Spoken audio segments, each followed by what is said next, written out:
record right now. So chapter 10, our listing agreements. This is a continuation. I didn't take note here of which slide we left off on though, but we left off on page 148. So we'll just do a quick little recap here.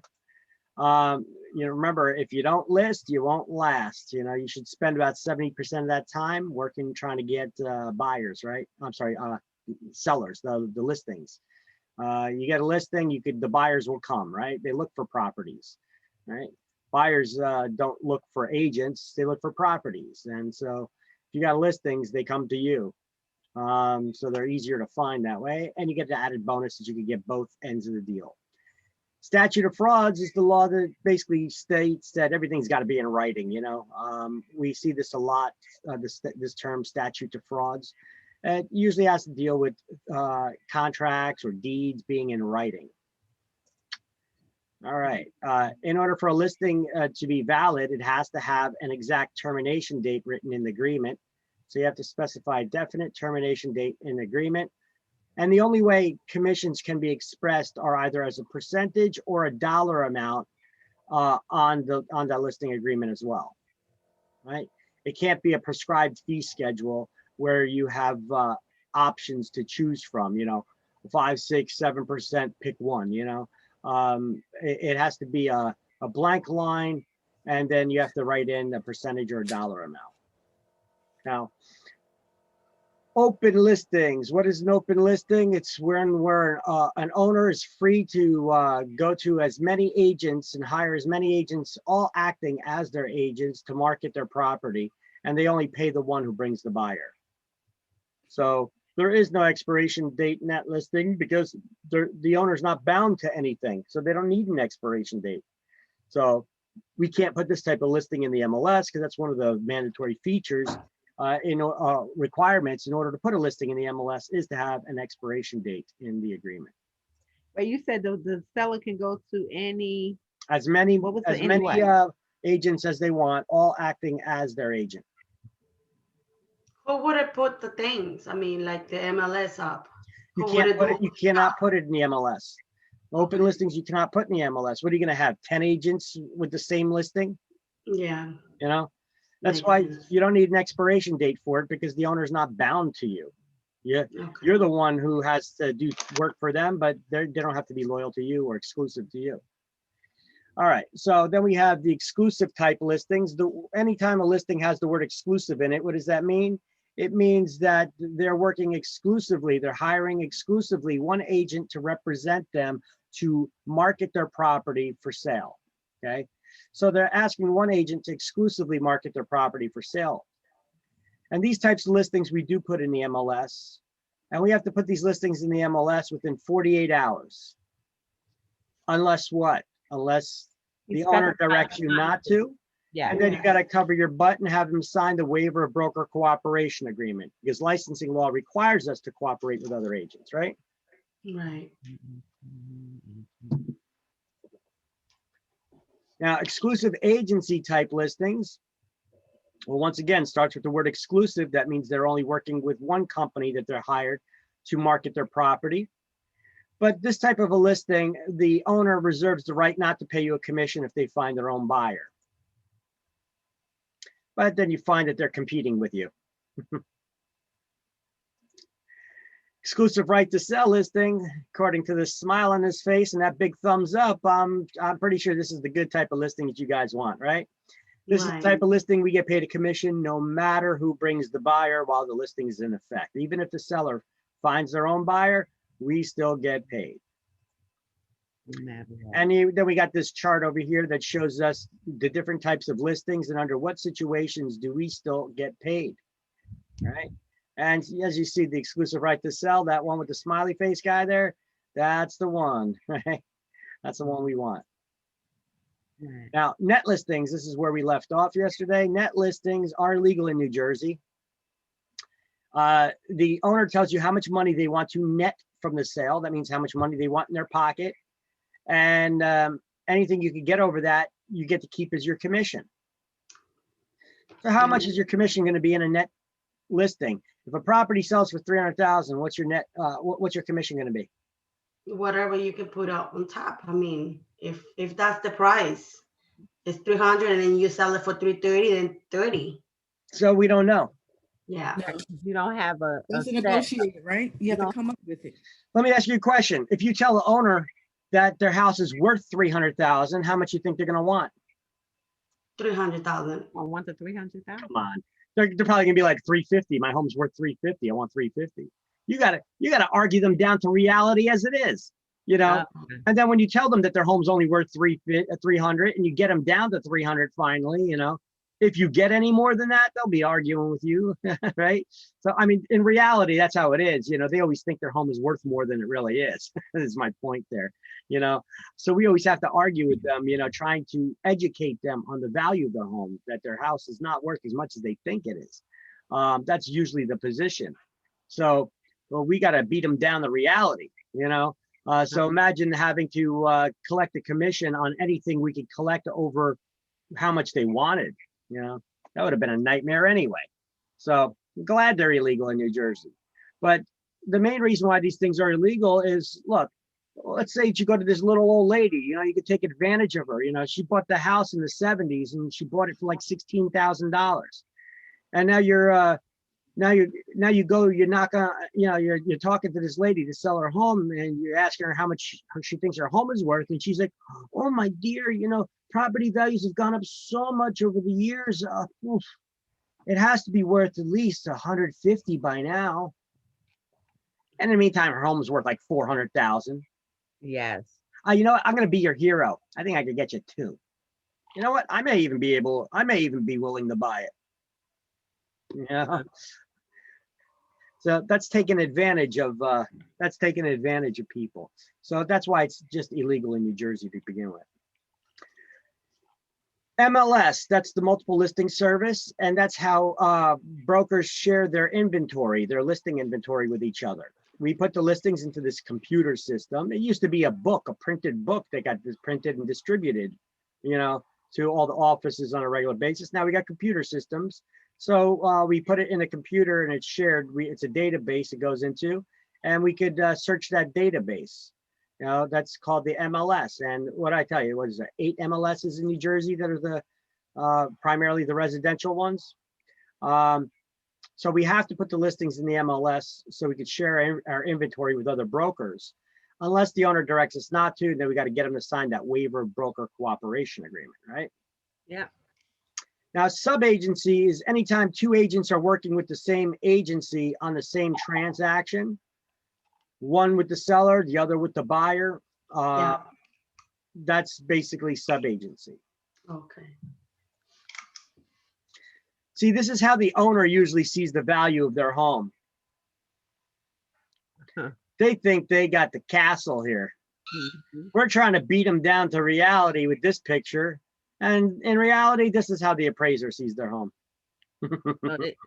Yeah. So that's the point that I was just trying to make a couple minutes ago, right?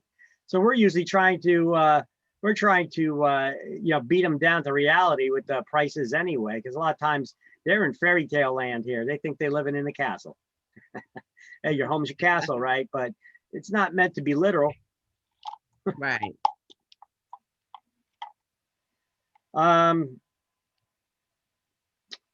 So here's all the different MLSs that are in New Jersey. We went over this in like chapter 1 or 2.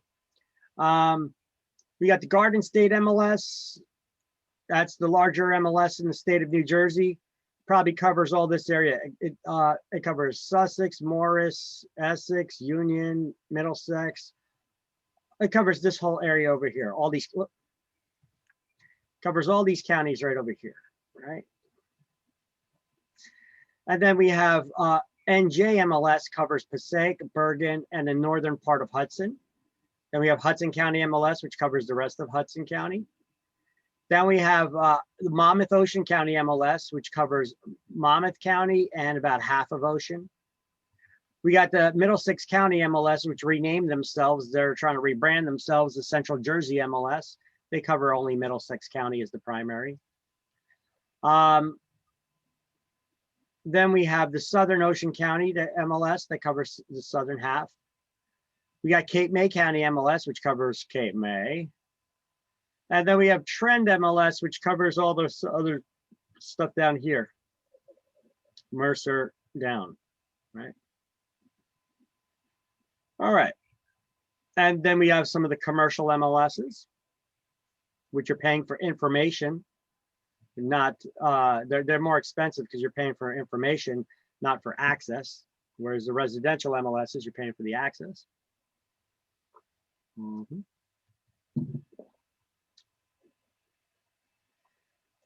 So let me clear this up. Zillow will be the place that you put the MLS, or there is another different.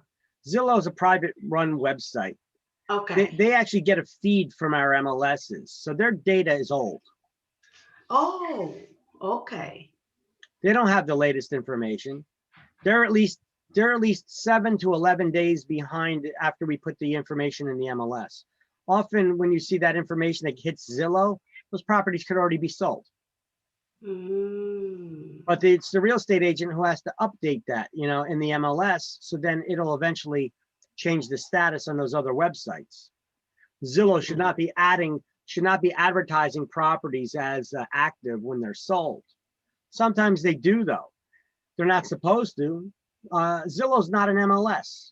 Zillow's not a realtor association. Zillow's not a real estate broker. It's just an application. It's just a website that takes our property. You know, when you get a listing, whose property is that? That's our intellectual property. We took the pictures. We did the write-up as agents, right? That's our intellectual property. We put it into the MLS because that's how we try to share that information with other brokers. Now we have an option there of syndicating that information out to other websites so that our clients can get a wider view of it, you know, a bigger audience, right? Unfortunately, they don't give us that much options. Our MLSs are making money off of us. They charge us money and fees, yet they're making money off of us by reselling our information to these places like Zillow and Trulia and stuff. Yeah, because it's very, I mean, I used to check on them, you know, every time that I wanted it to see something, and it's very descriptive, like the way that they have it, you can see the lines, the lots, and you know, like they're getting that information from us. They're getting it from us.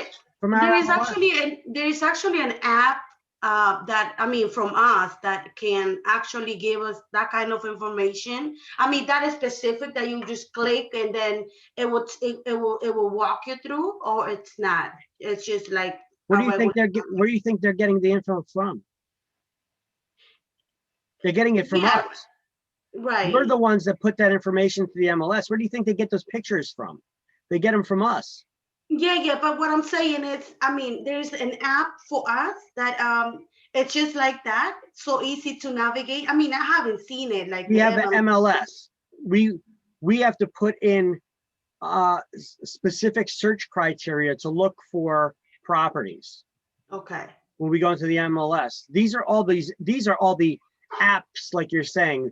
They're websites or applications. It's basically an access to a database of all that information that we put in there. We have tax information. We have a tax database we could search. We have tax maps. We have flood resources where we can search for flood zones and such. We go to the FEMA website for that. We have, you got to keep in mind, a lot of that information you see on Trulia and Zillow is not even accurate. Yes. They get some of the information from us, and then they try to merge it from information from the other websites. They try to give their pricing valuations. Those prices are bullshit. They don't reflect the actual values of these properties. That's an automated valuation model. You can't properly price a property based on a computer algorithm. Right. Okay. Right? You need a human being to step in and say, we need to make sure that we're actually comparing apples to apples here. Not all one families are. I mean, you go to Zillow, they're comparing a condo to a house, a standalone house, because they're both listed as one family. You know. Gotcha. Okay. So there's a lot of things there. I mean, they got a lot of features though, where they pull in like demographic information, crime information. Stuff like that, we don't have any MLS, we don't need it. Well, actually, that's not completely true. Some MLSs do. We have that built into our tax record system where you can search for the neighborhoods when you're building up the CMAs for our clients.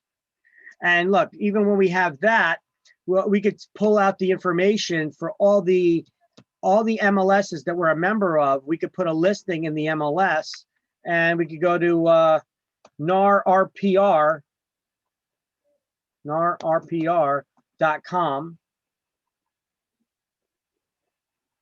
I'm just pulling it up in another window.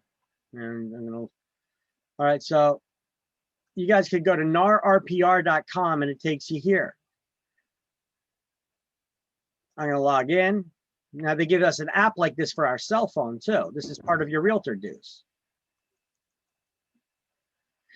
And once you're in here, you can pick up properties. So you could get the mobile app from the Apple Play Store or Google Play. Let me see if I click on this. Maybe I'll give you guys a thing that you could click on it to download it. I don't know. Now just go to narrpr.com. You see, this is the one, RPR Mobile. RPR Mobile, I think that's the way that you would look it up. On the Google Play Store. See, this is what the logo looks like. Okay, so this is what the app logo looks like that you should be looking at. And this is the RPR app. You see, you could plug in information about a property. You could say how far around. You could draw maps. You could put in the radius around a property and the criteria that you're looking for, and it pulls up all the information about the property that you want. Let's see if I can click on one of these and see a show. You have to be an agent to have this. Yeah, you have to put your login. You can download this and install it, but once you become members of MLS, now you plug in your login information, and then it'll work for you. It'll pull the information, the listings and everything in real time from all of the MLSs you're a member of. And now you have more accurate data, more up-to-date information than Zillow or any of those websites. This is coming directly from the MLS. And instantly, because this is only available for licensees. Yes, I just downloaded and it asking me for if I'm like kind of. It's asking you for your login and stuff, right? Yes. Yeah. Well, just download it, install it, and you can put that information in later. Check this out.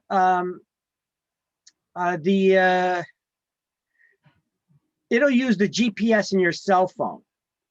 And if you open up the app and you're standing in front of a house that's for sale, it's automatically going to pull up all that property's information because it knows where you're located.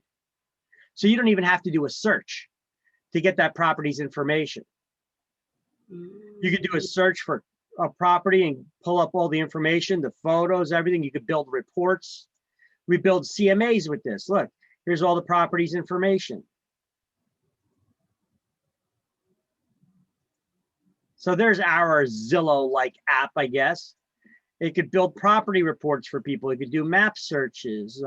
You could customize looking for only certain types of properties. Okay. And it's free. It's included in your realtor dues. So I don't want to say it's free. You pay for it. You pay for your realtor dues, but this is one of the benefits you get with your realtor dues. So why not take advantage of it? And then you could also go to the website itself like this. For mine, you see it says Garden State MLS because that's listed as my primary MLS because that's when I first joined an MLS. That was the first MLS I ever joined. So this is always listed as my primary. So you could put up a property's information here and look it up. Here, let's look up something. Give me an address anywhere. Make one up in your neighborhood, perhaps. 1141 Jefferson Avenue. Rahway. Was it 6'5"? Yeah, 6'5". Try to remember all these zip codes. All right. So they even have an automated valuation model here, kind of like Zillow. They're estimating that it's $302,000 its value. It was last sold at $262,000 on 9/20, was that 2020. The estimated square footage is 1,267 square foot. That's $207 per square foot. Got the owner's information, pictures of the house, comparison, what's going on in the neighborhood, what's going on in the last 12 months. Blah, blah, blah, blah. You can adjust the information in here and build your own report, because if any of this information is incorrect, you can put your own notes in here and information here. You could build together a proper seller's proceeds sheet, upload more photos if you want. Basically, you could build your own report using this information. See, it says create a report. We could grab information about the history of this property. Okay. See what its historic values were, what it's sold for with prior public records, or we could go by listing records in the MLS, 2001, 2006, you know. We could see what the values were listed at. We go to the public records, it's pulling it from the, look at it, the deed types, bargain and sale type deed. So if it's a straight bargain and sale type deed without, not a CAG or CBG, just straight bargain and sale type deed, that tells me when it sold here for 166,000, that was probably at an auction. Oh. All right.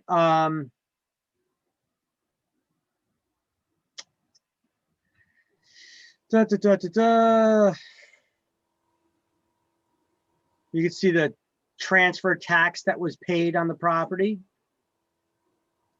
the loan amount, the type of loan the person used that currently owns it, the due date when its mortgage will be paid off, who the mortgage company is that currently that they have on the property. A little more information than Zillow. Right. Like you can really dig down into the weeds here. It's telling you about the schools in the area and their rankings. It's very interesting. We can pull up some charts and stuff. We could add some of these things to a report and create a report too. It's got all kinds of property information. You could really dig into the weeds on it. You could refine the values by putting in comps and making adjustments for the differences. And then I mean, you as if you are the exclusive right to sell lister, right? Or anybody can create a report on the property. Okay. Okay. Here, I pulled up the neighborhood, the quality of life here. The median estimated home value in the neighborhood right now is $346,000. Right. All right. Let's look at this. That's basically the summary. You can go through all those stats or the housing information for the neighborhood. For that zip code for Union County, New Jersey, or throughout the USA, okay? Union County tends to be a more expensive county with a median price of $433,000.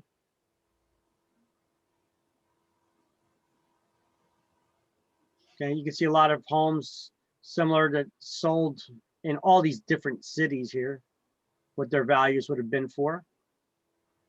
See, let's learn about the people a little bit. Probably pull up demographic data, then economy and quality of life.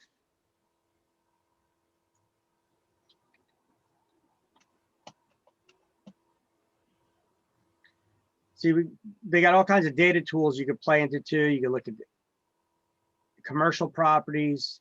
There's a lot of information available on this website. Oh, wow.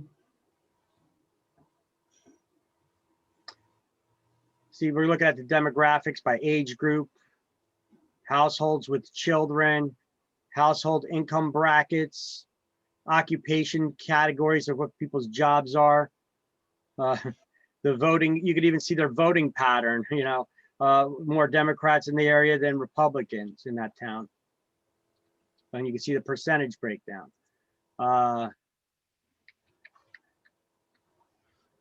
See what's going on with the local economy. you know, you can see all that.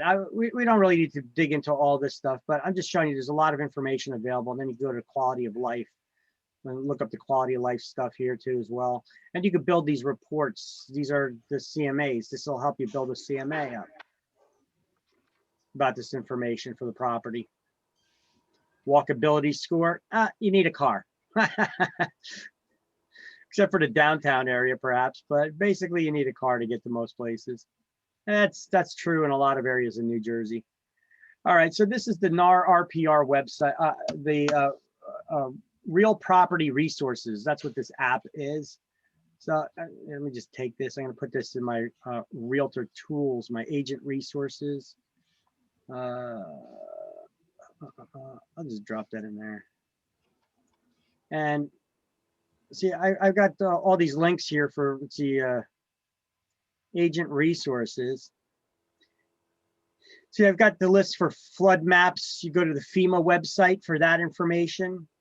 We got our sex offenders list. We have real auctions. That's for those tax auctions. Home buyers toolkits and Realtors Code of Ethics, property taxes on the state treasurer's website. That's the Real Property Resources. Oh geez, what's the other one I wanted to show you just now? Oh, see, I got tons and tons of resources that I don't have in this web browser. There's a website called City Data. It's City Data. I'm not sure if it's .com or .org or what it is. Yeah. The site has been moved to USA. No, that's not what I'm looking for. City Data. We'll just do a search like that. City-data.com. City-data.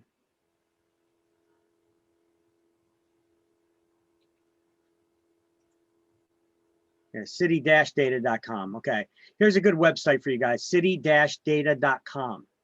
All right, you want information that had a lot of resources for you guys? Now, I'm going to add this one to my Realtor resources here.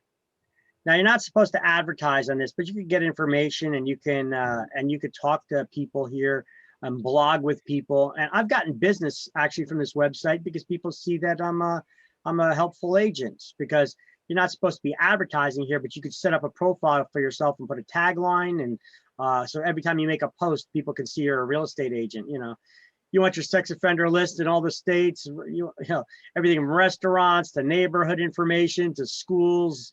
You want all kinds of information, you could find it here. Here, you want to look up Rawway, 07065. Here, just search the database here. You want to get all kinds of town information like this. Here's an overload in information if you want. They gather information from all these different resources. You get population statistics. You get crime resources. You'll get all kinds of information you want. And the last 25 years, 15 years, current. What's the breakdown of the population of people's demographics? It may take a while to load because there's a lot of information on this website. Shows you all the towns around it. Let's see.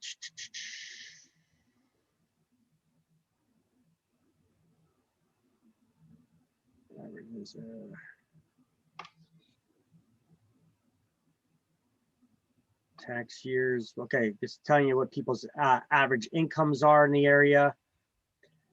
Excuse me. You want to know women who had the births, who had children in the last 12 months in the area? How many of them were married and how many were not? I mean, they really break down on the statistics, don't they? They gather the information from so many resources.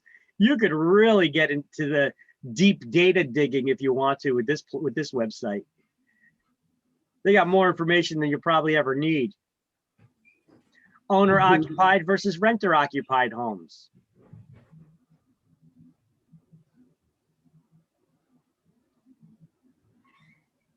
Yeah. Different types of homes.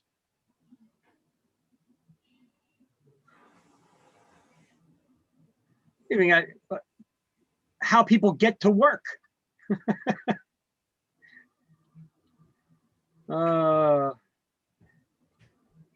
Information, let's see, major facilities and environmental interests in the area. I mean, they got they got weather patterns, historic weather patterns, federal workers. I mean, this page is still loading. There's so much information. I got a high-speed internet connection here. There's a lot of information here. Accidents and crime statistics you want to know from the area. You got the breakdowns. Loan applications that people made, approved, denied, etc. Wow. A lot of data. A lot of data on this. And you could even get even more in these other categories. That's city-data.com for you guys.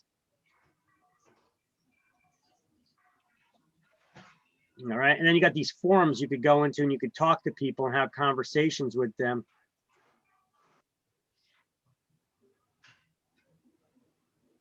Giving about real estate information, giving advice to people, all kinds of stuff like that. You get into it.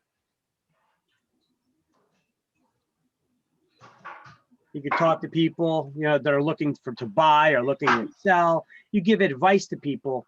You're not supposed to solicit in these forums, but you could give advice to people. You got yourself listed as a real estate agent. They may reach out to you, you know?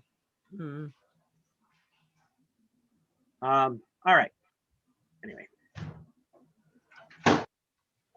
So these are the two MLSs. Let's see, termination of listings. How do we terminate a listing? So what's the last thing you guys highlighted? The net listings in New Jersey? All right. Go to yeah. termination of listings, page 149. And you're gonna highlight the title, termination of listings, and you're gonna put a highlighted box around the bulleted list there. These are the different ways that you could terminate a listing.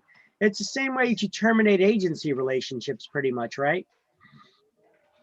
Okay, but let's see what they have here. Performance of a broker, expiration of the time period stated in the agreement, abandonment of the broker. The broker just forgot all about you. They didn't do nothing. They're not doing anything with your property. They're not advertising it. They're not doing anything. They just abandoned the listing pretty much. Revocation by the owner, although if they didn't give you a unconditional release, the owner may still be required to pay us a commission even if they relist with another company. Cancellation by the broker, cancellation by mutual consent between both parties. Bankruptcy, death, or mental disease or defect. You know, you can't be in a contract with somebody who's not a sound mind, right? Right. Destruction or condemnation of the property, or a change of property use by outside forces. They change the zoning of the property. Can't be used for that purpose anymore. Doesn't that change your listing? All right, turn the page. Obtaining listings. How do we get listings? How do you get listings? I think I got something like that coming up. There we go. Where do we get listings from? It's coming up. I got a slide just for that. Let's see. Maybe I should put that slide up front here. Let me see about reordering it. Yeah. Let me reorder these. Let me reorder that. Let me take that. Where do we get listings from and put it right over here in front of slide 18. Where do we get listings from? And add resources.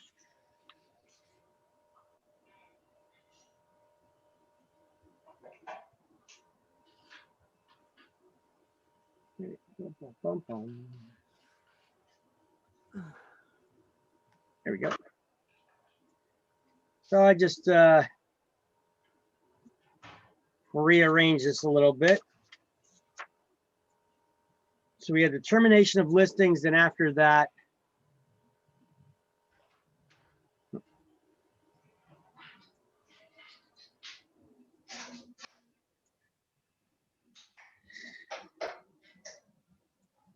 There we go. Where do we get listings from? So Open houses. we advertise, word of mouth. Here, I got a little resource for you right here. I put together, I was kind enough to put together a slide just for that to help you guys out, right? Yeah, let's see. Well, it's your sphere of influence, but what is your sphere of influence? That's a pretty good question. You add it to how you approach people. Let me draw you a little picture, show you what your sphere of influence is, right? You guys can see the whiteboard?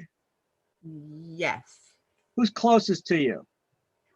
Your friends and, well, your family, right? Your close family. That's your the people that are closest to you, right? And then you have your close friends, right? They fall into that category. So people closest to you, your close friends, your family, friends, friends of friends, co-workers. Let's see, your people from that you deal with maybe in your activities and hobbies and go to church with, perhaps, right? Their friends, their co-workers, right? You got to build out. So the people closest to you is your family members, then your friends, and your friends of friends, then co-workers, and acquaintances, and so on and so forth. You got to build your sphere of influence going out like that. All right. Starting with the people that are closest with you. You let everybody know that you're in a business, because the first time you don't let your own family members know that you're in a business and they buy a house or they sell a house using someone else, you guys are going to be pissed, to say the least. All right. So basically that's how we build out our sphere of influence. It used to be that when you started at a broker's office, they gave you a piece of paper and said, start writing a list of your sphere of influence. Start with the closest people you know. And you're there now scratching your head. Okay, my family members. Now write down all your friends. Okay. Now gather all their information and send them postcards. Well, you know what? You guys don't need to do that anymore, because now we got sites like Facebook and such where you already got these people listed there, right? Or most of them anyway. So I put together this slide for you where you could prospect to get business from. Well, first of all, you got to let everybody you know you're in the business. Don't be a secret agent, right? Let all your friends, family, co-workers, acquaintances know that you're in the business. Social media, but obey the terms of service, because, like on Facebook, it's against the rules to advertise from your personal page. You have to create a business page for yourself. And then you could share that business page with people. And I try to post things there that'll make it viral, people will want to like it and share it. It's a good idea to have your own real estate website, and your own blog on your own website is the best way to do it. You don't got to worry about censorship or having to repost stuff all the time. And then you could just take that link from your website, post it on your business page, and then from your business Facebook page, share that with other people. And then that starts getting out and getting viral. People share it and get spread around. That's how you build up traffic to your website too. See, so having your own real estate website, I tell you guys where you could get your own website for really cheap. Well, it's coming up on the next slide. I got some good resources for you guys. Where to get stuff done really cheap. I'm going to show you how you can get a fully interactive website that generates leads for you for a one-time $99 fee. Real estate websites are usually, it could be thousands of dollars just in setup charges, let alone the monthly hosting fees. They're very expensive for some of these advanced features where they pull the listings in real time from the MLS that people can search and such, and generate leads that get sent to you, and you can communicate with people. Those website features are usually very expensive. However, I'm gonna show you a resource where you can get a website that has all that. It's not the best website in the world, but for all the features it has, it's damn worth it. All right. Blogging to answer questions. You could do that on the websites like to help the community. Like the website we were just on, city-data.com, Zillow, Trulia, all those real estate websites, realtor.com, you know. You could answer questions. They have blogs, and then you're interacting with the public there, right? And if they like your answers and your personality and how helpful you are, if you're being helpful with them, they'll they may call you to do business with you. Mailing out postcards and letters, because those things work. I showed you guys already how to send out the cheap mailings. No. No, well, I will. I'll show you where you can get the cheap letters printed out really cheap. You can get postcards, business cards, and all those mailings done really cheap, super cheap. And I'll show you how to get. Huh? You did show us. Okay. Took the website. Okay. Yep. I wasn't sure. I get in the classes mixed up. That's why I'm asking you guys. All right. Well, I have it listed on the next slide anyway. Those website links for Got Print, and then Every Door Direct Mail, those things. Networking with the lenders and asset managers for banks, HUD, Fannie Mae, IndyMac. You can go to the HUD website, and get listings there. Billboards or your mini business cards. Your mini billboards, the postcards. Your business cards. You could advertise in all kinds of places. I've seen real estate agents advertise in everything from bus stop benches to the sides of buses, public garbage cans and recycle bin covers, everything from events and networking at maybe street fairs, right? Business and networking groups, church and social groups. Hobbies, I play pool in a bar league. You guys may have another hobby that you do. My next thing is I want to learn how to golf. Go to the golf course, rub elbows with those people who got money. Right? So I bought a set of golf clubs. I'm committed now. I need to learn how to play. So I better learn to like it, right? Whether you're bowlings or whatever kind of sports that you guys like watching or playing, or maybe you have hobbies, as you got a knitting club or something. I have no idea what it is that people do. But whatever your hobbies are, you could let all those people know that you're involved in the real estate. Diner placemats, people advertise in those things all the time, but they don't work well. And I think they're kind of expensive. So I probably wouldn't recommend that one.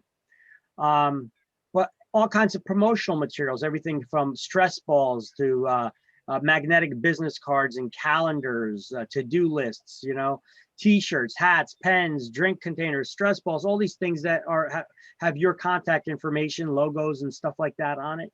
You're giving those things away. Shopping on shopping carts, you go shopping for food, there's advertisements that you could put on those things. Media, television, radio, internet. You guys could advertise on TV fairly cheap through the cable. I'm not talking about the national network channels. You go to the regular network channels, they're expensive. You're spending a lot of thousands of dollars, tens of thousands of dollars to advertise on those. But you could advertise on your local cable TV network. You could even advertise only on specific channels or across channels on different times during the day or different days during the week, or only after or during certain shows and programming to get your targeted audience. They could even send it to only people of a certain demographic if you wanted to. Contact your local cable company, guys. You could see that you could really target your advertising too. That's a little bit different. Cable TV versus Fios TV versus network TV, right? Radio is probably a little more expensive, but you get a wider reach. But you guys should put money back into your business. It takes money to make money, right? You reach a larger audience, you're gonna have more people reaching out to you. Real estate magazines, newspapers, the print media, for sale by owner websites. You could reach out to for sale by owners, go by knocking on their door, putting a postcard in their mailbox, or actually sticking it in their door. Don't be putting anything in people's mailboxes without a stamp. You're violating federal law then, right? It's against the law to put advertisements in people's mailboxes. Just be aware of that. So you could stick it in their door or put door hangers on or something, right? Expired listings, you could check to see those people showed interest in selling, didn't they?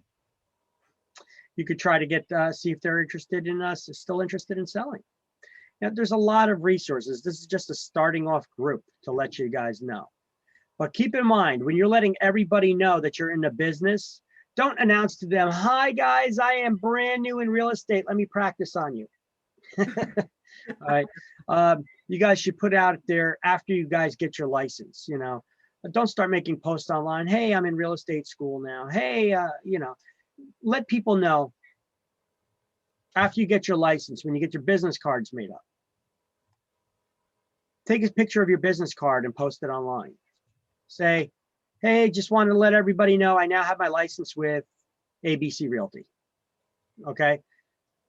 You may get people that respond, "Oh, I didn't even know that you had your real estate license." "Yes, I do." "Why, are you interested in buying or selling something or renting or what have you?" That's how you get business. Don't announce to them, "Hey guys, I finally passed my exam after 15,000 attempts." They're gonna be like, "What? Yeah, I don't want to give you my business," right? So don't go advertising stuff like that or making posts like that. Remember, anything that you post out there for the world to see, you got to look at it from the eyes of the consumer. You know, you tell them, "Oh, I finally passed my exam and got my license." They're gonna like raise their eyebrow. They're gonna be, "What? What do you mean you finally passed it? How many times did it take you?" You know, so don't go advertising stuff like that to the public. Just tell them, "Hey guys, I now have my license with ABC Realty. So just to let everybody know, I want to give you the update." All right. You're not saying that you just got your license. You're not announcing that either. You're just saying, "I now have my license here," kind of like implying that you've had it all along, right? But you're not saying that either because you're not lying to anybody, right? Anybody there? You're Hello? right. Yeah, right. You're right. All right. Absolutely. So, Gotta have confidence. now here's a couple of resources that I've given to you guys before. Some of these I haven't. Here's that website we were just at, the rpr.com, right? Here's where you could get cheap postage made up. The U.S. Postal Service, but every door direct mail. You can get it super cheap. You can send out that postage, way less than a first class stamp. All right. Here's where you can get that really cheap printing made up, gotprint.com, right? Here's that $99 one-time ever fee website. It's through websitebox.com. This is only for real estate agents. These are real estate websites. Okay, these are specifically for real estate agents. Let me see if I could modify that a little bit here. So have a real estate custom website with IDX feed. An IDX feed is getting the live data feed from the MLS. So as agents are updating and inputting listings in the MLS, it's actually going onto your website, right? Super.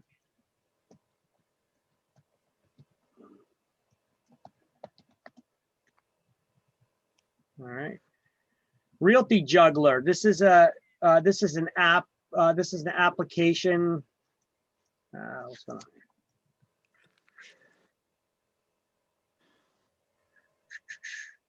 All right. Anyway, you can just go to some of these tools and resources I have here.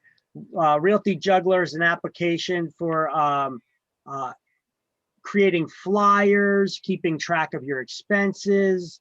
It's got all kinds of information available for you. These are just resources for real estate agents. This, I think, is $99 a year. So it's a contact management software, the CRM. You could test drive it 90 days for free. They'll give you a 3-month trial. Oh, this is membership, $179. Oh, they raised the price on it. It used to be $99 a year. Oh, actually, I think I got coupons available that I could get this for you guys for $99 a year. Okay. I got to go to my office and see. I know that I had some kind of a introductory offer from them for agents that we recommend over there. this is all the stuff that it does. You know, you could track your prospects and follow up, put them on drip email campaigns. You can get feeds from the MLS directly into your forms, so you don't have to retype information or pictures, and you can make flyers up for people. Let's see, securely share your database with assistants, send drip email campaigns to follow up and stay in touch with business prospects, create activity plans and tasks for them. Let me see, or for yourself. Create real estate flyers, calculate commissions and expenses, texting messages to people. I guess you can do that through your cell phone, but you can do this through broadcasts. So email and text messages, notifications for appointments and leads for follow-ups for yourself from your database. You can import your contacts from all kinds of other contact managers. Import leads from your MLS, tax records, or other services, for sale by owners, websites. Basically, you could import databases of people that you want to get in contact with from tax records and other resources. Let's see, upload scanned documents. They got a comprehensive letter library for sending out messages. You don't need to figure out what kind of letter do I type up and send to people that are for business prospects. They already have a whole slew of letters already made up for you. You could set up automatic reminders for people's birthdays, their closings, you know, when they closed, you know, congratulations, you're now at your 1 year closing, all that stuff, you know, send out automatic ways to keep in touch with people and follow up with them asking for referrals. Rental management, if you're dealing with that stuff at all. Qualifying prospects, real estate calculators, all kinds of real estate calculators. Rent to own, rent versus own calculator. So if you got a tenant, somebody who's renting somewhere, you could target, that's another place of business, renters. You could try to, that's a potential buyers, right? If it's cheaper to own, why are you renting? You know, so you got to run the calculator and see. Sometimes it's cheaper to rent than to own than it is to rent, depending what your current market is. All right, and I guess they sync with your Gmail now too. All right. Anyway, you can take a look at it, give it a try, free for 90 days. And you guys, I'm talking to you, and you're not even seeing any of this stuff. So anyway, here we go. Here's their website. Oh, okay. So you was showing us stuff. I thought you still was just talking and had to. No, I was talking about this. I was like, I went to the website, I clicked on it. I was showing you guys, you know, all the things that they offer here in their website. So, all right. So let's see. Let me click on something else from the slideshow. Prospects Plus is excellent software. It's a little pricey though. Last I checked, it was like $600.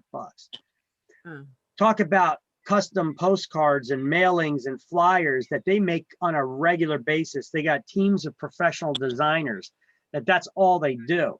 Let me see what their pricing is these days. Well, I guess they do they'll even print them up and mail them, but I don't know what their costs are. I don't think they're as competitive as Got Print. But looking at the designs that they make and their targeted campaigns and stuff that they do. Let me see. Launch Sphere of Influence campaign to send out to let people know you're in the business now. The thing is getting their designs. This software makes these professional looking brochures and postcards. You just change your logo and your contact information in there, but everything is custom made. And they have designers that are always making these custom real estate postcards. Let's see if they can show you some samples in here. I don't know.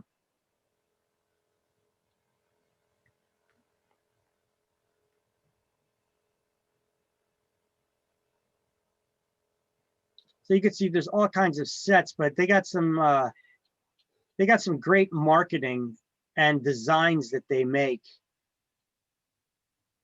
for different things, from just listed to trying to get listings from for sale by owners, just general greeting cards. They got all kinds of, every kind of category of cards, you know, for all kinds of people, for all sorts of situations. Absentee owners you want to target. Those are people who own an investment property. Basically, they don't live in the house that they own. And you could search them from tax records. But look, you could send mailings to absentee owners, you know. Let's take a look at some of their designs that they have. All right, hold on. Can I do this without logging in? I'll preview some of their designs. Farming for business, sending out to expireds. They've got all these custom campaigns already. Look, they got them for different times of the year. You want to send out postcards on Labor Day, whatever. They got all Halloween. They got all these different types of postcards that are already made up. Let's see some of their designs over here. You know, they're all professional looking designs and such that they got too. So you don't need to try to recreate the wheel. Do it yourself design. All right, okay. Here, Valentine's Day will be coming up soon. Let's see what kind of mailings they got here for that. Well, you still on that page. Yeah. Where are you guys at? Oh, damn. You want How'd you guys get over there? add resources. Okay. So you can see all their professional designs and their postcards that they have here. They're real estate marketing with all kinds of different, you know, series types of postcards. And they update these things regularly. They keep coming out with new designs for marketing, new marketing strategies. You know, niche market series postcards. Let's see what this is about. Who are you targeting? Targeting people from different types of work. Maybe you want to target hospital workers or first responders. They're buying a lot of homes now. Property management, bank-owned property postcards, for sale by owner series. Right? Different holidays, spring, different Easter, Memorial Day, you know, they got postcards. These are all real estate postcards too. This is all for real estate. Okay. So you can order either the software from them. When you buy the software from them, I think last I bought it a couple of years ago, it was like $600. And I get all of these designs sent to me on a regular basis and updated in the software. Or you could just come here to their website now and just pick out their designs and customize them and order them there directly from them. All right. But see, if you got the software, I could order it from whatever print shop I want, and I got their designs, you know. That's why for me, it's worth buying the software instead of just ordering it from them, because then I could send it to gotprint.com and get it printed really cheap, right? Because if I go to the, remember the pricing on the gotprint.com. There we go. I left you guys in the browser that time, so you didn't have to go back and forth, okay? Remember the pricing from these products over here in gotprint.com I was showing you about? Uh-huh. Where's their postcards? See, they do all kinds of materials here. Super duper duper duper duper cheap. Right? Let's just go with a standard postcard. Was it 4x6 standard postcard? Look, you could send up to 4x11. You know, every door direct mail eligible. You know, you could send out those bigger postcards even. Let's see how much one of those giant postcards. These are huge postcards right here, by the way. That's a huge postcard right there. 8x10, 8.5x11. That's a full. Wait, is that 8.5? That's a full sheet of paper. It's a postcard like a full sheet of paper. That's an 8.5x11 right here. It's a full sheet of paper. A postcard that size. Just out of curiosity, let's see what that goes for, because that's kind of insane. And we'll make it glossy on a thick 14-point paper, full color on both sides. And let's see what it's going to go for. Let's see. Let's see what. Let me see. I don't even know what you would put on a full sheet of paper like that. That's a giant postcard. Maybe flyers for just listed, but for that you'd send out like 250 or 500, maybe tops. Let's see, 1,000. What's that going to go for? 182 bucks. That's a full sheet of paper, though. To get a better idea, let's go with the regular size postcard. So your standard 4x6. 3x5, 4x6. 4x6 is your standard postcard. Full color, both sides. Let's see how much 5,000 postcards would go for. UV coating, full color, both sides, 148 bucks. Wow, that's an incredible 5,000? price. That's Yeah. for 5,000. Oh yeah. That's insanely cheap. That's insanely cheap. Let's look up business cards. How many business cards can you get done for that?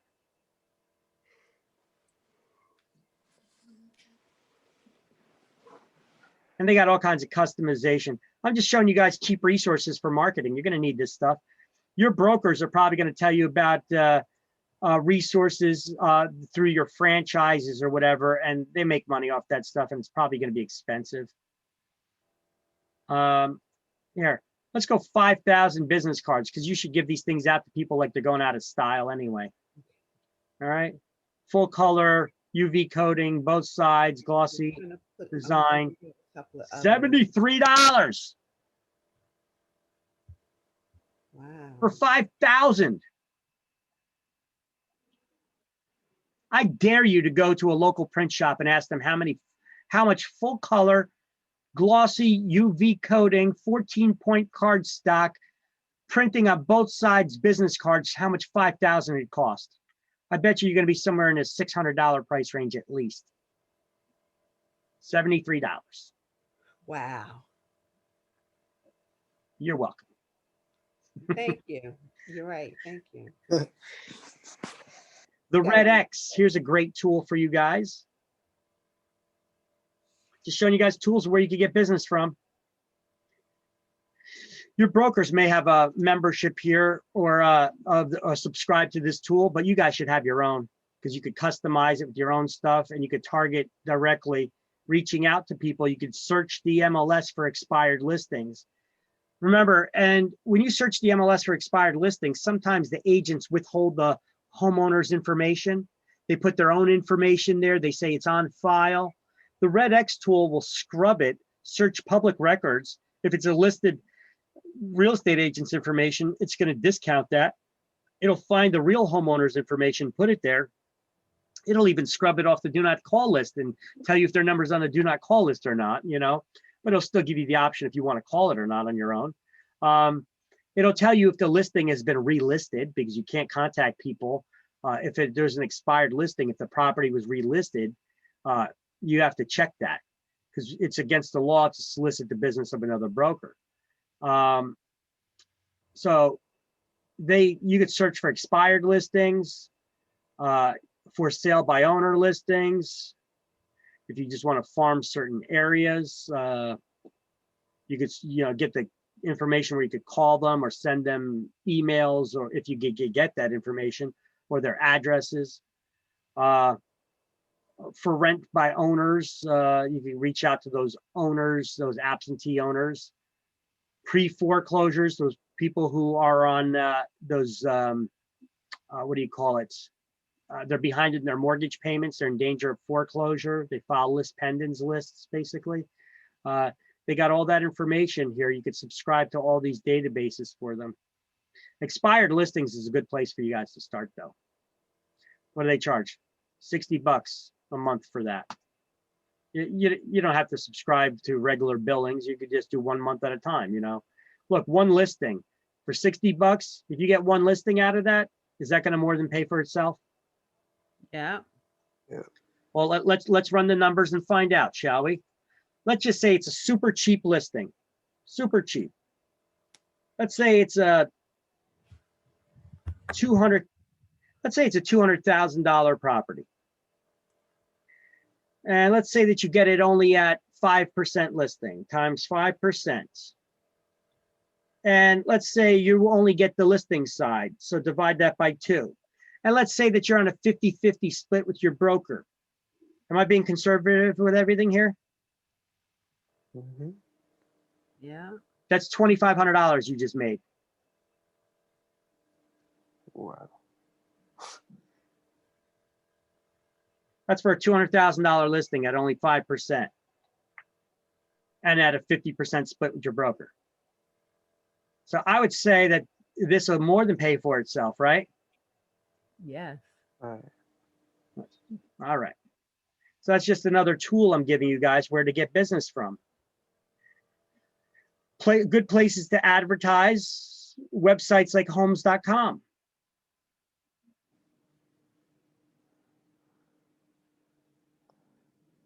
Then you get the real estate magazines. What are those magazines that are published every 2 weeks? You can see them outside of ShopRite and stuff. Geez, I'll try to get them for you. Some of those magazines are expensive, but there's one of them there that publishes every 2 weeks that you could get into pretty cheap. And then don't forget, you could also try to partner up with a mortgage company and get them to split the costs with you. So it's pretty cheap to advertise with these guys too. And then you get targeted. So now if you're looking for homes in, look, somebody did in Rahway before. So let's just do a search. Homes in Rahway.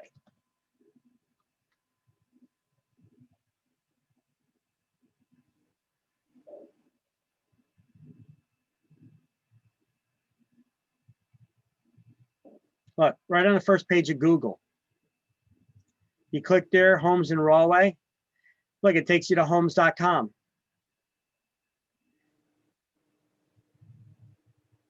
And then you see all these properties that are in Rahway. I would suggest that you pay for premium advertising with them, though. It's a little bit extra. But once it pulls up like a page like this, if you have a listing, your listing will be right here featured at the top in a banner. Let me see if we look in other locations like homes in Edison, New Jersey. Okay.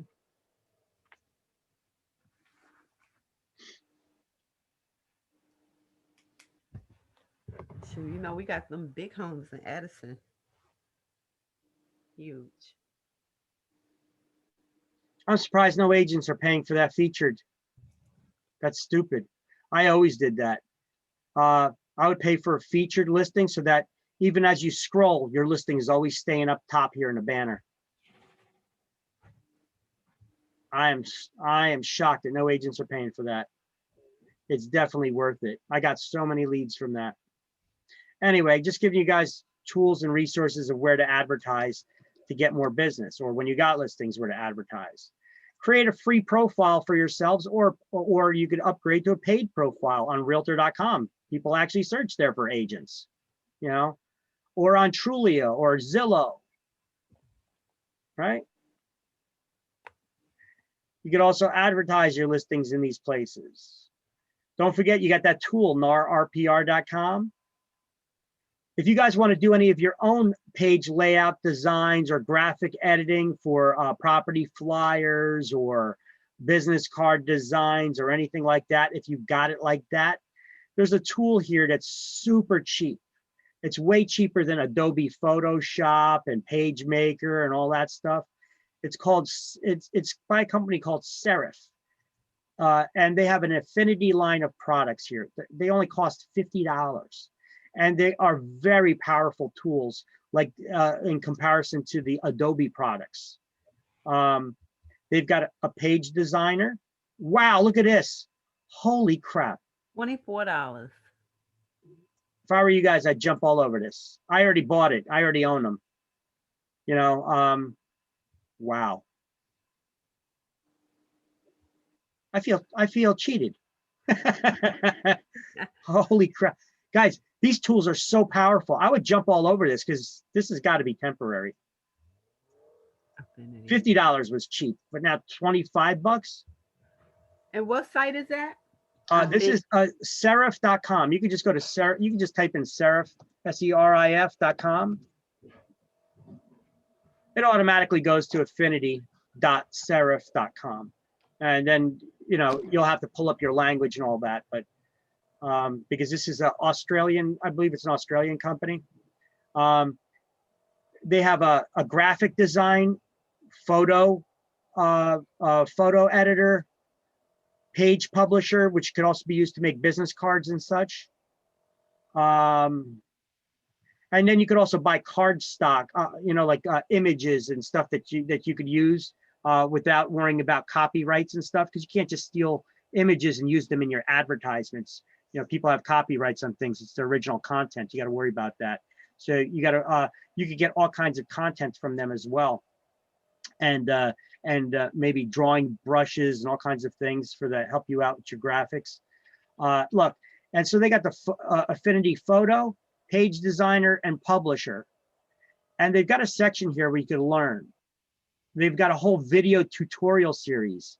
I mean, you could buy a book, but they've got video tutorials that'll show you step by step as well on how to use all of their products, like detailed how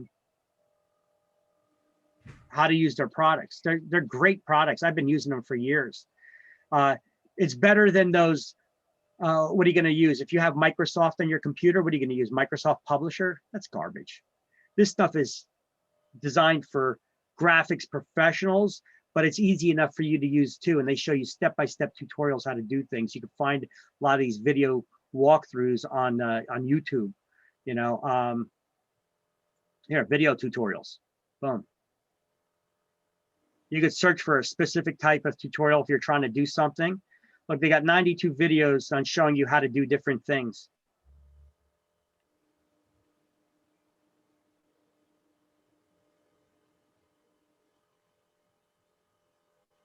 It's really, really, really cool. You can learn how to do some of your own graphic editing too, if you like, you know. Anyway, these are just resources. I'm trying to help you out, share with you. Thank you very much. You have other contact managers like Top Producer. You want a free QR code generator? We're going to button this up here in a second so that we can continue on. You guys know what a QR code is? This is what a QR code is. You see this thing here? You guys ever see these before? It's kind of like a barcode, right? But it's square. Uh-huh. They call those QR codes. Now, when you scan that with your camera on your cell phone, Right. you could get it to do a lot of different things. You just pick here from the menu. Do you want it that when somebody scans it, it takes you to a website? So you would select the URL. Or V-card is when you click on that, you could, all this stuff, when they scan it, all this stuff will be entered into their contact manager. Your email address, phone number, name, all that stuff. Or do you want to send them a text message when they scan it? Maybe you could put that on a for sale sign to give them more information. Send an email automatically to them. Send them a text message. This is to connect to even Wi-Fi, you know, Bitcoin, Twitter, post a tweet, Facebook, displays a Facebook button. Give them maybe a page flyer about the property's information. You could create that PDF document. It'll automatically send them a PDF document, or play a audio file for them, or send them pictures if they scan it. So those QR code generators, you could do a lot with them. Think about how you could use it in your marketing. All right. And I suggest you guys get something like QuickBooks Self-Employed.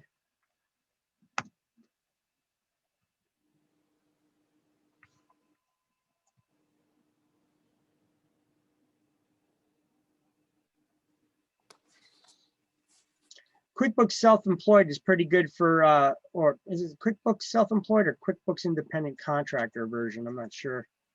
Let's see, QuickBooks.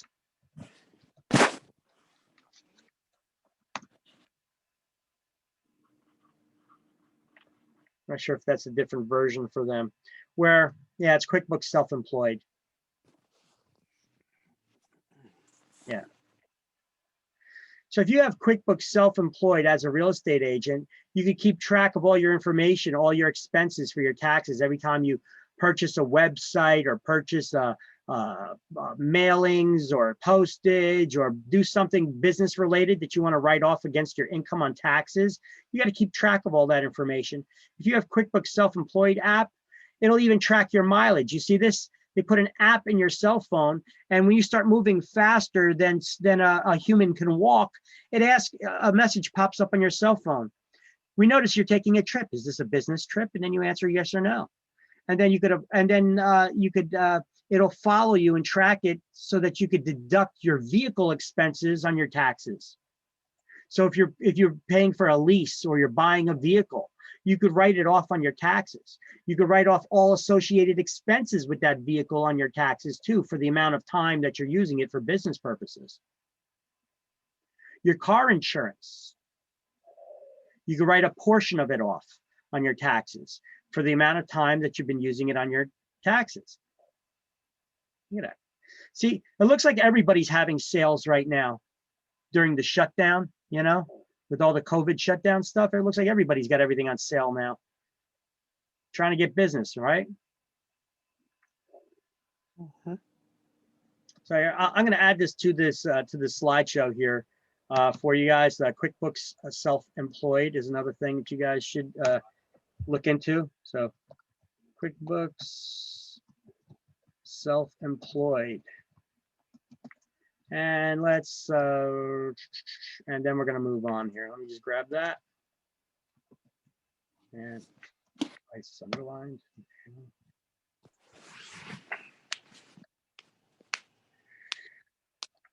So these are just some tools I'm making available to you guys. Do with it what you will. Just trying to give you guys some resources. Okay. Did you add it to the I did. You see it on the slide right here down the bottom. QuickBooks No. Self-Employed. You see that? No. There. I'm going to copy it and I'll put it in a Word document too. Oh, okay. Okay. All these other things are already in the Word document on the class how-tos, the class, here, let me see, the class links Word document.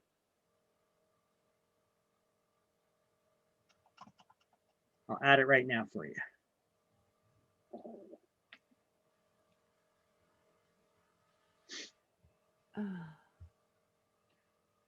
And then we're going to continue on with the slideshow. Just trying to give you guys some help with your business there.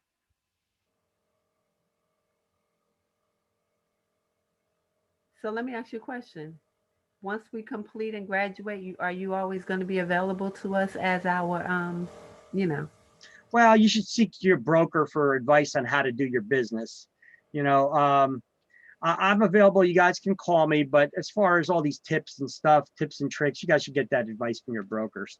You know, so beyond the class, you know, I'm not going to continue giving support for all kinds of ideas for your business. For that, you need to seek advice from your brokers. Okay. I'm going to help you as much as I can here during the class. Independent contractor, self-employed. Here we go.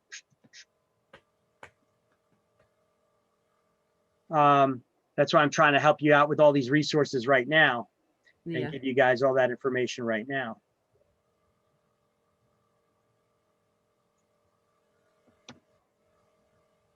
Okay, there you go. QuickBooks Self-Employed. I added it to that class links Word document of all these different resources, which are on these slideshows as well, the different websites. So you even got the city data website, realtor.com, or nar.realtor, Realtor RPR is somewhere on here too, as one of the apps that you have available to you. The printing resources, here's the narrpr.com, all kinds of resources on this class links Word document. Okay. All right, back to the slideshow. Let's move on. Okay, so property information we need to gather for listings. We need to get all kinds of information, the property owner's information, property lot sizes. So when you go in for a listing, try to get a copy of the survey and their original title, if they have it available. Their original deed. You're going to need to gather information like how many rooms the house has, how many bedrooms, how many baths, what floors are they on, type of flooring, type of cooling and heating systems. The age of the building, the architectural style, information relative to the neighborhood, like do they know from this house what school the children would be going to, the elementary, high school, middle, etc. These are all information that we could add into the MLS.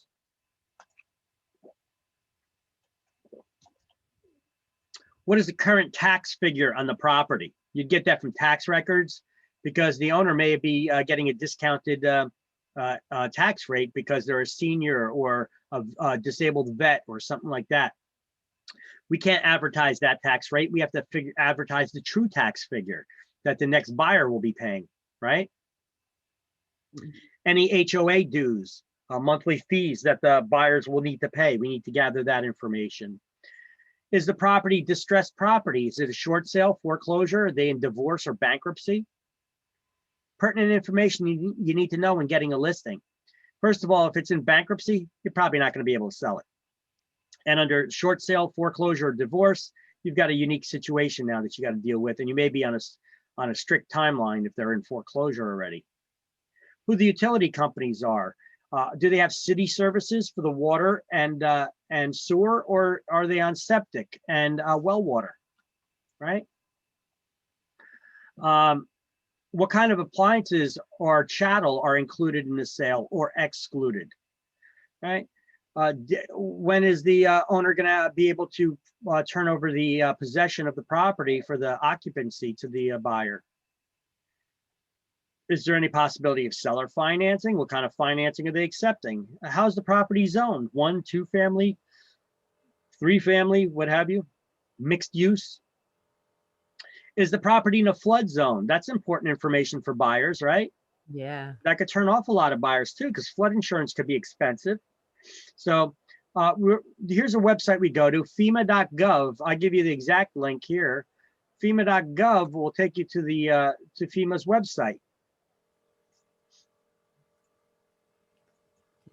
Takes you here. And then you could put in a property address and find out. Used to be you could put in a town and then scroll it around, but now you got to actually put in a property address to find out if it's within a flood zone. Here, I'm going to put in an old address of a house that I fixed and flipped. It was in a flood zone. Person who ended up buying it ended up 15 feet underwater. Wow. Wow. Mm-hmm. That's out here up Downbrook. It's just. Mm-hmm. Well, actually, this happened. The thing is, I sold it to them, but I didn't even move all my stuff out yet. And the house was over 15 feet underwater. Oh. So a lot of my stuff got destroyed. I had some expensive furniture and good stuff there too. That was your house? Yeah. Oh gosh. Yeah, but I already sold it. So we already closed. I just still had a lot of my crap in there. You see where it was located? Right here in, see this blue area, that is a flood zone. That's not water here. That's the area that's deemed the flood zone based off of the drawing. You got to look at the map. You see the thing here. This is a flood, the flood area. Wow. Special flood hazard areas, right? This was like the last block in Linden, the last block in the town before you get to all the refineries and stuff back here. You see that? Yeah. So here's the part. Here's the turnpike. Here's Linden Airport. So this is a secluded near little Route pocket 1? off of Wood Avenue. This is, Is it near Route 1? now Route 1 is like way over here in this area. Oh, you said Wood Avenue. Yeah. Now here's the turnpike. Here's the Linden Airport. Route 1 and 9 is right over here. Mm. Okay. So it's off of it a bit. But either way, that property was in a flood zone, as you could see. You could see it's in a flood zone. Now, even if it wasn't, if it was out here a little bit, you know, you got to see, is a property in a 100-year flood zone or a 500-year flood zone? If it's in a 100-year flood zone, that means that the property will most likely flood at least once every 100 years. If it's in a 500-year flood zone, it'll flood at least once every 500 years. You're not required to have flood insurance if it's in a 500-year flood zone, but you are if it's in a 100-year flood zone. Mm. Yeah. Look, they got some kind of a breaking point over here, 9 feet. I guess it raises in elevation there, 9 feet, but it's still in a flood zone, because when we had that Sandy, the extreme flood where we had that big storm surge, it pushed its way in. And right over here where the house was, you see it's right here on the edge of the flood zone. Mhm. That water went right up to the end of my block to the stop sign. You could see the top of the stop sign from under the water. Oh, no. Wow. Yep. So my house, you could see there was only 1, 2, 3. There's only 3 more houses till the end of the block where my house was. And these were multifamily homes. These were newer ones. They were raised up. So maybe their garages got flooded, but the water didn't get into their houses. Mine was raised up a bit too. But you know, my basement, all the windows were blown in. I had 10 steps to the first floor level. So I had 10 steps. So it was raised up a bit, but you go up those 10 steps and then there was still about 3 feet of water in the house. Oh, gosh. Yeah. So, yeah, it had some damage, but anyway, that's how we see for properties in a flood zone. You can look at these maps over here, but don't just look on the image. You may want to also look, because you see how they have revisions and amendments. You may want to look at the supporting documents too, because these flood maps get redrawn all the time. Okay. The best way to find out if a property's in a flood zone is to ask the buyer's lender. Because they're not gonna lend you the money unless you get flood insurance, homeowners insurance, and flood insurance if it's in a flood zone. So they'll make sure whether it's in a flood zone or not, because they're gonna tell you, they're the ones that's gonna demand that you get the flood insurance, otherwise they won't give you the loan. All right.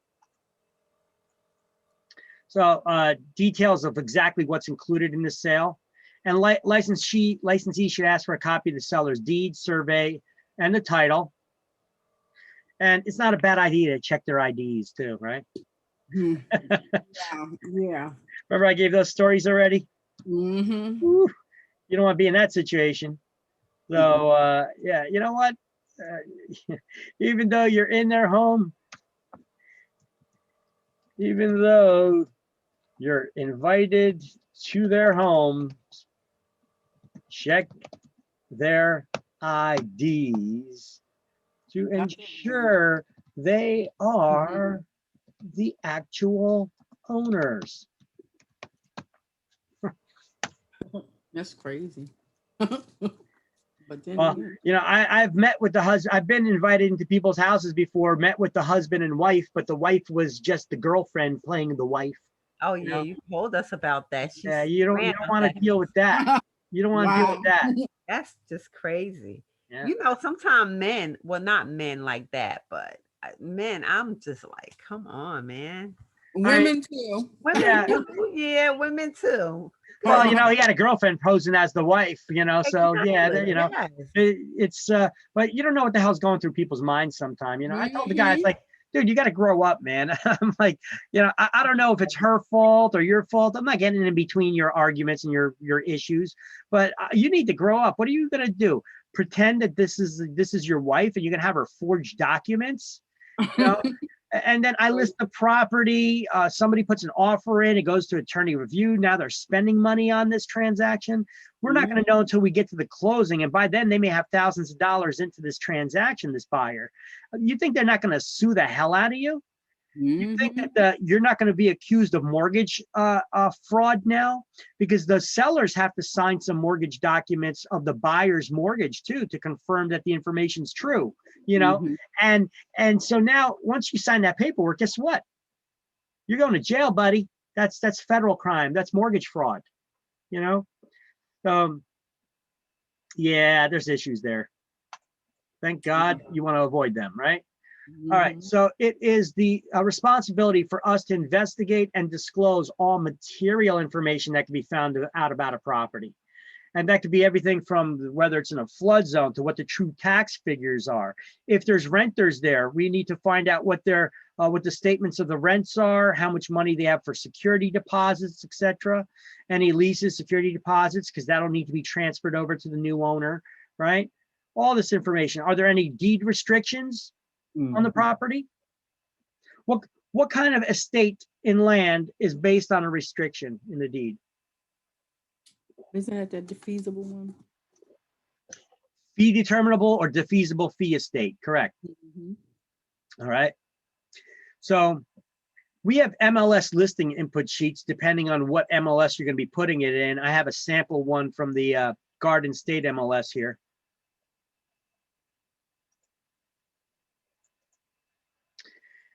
You see, we got them for single family, multifamily, vacant land, commercial, business, rentals, etc. We could put all these in the MLS. Let's look at the single family one. So you guys can see some of the required features that we need to collect from properties when we go to the house. You don't just go there with a blank piece of paper and just try to write down everything you could possibly think of. Any of these things written in red here are the, can you see this? Mhm. Anything Yeah. written in red here is a required field, okay? All the other ones are optional, but you still should try to fill out as much of this information as you can, like Mhm. color of the house, you know, all that stuff, you know? All this information you guys need to gather. How many bedrooms, how many baths, and what floors are they on, you know? That could Mhm. be important to somebody. The architectural style, you need to know the primary style, but also you could put other architectural styles here if you're not exactly sure. Will you get that block identified from the city? Yeah, block and lot number. Yeah. That stuff comes from tax record right here. The block, here's the block and lot number. Mhm. Mhm. Yeah, you would get that from the tax maps or the tax Yeah. records. Mm. A lot of times these MLSs are already tied in. When you put the property address, you could select it and it'll automatically populate certain information from the tax Yeah. records. Okay. Okay. But you would just go in there and confirm that that's the accurate information. Mhm. You can make changes to it if it's not. Mhm. So basically, as you can see, there's a lot of information we need to gather. Everything from, Yeah. is there a garage? How many parking spaces? If there is no garage, is there any parking spaces available? What kind of parking spaces are there? Is there a garage? Is it street parking? Is it a driveway? Is it paved? Is it gravel? Is it dirt? You know, the exterior type of the building. Is it aluminum siding, vinyl, stucco, brick, go on and so forth, right? Mhm.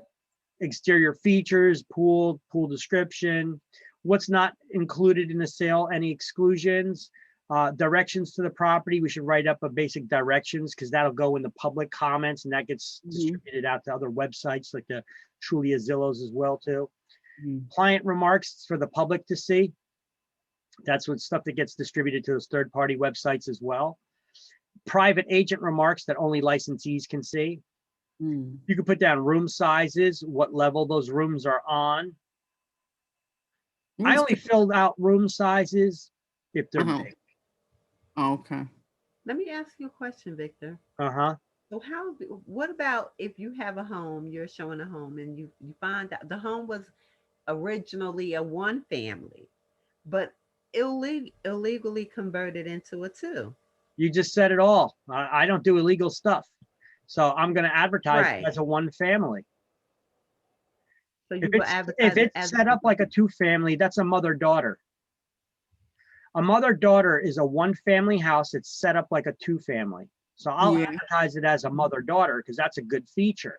But I'm definitely not going to advertise it as a two family if it's only zoned for one. Okay. Even if you're the agent, he's arguing you down that no, this is a two family, this is that, but you have your Okay, show me in the zoning where you had it converted legally to a two family. okay. I'm not going to advertise a property illegally. That you're opening me up for a lawsuit. Right. From any potential buyer in that property. If it's not a legal two family and I'm advertising it as a two family, and then that person can't rent it out later or they start getting fined and they relied on the information that I provided to them that it was a two family property when it was not. Right. You think they're not going to sue me? Absolutely. So what are you going to do? That's the question.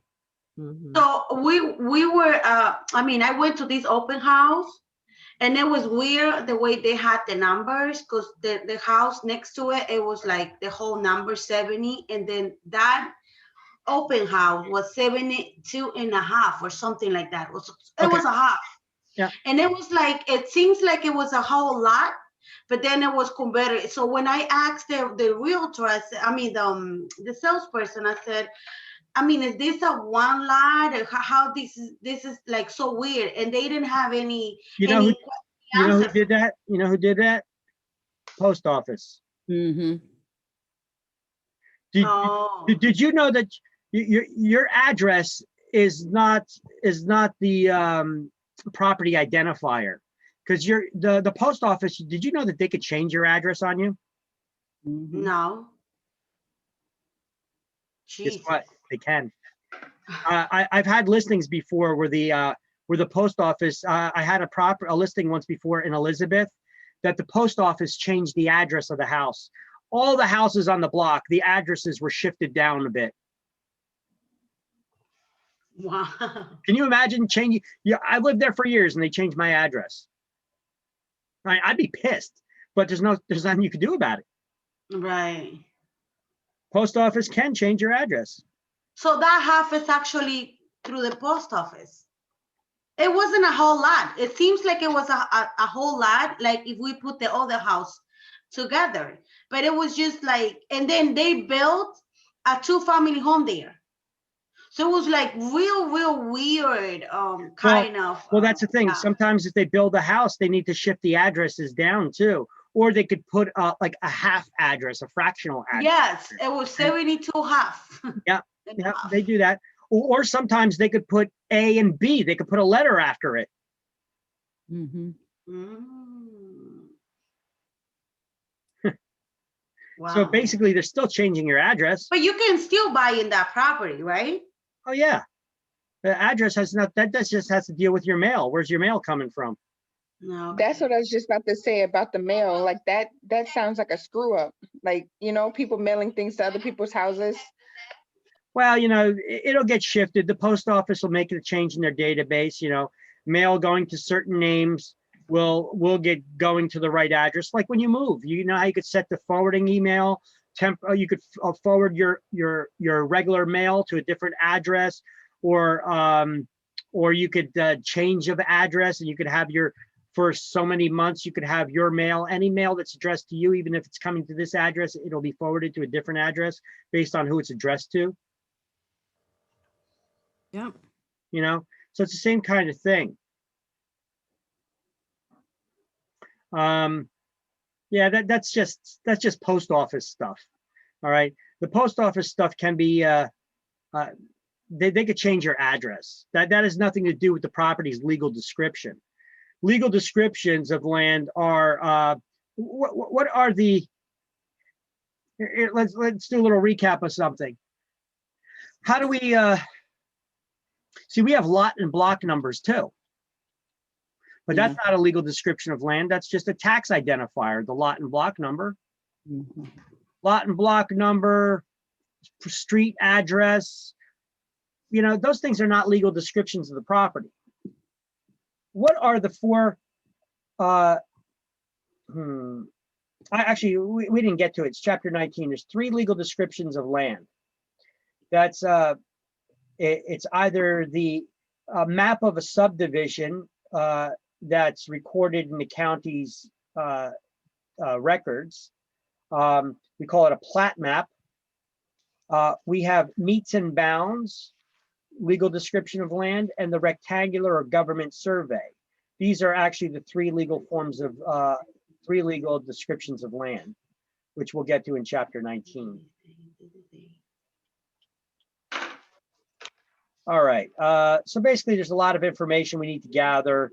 The types of heating systems. Is it public sewer or private? Cesspool. Do they have public water or well water? Who the listing agency is? What kind of commission is being offered to other agencies if they're a buyer's broker, transaction broker, or subagent?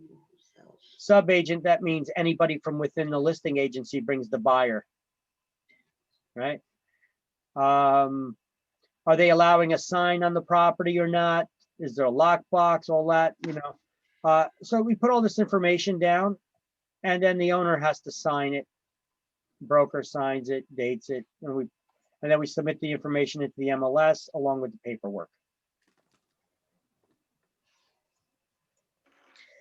All right, licensing law requires us to cooperate with other licensees. So we have to put that listing in the MLS within 48 hours. And any written offers have to be forwarded to the owner within 48. 24 hours. Licensee Oh, must- forwarded, yeah. Yeah, any offer that comes in writing, we have to present it or forward it to the owner within 24 hours.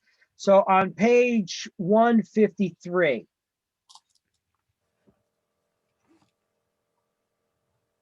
Cooperation with other licensees. under responsibility for investigations, the second sentence, we're going to highlight the New Jersey Real Estate Commission rules and regulations clearly require licensees to ascertain all pertinent information about a property's information about the property when taking it for a listing, all material information. The results of the licensee's investigation must be made known to all prospective purchasers. So you're highlighting that. And then you're going to put a bracket around the next paragraph that says failure to disclose any known defects or any defects that would have been apparent if a reasonable investigation would have been made. What is that talking about? We're not home inspectors. What kind of information is it looking for? The descriptions, the What kind of defects do we have to disclose to people? defects, Not the latent, the visible. defects, and Well, you know what? We got material defects. what and some of Okay. the listing information. Well, that's material information. So we have to investigate and disclose all the material information, material defects, and any latent defects that the owner may be aware of. Right. And the latent. Latent is the hidden defects, right? Right. Mhm. So material info and Is defects. flood zone we would consider a latent, right? Yeah, latent in it. Yeah, if it's in a flood zone, unless the property's sitting Latent. underwater, further investigations required to find out if it's in a flood zone, right? So we got to investigate and disclose all material information, defects, and latent defects as well. What's a latent defect? Hidden. Hidden. Hidden defect. There hidden. you go. Very good. All right. Now we're going to highlight the New Jersey Real Estate Licensing Act further requires that, and you're going to highlight these 2 bullet points. Any fully signed copy of any sole exclusive sale or rental listing be provided to the owner at time of listing. What is that? That's a duplicate original they're talking about there, right? So just right after that, duplicate original. Yeah.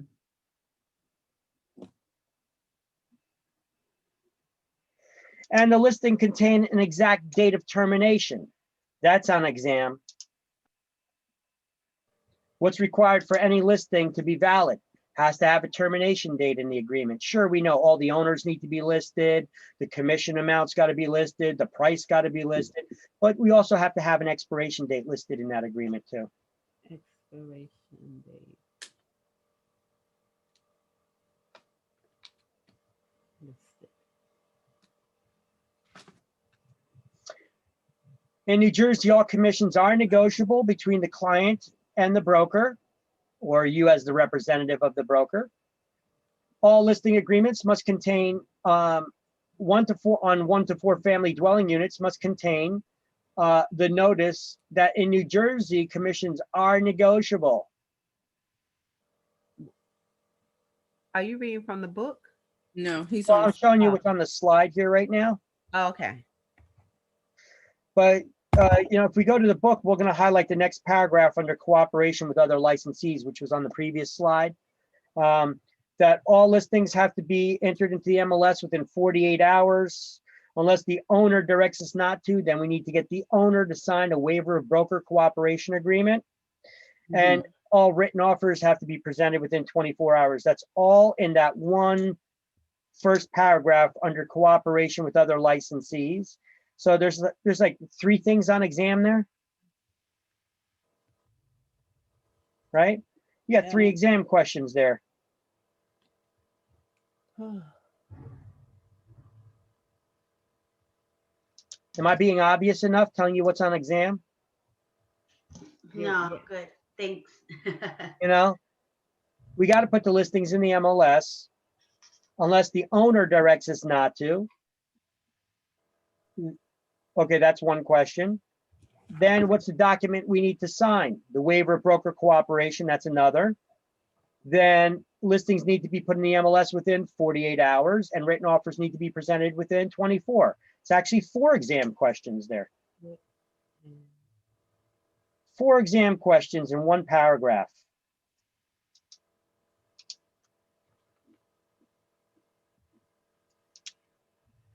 Hint, hint. Say that again. What you say? 48 hours.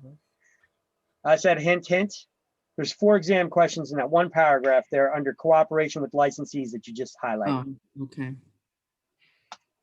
Mhm. And then when it comes to negotiability, in New Jersey, all commissions are negotiable, right? It's not Yes. set by any governmental authority or trade associations, etc. So Yeah. that last paragraph, negotiability of commissions, I just put a little asterisk next to it.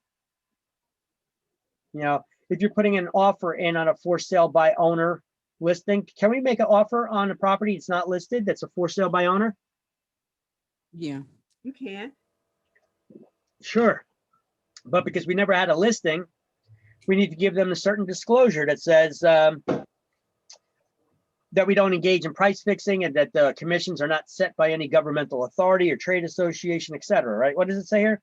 As a seller, you have the right to individually reach an agreement on any fee, commission, or other valuable consideration with any broker. No fee, commission, or other valuable consideration has been fixed by any governmental authority, by any trade association, or multiple listing service. Really early for mac and cheese. What's that? No, sorry, my daughter. Ah, okay, okay. Not talking to me, I get you. Turn the page.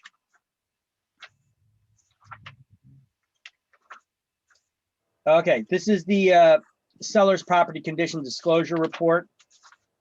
So this is how we gather a lot of that material information that we disclose to potential buyers and help avoid and help the seller avoid the triple damages or help limit their liability, right? So let me see, what does this page start on? Page 154. Let me see if I can make a note here in this slide.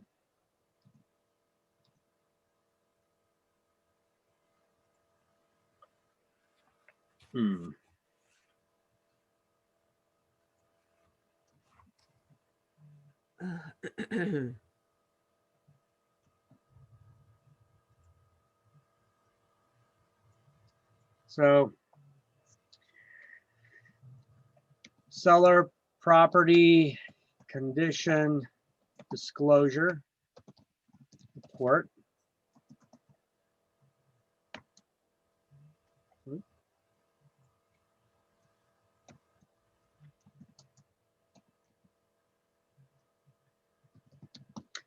Owners are required by law to disclose any known defects or problems.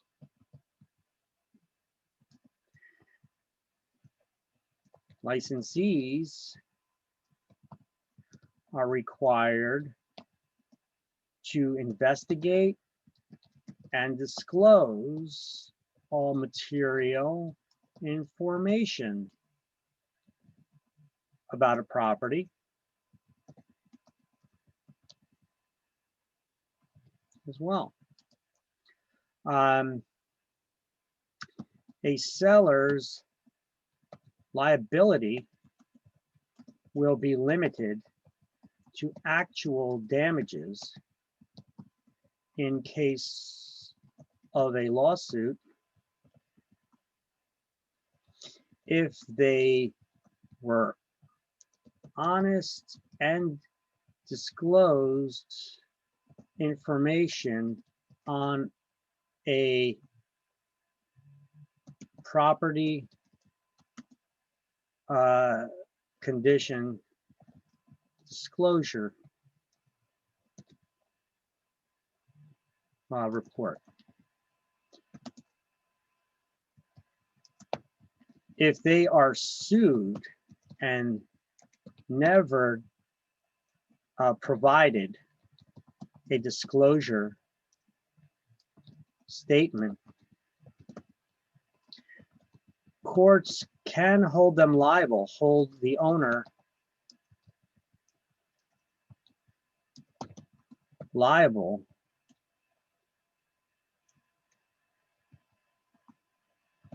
for up to triple damages.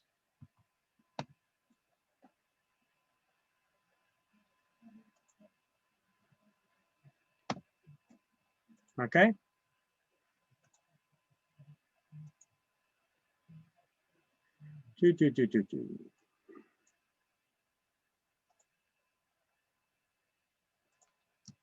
Okay.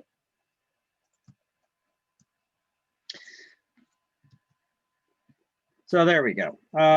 So this is that seller's property condition disclosure report. Let me also make a little notation of it that this can be found. Let me see. A sample of it can be found on page 154. 154. Yep. Okay. Sample disclosure, Oh yeah. Got it. page 154. Now they don't have to use this one. They could use a blank piece of paper to disclose information. You know, this is just put together for our convenience to help people out. That's a good piece. That's because it's detailed. Yeah, very. Yeah. Instead of you, Why try to go there with a blank piece of paper and try to figure out things to what do I need to gather? You know? exactly. You can do check boxes and I could probably come up with more questions than what's on this disclosure, but you know what? It's sufficient. It's good enough. You know, we should have something at least as a guide to at least disclose things. You know, what if they got questions here on this disclosure? Here, let me pull one. Let me pull it up on screen. You know, they got questions on this disclosure about all kinds of issues, from the age of the house and the occupancy of the dwelling. Does the owner currently live there? You know, there's a slew of information on this report that we wouldn't normally otherwise think of. question, Victor. Yes. Does all listing agreements has to be done at the office? No, you can carry them with you and fill it out there at That's what your I wanted to know. at the house. Good. So the seller's property condition statement, you know, we put their address, the seller's information, and then we let them go. We don't help them fill this out. We tell them this. The answers are yes, no, unknown. If the answer is yes, it may ask for additional information. Fill it out to the best of your knowledge. Be honest. Don't lie. Because if you lie about it, it's just as if you didn't fill it out at all, and you could be held guilty up to, if somebody sues you, you could be held responsible for triple the actual cost of any damages that somebody had experienced. Otherwise, if you fill this out and you're honest and you disclose it, it's not going to prevent people from being able to sue you. However, it will limit your liability in the event of lawsuit. And that's all I'm trying to do here is help limit your liability, because people can sue all the time. There's frivolous lawsuits that are baseless that people do all the time. So I can't say that it's going to prevent anybody from suing you, but I could at least try to limit that liability in the event of a lawsuit, right? Yeah. Cover yourself. Yeah. So that's all I'm trying to do is help you out here. So you got questions here about occupancy, questions about the roof, attics, basements, crawl spaces, questions about termites and wood destroying insects, dry rot and pests, questions about structural issues, maybe structural items or things that are going on, either problems or construction that you've done, additions and remodels. I mean, look, even in each one of these things, we could come up with probably a lot more than 2 questions, right? This is a basic guide for us. We could come up with more stuff and disclose it here too. Questions about plumbing, water, sewage. Questions about heating and air conditioning systems, wood burning stoves and fireplaces, electrical systems, land, soil, drainage, and boundary line questions. Questions about environmental hazards, deed restrictions or special designations from homeowner associations, condominiums, and co-ops. I have another question. Yeah, laundry list of miscellaneous questions here. Go ahead. When the seller is filling out her information or his information or their information on their home, and they know it's, okay, let's just say a flood zone, and they don't disclose that. and you do your investigation and find out, you then do what? Of course, you go back and you have to change things or Well, have. you don't need to do an investigation. The lender's going to tell you if it's in the flood Well, zone. you get the information. That's like your investigation too, because Look, hold on a second. They could have redrawn the flood maps. You know, as far as the homeowner is concerned, I never had flood insurance. I was never required to have flood insurance. We've never Okay. flooded here. so If you they then drew go the back flood and maps and it's now classified as a flood area. I don't know why, but if it is, hey, it is. But as far as I'm concerned, it's not a flood zone. I was never notified, you know. So as far as my knowledge as a homeowner, we're not in a flood zone. So are they lying? Well, no, because No, it's from maybe her not. knowledge, but So it's our So- job that if we're going to be writing in the listing that it's not in a flood zone, we should at least check the FEMA website to see if it is or if it isn't. So then what do you do with that information? Now, if they say no, and then FEMA says yes, Well, then it's in a flood zone. What I would ultimately say is, you know, check with your lender. Here, hold on a second. Let me show you okay, another. but how do you correct the documents is what I'm saying. Hold on. Okay. Hold on. Let's go back a couple slides. 1, 2, 3. I'm going to open up this website again. Oh, wait, I already have it open still. All right. If we This go, stuff has to be signed. hold on. You see, I still got this open here from this listing. What were the fields that we have to put in here? If we Yeah. scroll pretty much down to the bottom of it, there's a question somewhere around here asking if it's in a flood zone or not. Mhm. Let me know if you guys see it before I do here. Okay, we just came out of the seller's properties condition disclosure statement, right? Yeah, I went back to the listing. I went Right, back. now you're back at the listing. I was just wondering, Yeah, this is the MLS listing input sheet here. on their disclosure, you leave theirs just the way it is, right? Yeah, you fill it out. You have them fill it out, and then you should, to the best of your knowledge, go over the information that they filled out and try to verify that all that information is accurate. Well, that's what I'm saying. So 'Cause we what, don't want to just pass along false information that they may have supplied. well, that's what I'm saying, Victor. So what if they're saying no and FEMA says yes, and they put on their disclosure, it's not a flood zone? So if they say no, what do you do? That's what I'm As asking. far as they're concerned, they may not ever had to pay for flood insurance. So as far as they're concerned, they think that they're not in a flood zone. You check the FEMA website Mhm. and see if they are. so you're going to tell them that, okay, so are we telling them how, because to prevent an argument or whatever, the How disagreement, would you It's not an disclose that? argument. how would you handle it? How would How would you handle it? And how would you disclose it to a buyer? It's not. Or is it not?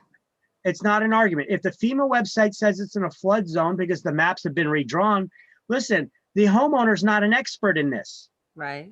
If But they, what I'm saying is hold on a second. their disclosure, even though it stays the same, you don't bother their disclosure. You leave it the way they have it, right? Mhm. Right? Because they're signing it and this is their statement. So how would Otherwise, you know what I mean? But I would put in the MLS. Okay. If I was aware that it's in a flood zone in the Okay. MLS, I'm going to write that it's in a flood zone. Okay. So that's your background. If you Okay. have that information available already when they're filling out that seller property condition report, I would Right. tell them that it's in a flood zone. Okay. Even though that they don't have flood insurance, the flood maps have been redrawn. You're in a flood zone. Right. Mark off that it's in a flood zone. hmm I just wanted to know your back. I hear you now. You're saying you would put the information you received in the MLS. Yeah, And that states that what you found out, you noted, even that though means- seller noted something totally different. yeah, you're trying to be honest on these things. You're not trying to scheme with anybody, you know. You're trying to be honest about it, you know. As far as the owner is concerned, they're trying to be honest, and as far as they know, they're not in a flood zone, but they're Right. not experts in the topic. And if Gotcha. they supply incorrect information, what are they guilty of? I mean, right? that's guilty of fraud. Like No, it's not. Guilty knowledge. Fraud. Hold on a second. It's called, Fraud is intentional But misrepresentation. that's what I was about That to say. homeowner's not trying to intentionally misrepresent anything. Oh yeah, because she's But saying then- to her knowledge. Then they're not expected to have expertise in the topic anyway. So Right. they would be guilty of innocent misrepresentation. And remember, I told you guys, you would never be found guilty of innocent misrepresentation. At the least, you would be found guilty of negligence. okay, Victor, You're do the you have expert. do You you should have- know better. do you have an example of what the sellers may know that they won't disclose, but you find out something totally different? Yeah, that there's a problem with the structure or the zoning or the Okay, house that they're not disclosing, that they're just Okay. lying about. They know something is messed up. and how would you handle that one? I mean, there's nothing that we could do about it if we don't know. I mean, we're not home inspectors. Just the best of our ability, we walk through the house and confirm that the information they provided to us is accurate. But we're not home inspectors. We're not expected to be. So, but if they did an improvement on the house, we could say, okay, well, let's see a copy of your permit. Let's see Okay. the contractor's bill when you did the work. You know, trust but verify is all I'm saying, right? Have you ever ran into something that they did not disclose and you found out something different? Yeah, Have you- they may have forgotten something too. People make honest mistakes all the time. Oh, okay. You know, oh, I didn't think of that. You know, right? Okay. Have you ever said that to yourself? Oh my God, I forgot, or I didn't think of that. Sure, we're human. We make mistakes. This is why we carry errors and omissions insurance too. Mhm. I was just wondering about all that guilty knowledge and not knowing and the intent, to you back yourself up from things like that. Because if that's written, then what are some of the cases that came about? You know what I mean? And you know that you've done all that you can to cover yourself. That's all you could ask. Okay. That's all I could ask of you is to do your best to be honest and truthful in Mm-hmm. statements, right? So with a seller's disclosure form, you don't touch anything that they do. You leave it just the way they put, Yeah. because it's coming from them, right? And you back yourself up in MLF. less. And I just try to verify the information that they wrote there. And if I see that anything is not accurate, I'll tell them to change it. Oh, Not okay. accurate. Okay. Because we're trying to prevent lawsuits, and hopefully the homeowner's not trying to screw anybody over. I'm, as a real estate agent, even though I'm representing the seller in this transaction, I'm not trying to screw over a buyer. Exactly. So You you're know? basically even like speaking to the flood zone. She may say, I never had it. I've been here 15 years, never had a flood, never paid insurance. But now with me doing my due diligence, I'm gonna go into the MLS because I did my research and I see that this is an area. I will go back to her and say, I understand you haven't, but according to my research, this is what it is. So I have to disclose. It's there, right? Yep. Okay. Are the MLS listings that you put in time stamped? Oh yeah, and it keeps a history. That's what I want. Okay, that's good. Listen, it keeps a history too. Listen, sometimes agents do stupid stuff, Mhm. MLSs never did that. They never kept the history. You can make a change and it keeps it, now the change is reflected there. Okay. Mhm. Now they keep history. Like you change the wording in a listing. Right. Sometimes agents, they're required to put fields in and they don't got all the information yet. So they save it as a draft and then they go back in and change it. That's fine. Right. But Right. if they submit it as a listing and then they go back in to change stuff, later on they put in some markings, Mhm. I got to add the directions here for themselves. They write something in because it's a Mhm. required field. So they write something in and they plan on going back and changing it. I've seen agents do some stupid shit. I've seen them writing here, like negative comments about somebody and cursing in it and like write Uh-oh. negative comments or No. God forbid you write something discriminatory, in a field there, just like about somebody, this dumb mother effer, or something. It's like, oh my God. Oh my God. And if you look at the history, you see it's all corrected now, right? But you could see the Yeah. last couple of changes that they made and it's like, oh my God, stupid bastard. Wow. You write anything online, Mhm. consider that there's a record of it out there somewhere. Okay. All right. So even if you make a change, you could see it. You know, like on Facebook, somebody makes a post there and they go back and they modify it. You know, you go Yeah, back in there, yeah, you a see lot that of them. change was. Yeah.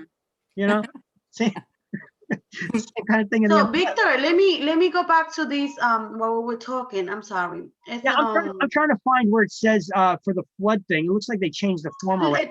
the lender actually knows if your house is in a flood zone, because that's, I mean, that was, I bought a house The and it was lender in a has their flood own zone. flood maps. They don't just check the Yeah. FEMA. They got their own set of flood maps that are a Yes, little more because accurate. Yeah. because when I was going to purchase, that's when it got disclosed. I didn't know until I, I went to Yeah. my mortgage, and then they were like, okay, you You need need a flood insurance. flood insurance. And I'm like, wait, what?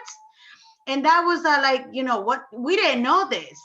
But since we were like kind of like in the process, we were like, okay, how much is it? And now there's there's a lot of type of Well, flood. it depends on what kind of flood zone you are, what the risk is, how close Yes. you are, what your elevation is. All those factors play into how much your flood insurance is going to cost you. Right. I mean, you could have two people in a 100-year flood zone, but the flood insurance will cost them a different amount. It's also based on the value of your property, what your Yes. actual elevation is. So that plays a role into the cost of the flood insurance, because of the likelihood of the risk too. Right. I mean, are you right on a river, or are you on a mountain next to a river? I mean, Right. so those things could play into the cost of the flood insurance too. I mean, some person, for you, flood insurance could be $1,000. For the next guy, it's $2,500. Right. Mm-hmm. Yeah. And flood insurance could be expensive like that. Yeah. Now, I'm not sure where the hell it is. I'm not going to waste any more time looking, but it says somewhere on here, flood insurance. I wanted to show you that if you go into the listing here, you could select it's in a flood zone. Yes, Okay. no, and then there's another checkbox, unknown. You could check that option too. You guys hear me? Yes. Okay. So you could also check off unknown and let them do their own research, But if you're positive that it's in a flood zone, or if it's not in a flood zone, you could check it off. Otherwise, Right. check off unknown. Mm-hmm. And I don't know why the hell I can't. I'm having a little difficulty trying to locate where that is, because I know it's here. There's a lot of stuff on there, Vic. There is a lot of stuff on here, Yeah, but it's a lot of stuff on I'm under pressure here, trying to get through things, answer questions, and find this at the same time here. So, Well, you could continue. We got it. all right, you got the gist of what I was Yeah, we got trying the to gist. explain to you, right? That's all Yep. that matters. I just want to know how you cover yourself and different things going back. We do the best we can. Okay. That's all we could do. Mm-hmm. Okay. Don't lie. Be honest. Do the best Exactly. you can. Okay. Can you be honest and do your research and do the best, and still somebody tries to sue you? Yeah. So all we could do is our best, Yeah. right? Mm-hmm. Try to be a good person. Try to do the best you can. Try not to lie. Try to be honest. Do your job to the best of your ability. That's all we could ask. What you're looking at in the land, source, drainage, and boundaries. Here, over here, we're adding what is going to be included. What is the seller including or excluding from the sale? What was your question, dear? I'm sorry. No. What are you looking for? I think it's in land. Number 69. On what are you looking at? No, you were actually looking for something. I think I found it. The water thing the water. In the listing here? Yeah. The flood What insurance. field number? The flood insurance that you said. You see each field is numbered? Yeah. What's the field number that you're looking at? She said 69, didn't she? 69? Yeah. Under land. I think that's what you're looking at, because you've been looking and trying. Now 69 here is for the number. No. So then I'm looking at different. It's just in the book that I have. Oh, you're looking in the book. Oh no, this isn't Yeah. the book. Oh, okay. Then never mind. Sorry. What are you looking at? The contract? Are you looking at the seller's disclosure? What are you looking at? Yeah, the seller's disclosure. So what page number or what line? What's the line number? The line number is 190 or 189. It's on 157. The line number is 157. So look, I got it on screen here. No, it's on page 157. Oh, what line number? What line number? 189 or 190, I think. 190, maybe. Okay, so 189, 190. Land, soil, and drainage and boundary issues. Okay. So let's see, 189, 190. Are you aware of any past, present mining operations? Is it in a flood zone? See, these are the questions, okay, they're asking on the seller property condition report. Yes. But we also have this field on the MLS input sheet too.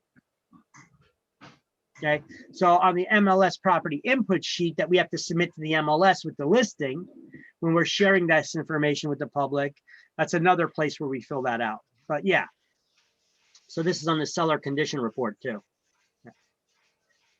All right, guys, let me close that out.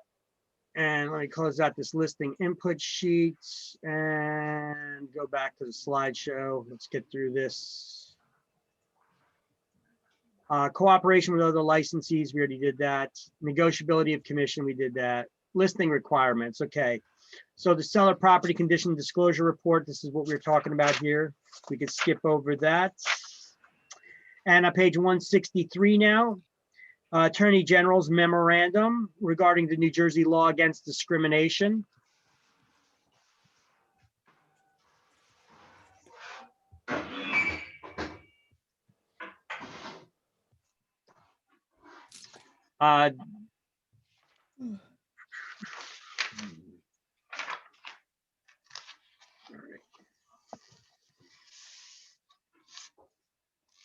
So the disclosure about the LAD and the federal anti-discriminatory laws, the owner must abide by if they work with a licensee or not, right? You got to follow, an owner has to follow the law. They cannot discriminate if you're offering your property for sale or rent, right?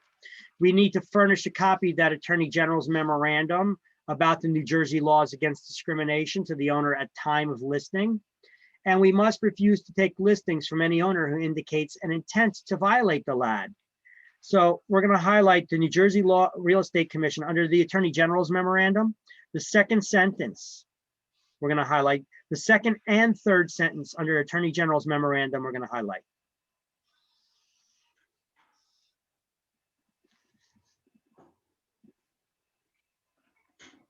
And then under expiration of a listing period, we're going to highlight all exclusive listings must specify, and then go to the line below it and highlight an exact termination date.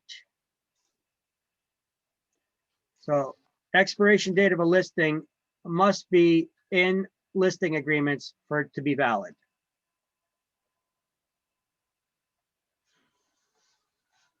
Okay. So expiration date of a listing must be specified in the listing agreement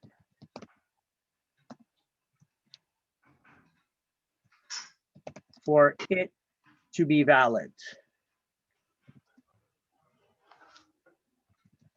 Start date, end date, all the owners, commission, commissions, asking price, etc. But if the expiration date is missing, the listing is not valid. Remember, we must supply a duplicate original to the owner at time of signing.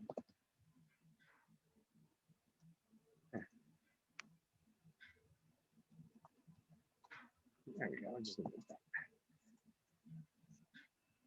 that. Okay.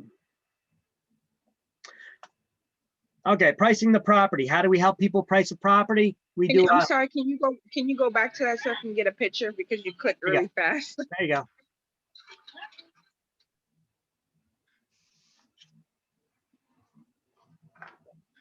Thank you. You're welcome. I'll also update. I'll update them at the end of the class into the shared folder there, in the shared Google Drive. All right. So pricing the property. Owner determines the listing asking price. Who determines the asking price of the property? Owner. The owner does. We as real estate licensees try to help guide them by educating them on what the value of their property is. And how do we do that? By the CMA, doing a comparative market analysis for them. So the owner determines the listing asking price with advice and counsel from their broker or salesperson who tries to educate them by doing a CMA, right? That's the comparative market analysis. Comparative market analysis, pricing analysis, call it whatever the hell you want. Just don't call it an appraisal, right?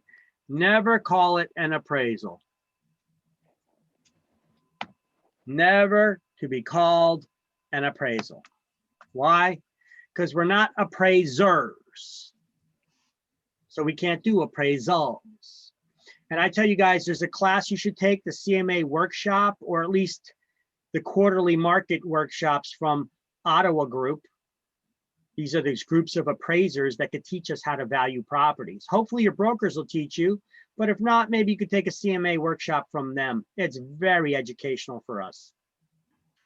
CMA workshop class taught by appraisers. There you go. Taught by That's good to know. appraisers for less than $100. It's less than $100 and it's tax deductible, right? Okay. So better to get trained by the pros. What is that, certificated course? Than your broker, right? Is it certificated? No, but they do give you a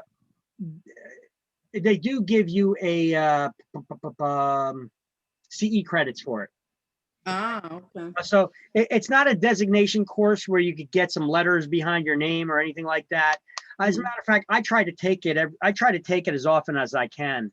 You know, I try to take it every year if I could, but I usually have a class and it screws it up. Like I tried taking it again this year and I missed out on it.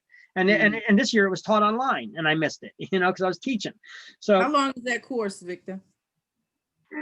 Maybe about 3 hours. Oh, okay. You know, but it always, I'm telling you, it's a great class because these are one of these classes that you go to and you take intensive notes and they supply all these materials for you. And then you're staying there behind, walking up to the teacher during break, trying to ask them questions. You know, if you're always staying there, like you don't want the class to end, you know, when people are dismissed, they start running out, but yet, you know, you got a pack of people still there at the front asking questions, you know, that's a good class. Yeah. Very informative. It's taught by a group of appraisers. Yeah, that's good to know. Yeah, yeah. So I gave you the link here. Now, if you missed it, because they only give the CMA workshop certain times during the year, you guys can always go to their sign up for their quarterly market reports too. They email them to you, but they also have classes, these quarterly market workshops. So you look at their events and workshops here on their website. Now these guys are consultants for Fortune 500 companies. You know, if they're looking at their information that they provide as valuable, you guys should too. You know, look, here's their workshops that they got. Commercial real estate. They may have others that they don't have listed here. You got to call and check with them because this is stuff from the end of the year that they just had. See what they got coming up. Spring workshops, advanced CMA workshop. That's the one they just had in November. How do you pronounce that? Is it Otto or Ate? I always call it Ottawa, you know, and I don't know. It could be, I don't know. It's like a French name, right? Yeah, it is. Because a lot of them, the Tays are pronounced, the TAUs are actually pronounced Tay. Yeah, I'm probably mispronouncing it. I don't care. This is what I call it. I call it Ottawa, you know. If I'm mispronouncing it, let them correct me. You know, Jeffrey Ottawa, I think is his name. Jeffrey Attal, or Jeffrey Ottawa. You know, I don't know. Call them what you want. Until somebody corrects you, you know. You got to call it something, right? OTTEAU. I'm not going to be spelling it out all the time. So Jeffrey Ottawa is the guy who owns it, who owns this company. But it's a group of appraisers that create all kinds of presentations. They do market research. That they gather information from all kinds of publicly available resources, and they disseminate that information. They break it down into the tiniest little differences so that they could build it into a report, some sort That's of. in Mattawan, huh? What's that? That's in Mattawan? They used to be in East Brunswick, but they moved. So let me see, where are they now? Contact us. Let's see. Old Bridge. They're in Old Bridge now. Yeah, I don't know. They do these workshops for us out of hotels. They rent hotel rooms, you know, and they do them in hotels. Contact us. Okay. Yeah, Mattawan, Manhattan, and Philadelphia now. So they have an Old Bridge real estate consultant group in Old Bridge. Yeah, that's probably this one, the Mattawan one, Old Bridge, Yeah. Mattawan area. All right, they're good. So I got this market track, you know, here's a copy of one of their things that I get there from their CMA workshop that I have. I got a guide of all this information from them. Let me see if I could just pull up one of these things, that one of the reports that they give you. CMA adjustment guide. Where's it? The reference guide. Oh my God. Forget. Yeah, the adjustment guide. Here we go. So here's like one of the reports that you get. Here's one from 2015 that I got when I went to them. This is the good information. This is why you want to go to them regularly. You want to get this information. If a house is on a busy road, does it make it worth more or less? And how much more? See, this is how you make adjustments for the differences in prices. Without this report, how would you know? Yeah.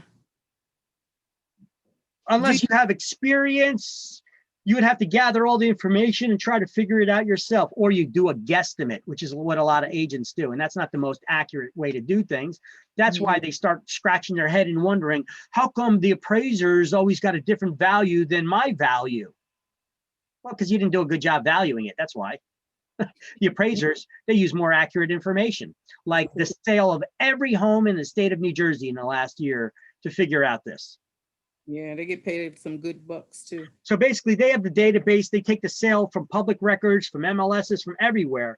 And then they say, well, only for this difference, if this is the only difference in the house, how much would it have sold? How much would that have made a difference in the price? And they base that off of comparing all the homes that have sold with these differences. And that gives them a pretty accurate pricing way of pricing these properties now, right? So if it's on a busy road, if the house was in the $250,000 price range, well, that would have made the house worth 4% less or $10,000 less. But what if it was on a private road and it's like a cul-de-sac street? Well, that would have made it worth $8,000 more, or 3.2% more. Now, what if you have a bigger lot? Well, it's not going to really matter unless we're talking like acres or half acres size. Because your neighbor has a lot that's a little bit larger than yours. You know, some people are like, well, my lot is larger than theirs. You know, I got a couple more feet. You know what? You're talking small potatoes. That's not going to really make much of a difference in the price of that overall property. It'll make it more desirable for you, perhaps, because it's got a little bit of a larger lot. But unless we're talking half acres in size, it's not really going to make a hill of beans of a difference. Not unless you're planning on subdividing it and tearing it down and putting up 2 houses. Right? That's the only time when it's really going to make a difference in the valuation. You know, and so there's all kinds of resources here. Look, what about if you did a remodel on the house, you know, any construction or additions that you did? Well, now that gets a little more complicated. Now you got to start looking at the notes that they gave you in the class, and then they give you some math figures here you got to do to try to do some calculations to figure out those improvements. How long ago was that improvement done? What the improvement was, in order to figure out how much addition to value it may have made, right?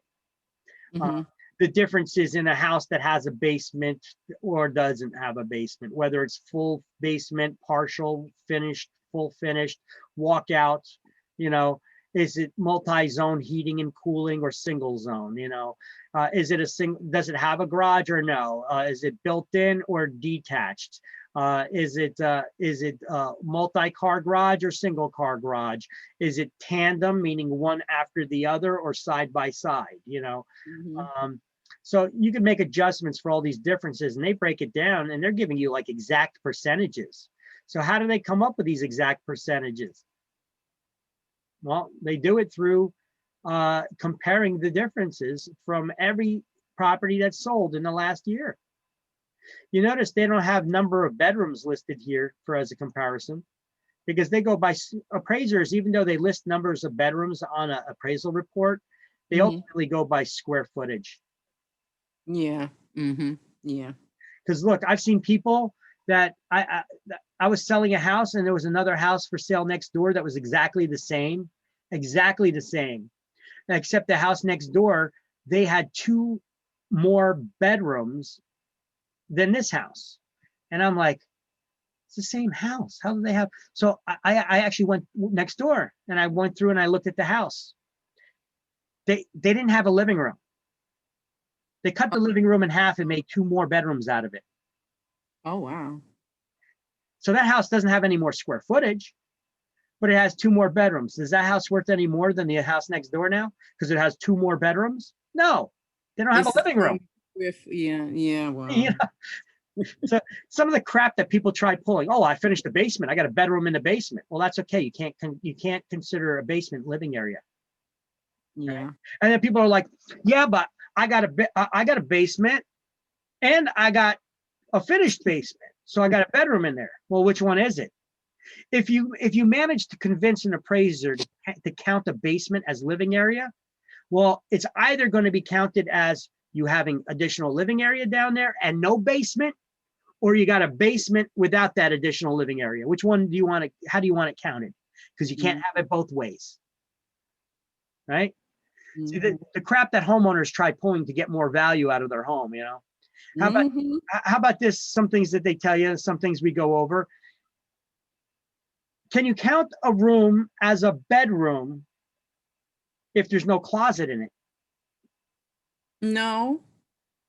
Has to have a closet. Yeah. Has to have a closet to be considered a bedroom. But you know what I seen what some people did? They went to like IKEA and get one of these portable closets, you know, with the doors. They leaned it up against the wall. Can you count that as a bedroom now? No. No. Not at all. You want me to tell you how you can count it as a bedroom? How?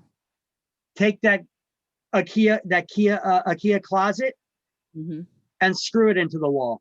Yeah. Oh. Now it's a bedroom. Attached. It's attached. It's part. Yeah. Attached. Oh, it's a fixture. It sounds stupid, but An improvement. I had these conversations with appraisers sometimes, and we shake our heads sometimes at some of this stupid shit that people do. You know, and the appraiser's like, well, I can count it if they put a screw in it and it's attached to the wall. But if it's not, you know, that's chattel. They could take that with them. It's personal property. But if it's screwed into the wall, it's part of the real estate, right? Yeah. A property in Piscataway once. Beautiful. The yard. It was from corner to corner. It was really nice. And well, it was family. It was my family who owned it, but we were looking at it, and we went upstairs. The wife, my cousin, did not want us to go in the bedroom. She was just trying to keep us from these little teeny tiny bedrooms. Teeny. I was like, that's why you do. This is really going to stop the sale of this house. And the closet space. Yeah, closet space is a big deal. When you're trying to sell a house, a good idea for you to give advice to people is tell them to take the stuff out and pack it out. You know, if it's winter, take your summer clothes and put it in boxes, put it in the garage, put it away. It makes the closet seem bigger. No, it wouldn't have made any difference with this house. Yeah, but other room, every other space was excellent. It was beautiful, except the bedrooms. Yeah, they could be tiny. I've seen houses with plenty of tiny bedrooms but still, even with closets, you could give it an illusion by emptying out half the clothes from it, at least, you know. Otherwise, when you got all the summer clothes and winter clothes and the boots and the shoes and the flip-flops and everything, it looks like a mess. The closet looks like a mess. But if you empty out that stuff and you got to shift your clothes around throughout the year, pack the stuff away that you're not going to be using it in the different seasons. Your closet all of a sudden has a lot more room. This Yeah. closet couldn't fit any shoes. But in real life, do most people actually do that on a regular basis? Do they pack away their summer clothes when it's winter? Do they pack away their winter clothes in the summer? Some, and Yeah. Yeah, but the put 'em in majority of storage. people don't. And so Right. basically the closet always looks like there's never enough closet space because of that. So that's why I'm complaining over here, huh? I'm talking. Yeah. boots, See, it's shoes. an illusion that we could make when we're selling a house, but it's also not really, it's really not a bad way to actually live too. When you have a house, you could have a big closet and you could seem like you never have enough space because you have your year-round clothing there. If you try to pack away some of your clothing from a different season that you're not going to be wearing in the summer, you have you could live more comfortably and have more room in your closet. You could optimize that space a little bit better. This house had 3 bedrooms and they all 3 were tiny, but every other room in the house, it was a beautiful house, except the bedrooms just threw the entire house off. I'm like, does these bedrooms go? So you're going to take so you're going to take measurements of the room sizes and put that in the MLS when you market that property for sale? No, Definitely not. no. Let someone make their own. You may not even take pictures of the room. No. And now people, when they see the listing in the MLS, what are they going to be asking themselves? When they see pictures of the house and they see no pictures of the bedroom, they're going to be saying, I wish there was more pictures. Yeah. And that's your job. Then you did a successful job as a real estate agent. Your job is not to show them every angle of every room, the dimensions, the sizes, give them video tours. That's not your job as a real estate agent. By doing that, you know what? You're trying to be a movie star and trying to be on TV, but you're not going to be successful at sales. Your job as a salesperson is to tease them. Yeah. Try to get them in the door. Get them in the door. You're not selling anything online. You're not selling anything over the phone. You gotta get them in the door. Yeah. And then even if they don't buy that one, maybe you could build rapport with them and find them something else and at least get them as a client to buy something else. Right? Yes. You guys got to learn how to be salespeople. This is all part of sales. You don't give them the cow when all they want is the milk, right? Mm-hmm. Yeah. So that's true. That's right. You got to tease them a little bit. Give them some of these these artful photographs like the HGTV style. Show them a little picture of a shelf with some nice decorations on it. I mean, they're not getting the decorations on the shelf. That's not going with the house. But it's a nice little teaser. It shows how well the house has been maintained, perhaps, or the decor. And people get excited about it. They're like, okay, I want to see more pictures. I want to see more. Oh man, that's all? They don't have any more pictures? Now, what's your only option now? Do you give your clients direction as far as maybe you should move that or move that if you're taking a picture? Staging, I don't do staging myself, but I'll give staging advice. And I'll say declutter, depersonalize, empty out your closets, keep only minimal stuff that you need. Probably take half the furniture out of the house and put it in the garage or in storage, right? And it makes the house look so much bigger. Yeah. Because a lot of times when people have all their furniture in, it looks cluttered. It looks small because the rooms are filled with furniture. The closets are filled with your stuff. People can't picture the house being theirs when all they see is your family's pictures all over. They feel like they're walking through a house that is someone else's, and they feel like they're intruding. And if you're selling, you shouldn't want all of that stuff out anyway like that. Yeah, but you're trying to also make your people personal stuff. Imagine and picture it as their own. And I can't picture this house as my own when all I see is your kids' drawings up on the refrigerator and pictures of your family all over the wall. I want somebody, if they're walking through your house, I don't want them to know who owns the house or who lives there. Yeah, no. It should be unrecognizable to them, right, of who the owners are. Okay, because now it's personal, Right. I want them to see the real estate. I don't want them to concentrate on who owns the house. Exactly. What they think, what they know they can do with it. We can do this with it. Oh, I can imagine. And even though they got HGTV, most people don't have that vision. They think they do, but they really don't. Right. Take a look at the first time a homeowner selling a house and they forget to clean the tub after they take a shower in the morning. And the first time somebody pulls away that shower curtain and looks in, and they see a little fur monster growing there in the drain. They're like, Nasty. oh my God, what the hell's growing there? That's nasty. Oh, I got to get out of here. You know, really? You're the HGTV. Clean up. You know, and you know that gets cleaned, right? They clean that up, right? That doesn't come with the house like that, you know. When you if you're looking to buy a house at a good price, you want a house that's messy and nasty and stinks and that got That's a rodents. turn off. Yeah. Because then you're gonna fix it up and get rid of all that stuff. You get it at a bargain price, you know. But if you want a house that's perfect condition, like the after effect on HGTV style houses, and then you want that pre-HGTV price, it ain't happening. Hey, you got to buy the junk and fix it up yourself. Yeah. If you want to get that good price. All right. So anyway, we guide the homeowners on how to get how to market their property, what kind of price. So under the second paragraph, under pricing the property, we're going to highlight, determine a listing price for the property through a comparative market analysis, or sellers determine the listing price of a property through a comparative market analysis.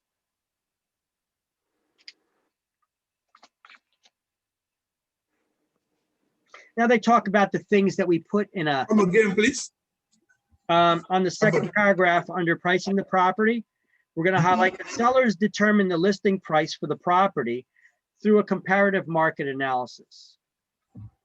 Basically, we help them determine that price as salespeople by doing a comparative market analysis presentation, but ultimately, who sets the price of the property? So The owner does. The owner. The owner. But then we just help them along. That's it. Now, there's certain things that we put into a listing. Here, I'm gonna have to add another slide here. Oh, excuse me. bless you. Thank See, there's certain things that we add to a slide here in pricing the property when we're doing that CMA, that comparative market analysis. There's certain things that should be in that analysis.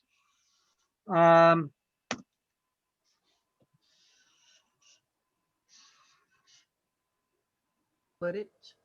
You know, we put on there active properties currently active on the market, right?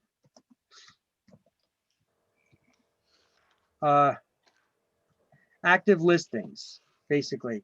Why do we show them active listings? Okay. Yeah, you don't want to show them one that's not active. Well, we show active listings in a CMA. So items included. Let them know that people want to purchase in the area, that people are interested in that area. You want to show them the activity of what's going on there right now. All right. That's why we show active listings, to show you what the activity of the property is. Not to show what's, hold on one second. I'm having a little I took active as the ones that are for sale now. That's how I took active. It is. It is. So you don't want to show them an expired listing, right? Well, hold on one second. We do. Oh, you do? Yes. When we do a CMA, let me make this smaller because we're gonna have to put just in case you can get it sold again or put it back on the market. Get it put on the market. American Kennel Club. Why do we show the when we're doing comparative market analysis? Actually, I should just have this as the title here: pricing the property. Here we go. Comparative market analysis. Items included in the CMA, we would show we show active listings so they can see what other homes are available currently in the marketplace. Not to see what price they're asking. Right. That is irrelevant. Right? We show them under contract listings. 12 o'clock already? Why do we show them under contract listings? Because that's a comparative as well. To show them the activity Mm-hmm. in the marketplace Contract. of how many buyers are making offers which the sellers are accepting. Right. Okay, that's what I said. Once again, not to look at the price. We won't know what the accepted price is until it closes. Right. We look at, let's see, active, under contract. Let's see, active, under contract, sold listings are the ones that we look at when they actually closed. So that can be listed as C or S. Okay, so let's look at the sold. S is for sold.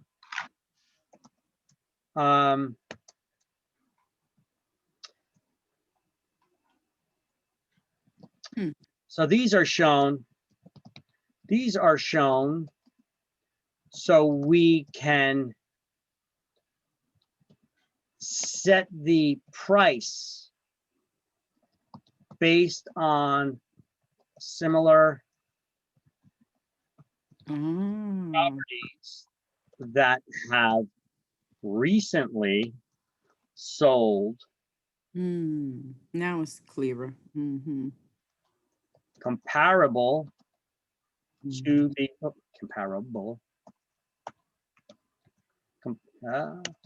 comparable to the subject property we're trying to value, right? And we make adjustments for the differences.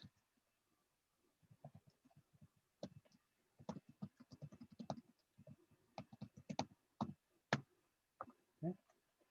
We show them expired listings. Why? To see why they failed to sell. Remember, this is a presentation, right? Yeah. Often the agent will be blamed. Blamed? Yeah, they'll be blamed. It's the agent's fault that the property didn't sell. Okay. Let's take a Yeah. look. It could be seller's fault, agent's fault, or nobody's fault. Right.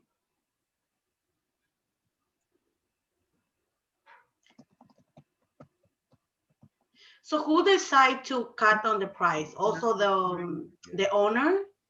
Because I seen like some listing that it says 10,000 cut, you know. Yeah, well, who sets the price? Who sets The that owner. asking price? The owner. So normally, but we can actually tell them like, okay, listen. That's your job. Your job is to educate them. Right. Okay. Okay. Hold on. It's the agent's job to educate the seller to come to a reasonable asking price. The seller sets the asking price. The market Okay. determines the value based on how much they're willing to pay. Mm-hmm. This is good. right? Mm-hmm. So some of the items that are included in the CMA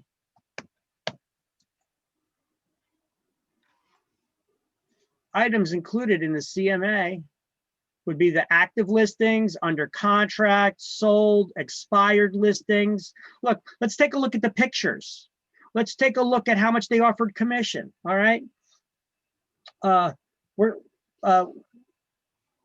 So take a look at the pictures. Were there any? The quality?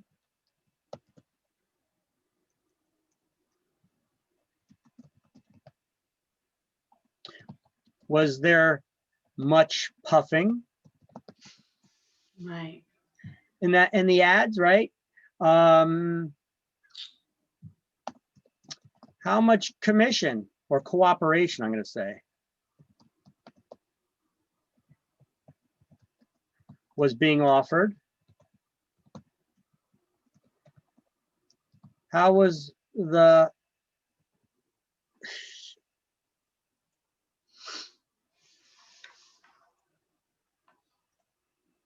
price set? Was the property accurately priced?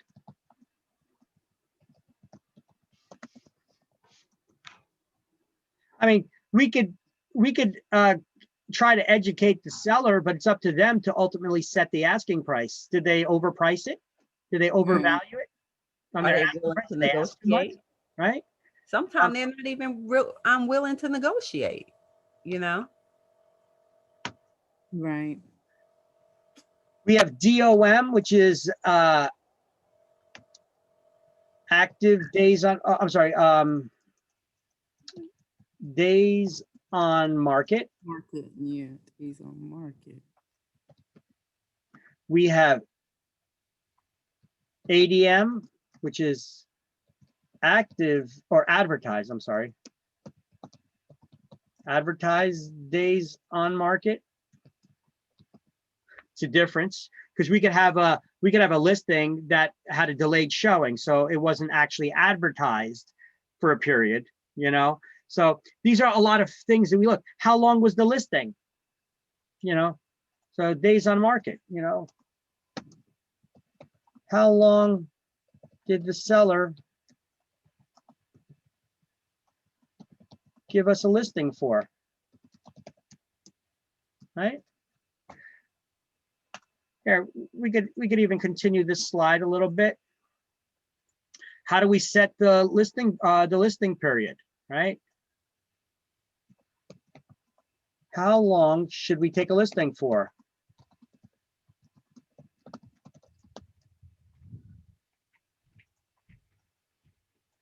Right? What do we call this? Absorption rate.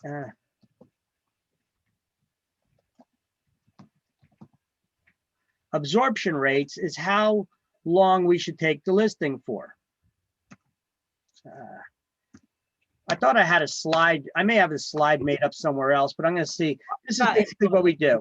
We number of homes on the market in an area. Oh, the number that was sold, right? And then we're going to divide it. Hold on a second. I got to see what my slide show. What is it? Alt 246. Alt 246. There we go. We got a little code here on how to put up that division symbol. All right, so divided by the number of homes sold last month in that area. And this will equal the absorption period. Of how long you should keep it, do the listing for? Yep. Which is, which tells us in theory how long it would take for the market to absorb all the homes on available if no new homes come on the market for sale, and if the number of buyers remains constant. We can usually justify a 6 to 12 month listing period. This is how we can prove it. Now, even though we do this, seller arguments, right, or seller objections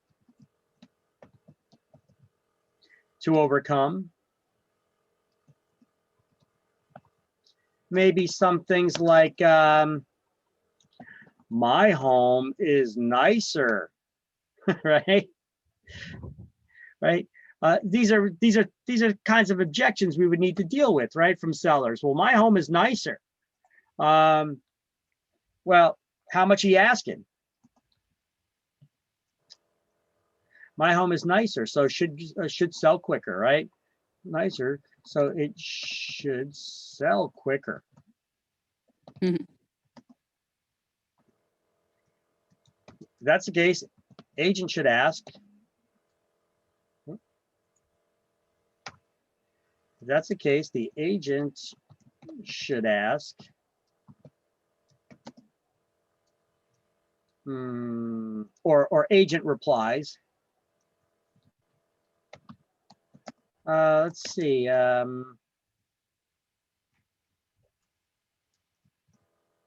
What is the listing price, right?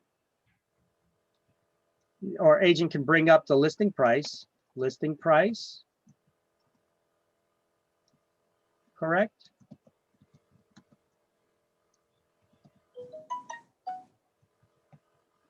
How does it show? Or showing availability. You know what? I do have a slide for this. So let me bring up the slide in the whiteboard for CMAs. I got a lot of objections and things I brought up before with people. CMA absorption rates. Here we go. Here's one. I know I got a couple of them in here, but let's see. Some of the issues that we look at are days on market, absorption rates, things that could affect that, requiring a longer listing time or not. Let's see. Let's see. Do they have pets? Okay. Are they offering a seller? Okay. These are the things that would require a longer listing. The listing price, did they price it appropriately? The showing times, is it available to show, or does the seller need to be home all the time? Or are they restricting, can we put a sign on the property? Can we put a lockbox on the property? How much are the taxes on this property? Are there restricted showings because of pets? Are there pets or not? Has the owner gone nose blind? You know what I mean by that, right? Yes, yes. Yeah. I mean, we got this thing here that sometimes people become immune to some of the smells and odors in their own houses because they get used to them after a while, right? They get nose blind. They've gone nose blind to certain things, right? I mean, you guys all seen those Febreze commercials before, right? Have you gone nose blind? Like this lady. And this is a great way to do it in a joking way to people because they could understand it, you know. It's going to be opening up in just a sec. You get used to pet odors in your car. You think it smells fine, but your passengers smell this. Yep. Eliminate odors you've gone nose blind to for up to 30 days with the Febreze car vent clip. Wow, it smells good in here. So you and your passengers can breathe happy. Right? It's like your passengers smell this, you know. You get used to pet odors in your car. You think it smells fine, but your passengers smell this. Eliminate. I remember going to a house and I actually got upset with the agent. That I was like, why did you even bring me here? You know, I am. I was like, Well, they don't know. They see the listings. They may not have ever been to that house. Like, they're new. here's another one. Tell me if you guys can't see this one. This one new. Sadly, Angela's gotten used to the odor her cat leaves in the couch. She no longer smells it. Yep, she's gone nose blind. We staged an intervention to help her sister break the news. This is exactly what your house smells like. Yes. Oh, you are tripping. Febreze fabric refresher eliminates pet odors you've gone nose blind to.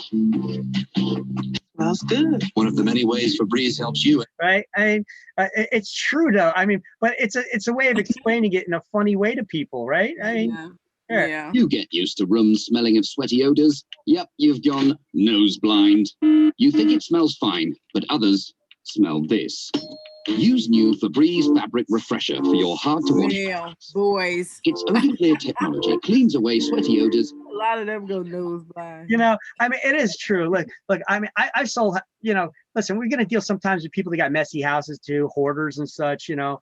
I sometimes tell people a story about that house that I sold over there, the one that was in the flood zone. When I bought that house, that was a hoarder house. And that lady that owned that house, oh my God, it was horrible. There was dumpsters and dumpsters load of crap that we had to get rid of. But I remember when I went in for the listing, you know, the girl had a cat and I was like, all right, I'm already like itching from the cat. And plus there's like piles of stuff all over the house, you know, like just garbage, you know. And I'm looking around, you know, then we come down, we sit down in the living room and I ask him, I'm like, you know, they got the cat. And I'm like, you guys got a dog too? And the lady's daughter got all excited. It was just the lady and her daughter who was, she was partially disabled, partially mentally disabled too.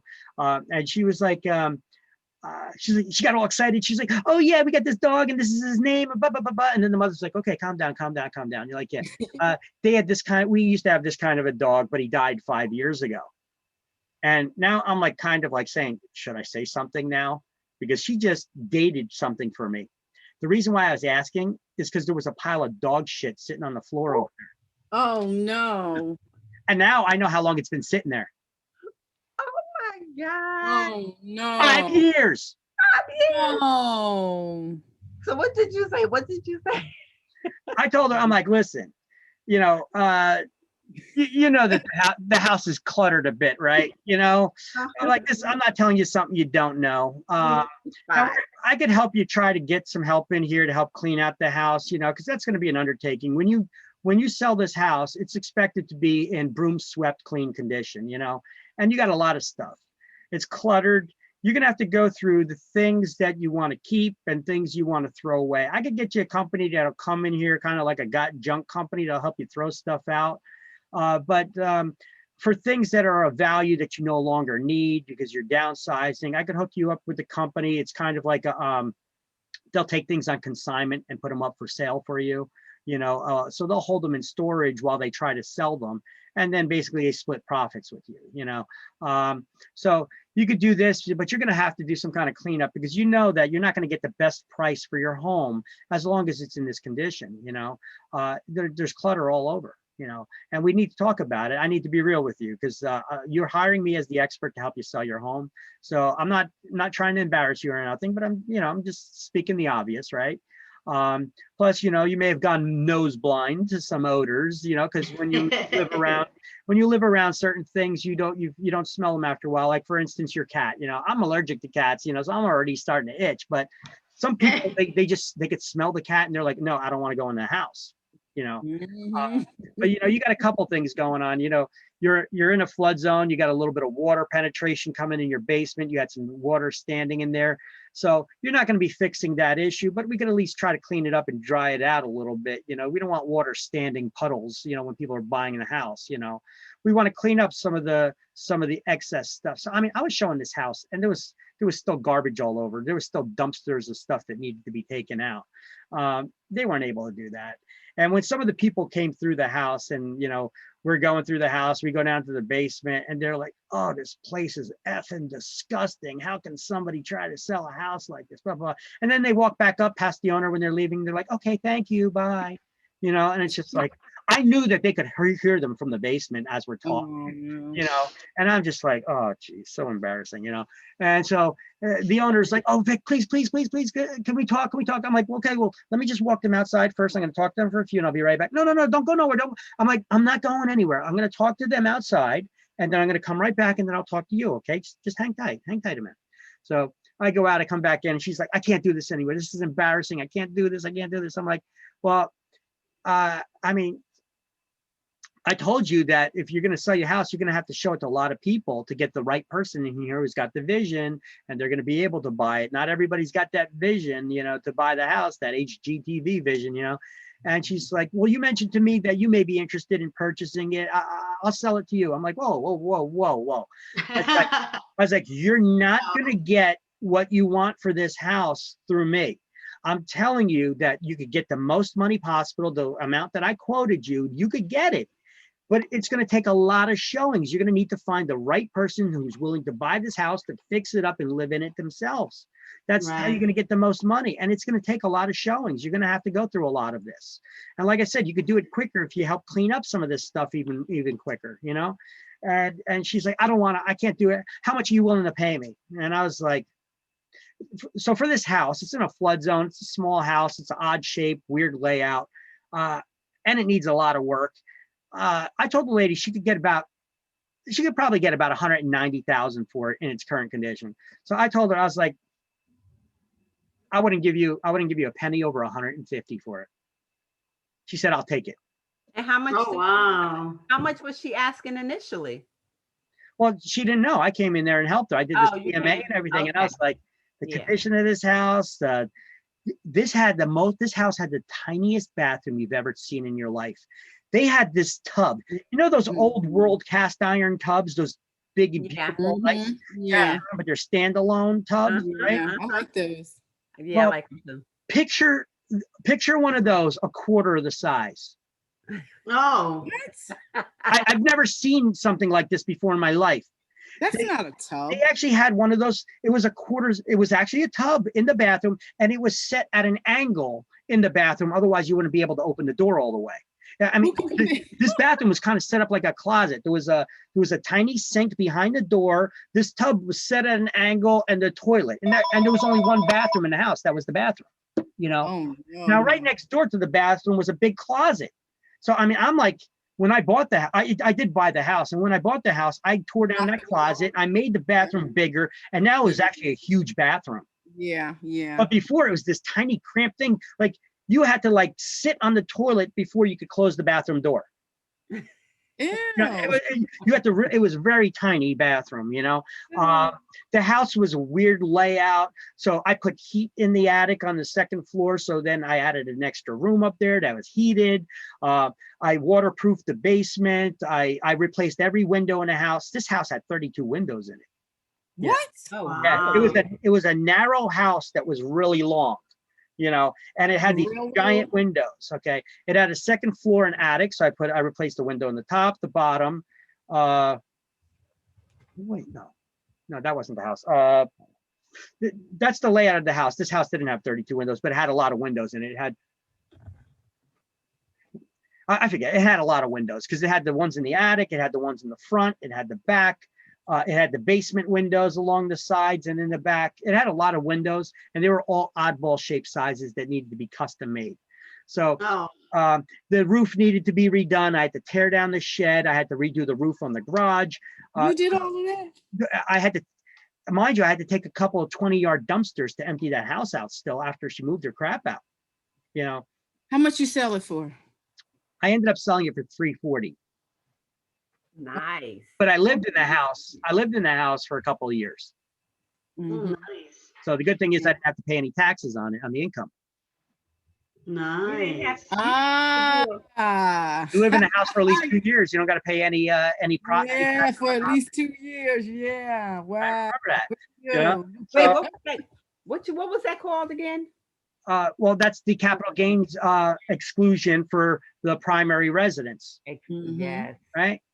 But you got to live in the house for at least 2 out of the last 5 years in order not to pay taxes. So as a single person, I would have gotten a $250,000 exclusion, but at the time I was married, so I could have gotten up to a $500,000 profit on the sale and pay no taxes on it, you know? So I was married, so no taxes, Nice. right? Yeah, but there was a lot of work. I had to dump a lot of money into that house too, ripping a roof off, replacing all the windows, the floors. After I emptied all that garbage out, it had beautiful hardwood floors that needed to be sanded though to get them out. So I had them, floors. we sanded them up, stained them, put this gloss finish on them, a couple layers of gloss coat. They look beautiful, the hardwood floors throughout the house. But the first time after they were all done, I hit a mop to it. The smell came out. I was like, oh my God. The wood needed to be ripped up. The floors needed to be replaced. Because even after I put the coatings on it, once that water hit that floor, the smell still came up through it. And I was like, oh, that sucks. So I had to dump a lot of money in that house. Seeped into that wood. Yeah. Yeah, but those are the kinds of houses you want. I mean, you still make money on them, but it's just, you got to do a lot of work, and I put a lot of sweat equity in it. I did a lot of work myself, You got paid though. Yeah, so. yeah, but see, Can we go? Can we? I'm What's sorry. that? Can we go to lunch? we're gonna go to lunch. Yeah, we're gonna go to lunch right now. I just wanted to try to finish this up a little bit, but okay. Let me throw out the morning poll here, and we're gonna go to lunch. Okay, so we have some modifications. I made some updates here to our slideshow. Okay, so from the comparative market analysis, things that are often included here. I added this this slide here for proper pricing. Here's some common objections that we have to overcome from the seller or the owner. When they tell us that I need to get how much money they need to get, or I could have gotten X amount if I sold it last year. I put money into the house for improvements they're trying to get back, right? Well, not all improvements recoup their costs, the house down the street sold for, well, who cares? We got to make sure we're comparing the same thing here, and then we make adjustments for the differences. And let's try listing it for a higher price for a while. Well, that's a bad idea because the house will get stale to the market. And then in order to be able to sell it, you're eventually going to have to extremely do an extreme price drop. Otherwise, we call that chasing the market. If you overprice it at the beginning, one of the first questions that buyers are going to ask themselves is, well, what's wrong with it? Why has it been on the market for so long? What's wrong with it, right? Yeah, that is so true. Mhm. True. Mhm. Wow. We got the absorption rate slide in here. I streamlined it just to have the stuff about absorption rates. And then the listing, length of a listing considered. I put together this slide during break for us. My home is nicer, so it should sell quicker. All right. Well, here's some agent considerations when determining, how long of a listing that we need. Right? Right. All these things can affect the length of a listing period. The listing price, did you overprice it or did you price it properly? We could probably sell it quicker if you underprice it. We could even maybe get a bidding war. What's the curb appeal? How's the house show from the street? Does it look nice? Oh, okay. Are the bushes overgrown? The grass overgrown? Is there garbage floating around? If the house looks like crap from the street, do we even want to go in? I saw a home that it was a beautiful home, and they put a lot into their home. Mm-hmm. The entire street and around the corner, those houses were all slummy. You want to have that shiny penny on the block. You want your house looking really nice, right? Yeah, but not in that neighborhood, because I don't think any good buy would buy that home because of the neighborhood. Every house had garbage pails in the front. They wouldn't move. The street was dirty. That was the only shiny penny on the entire block. Well, that could definitely affect your value too, you know, being in a crappy neighborhood. Their house was really, really nice. I said, all ships rise with rising waters, but they also fall with them too.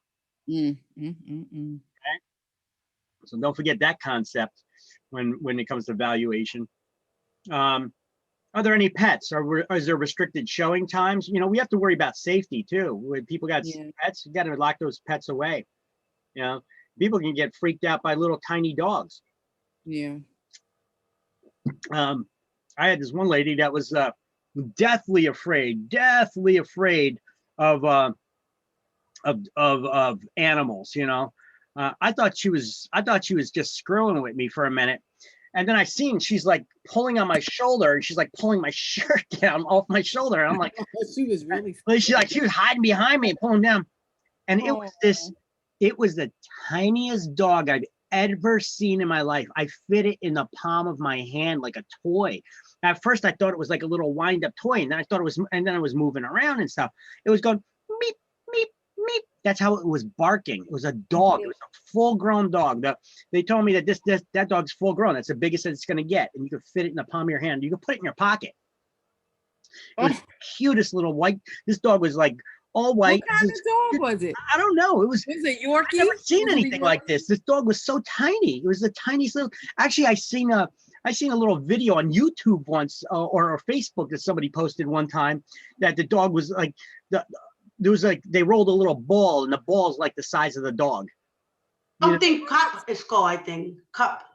A teacup. That thing was tiny. Yeah, something like that. Yeah, I saw them. Yeah, very cute. But they're very sick too. They get really sick. Very expensive too, I hear. Yeah. But yeah, I mean, the dog was so tiny. It was the cutest little thing, you know. And I was like, don't worry. I'll hold it. I won't put it down. You know, it's not going to attack you or anything. Here, are you for real? And she was like, no. You know, I was like, okay. Yeah. She must have had some traumatic experiences. You know, some people are just weird, you know. But that's not my problem. The issue though that comes about though is we don't want people to get hurt either from their overreactions or anything too. You know, they get scared, they spook, they fall, they're gonna sue somebody. You know, so we got to take those things into consideration as well. So let's see. So the showing conditions, curb appeal. You want that shiny penny in the block. Is it in a flood zone or not, right? You got to take that into consideration. Is the property in a flood zone? Any clutter, hoarders, garbage, right? Let me see. You want to make sure that if your property's on the market for sale, it's an HGTV showing condition, right? You want to make sure that it's always ready to show. Make your bed every morning. Put your dirty drawers in the hamper, you know. Clean the tub drain every morning. You know, they don't want to see that fur monster growing in there, right? Does the doorbell work? Hey, in a modern day where you could get remote control doorbells, just get a damn remote control doorbell, you know, put batteries in it, you know, because if the people are ringing the doorbell, does it work? Oh, what else is broken in the house? We didn't even get inside yet, right? These are things that they're thinking. What's the condition of the front door? If it's chipping and peeling, you know, that first impression again, it's not good, right? Is the property distressed? Are the people currently in bankruptcy, divorce, short sale, going through foreclosure, or is it an estate sale? All right. How much commission the broker cooperation is being offered? You know, can that affect agents wanting to show the property even? Yes. Yeah. How much, let's see, any chattel included, such as fixtures that may be included or excluded from the sale? Is the seller offering any bonuses or concessions being offered, right? Now let's add to that the word bonuses. Are they offering any bonuses or concessions? Seller concessions or agency bonuses being offered or not. That could help with Yeah. your period, right? When I bought my house, the lady said, she said, "Oh, you wanted the house? I'm gonna throw the snow removal thing in." Oh, that's And I was like, "Oh, yeah. nice, yeah." And she got it new because she was moving to North Carolina, so I guess they don't need it over there. Yep.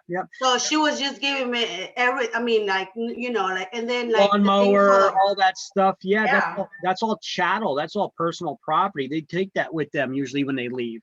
So that was a bonus that she gave to you. That was the chattel that she gave. But the seller can also give concessions. They could agree to pay your closing cost or put money towards the closing cost or towards repairs on the house, right? They could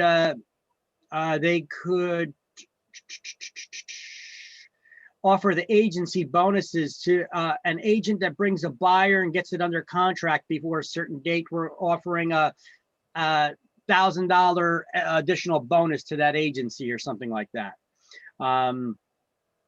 Or home warranties being offered. See, all these kinds of things can help with the sale, right? So these things are to consider they could affect the listing period, how long of a time you need. And that's it. We're done with that chapter. So I put together a couple extra slides there for you guys. I will upload them. I will add them right now, as a matter of fact. I got Did you go back so I could snap that picture? What's that? Oh, you gonna upload? I want to snap a Yeah, I'm picture. gonna upload it right now. Yeah, I already closed it. Okay. Let me just grab it and I'll upload it to the drive. That was chapter 10, right?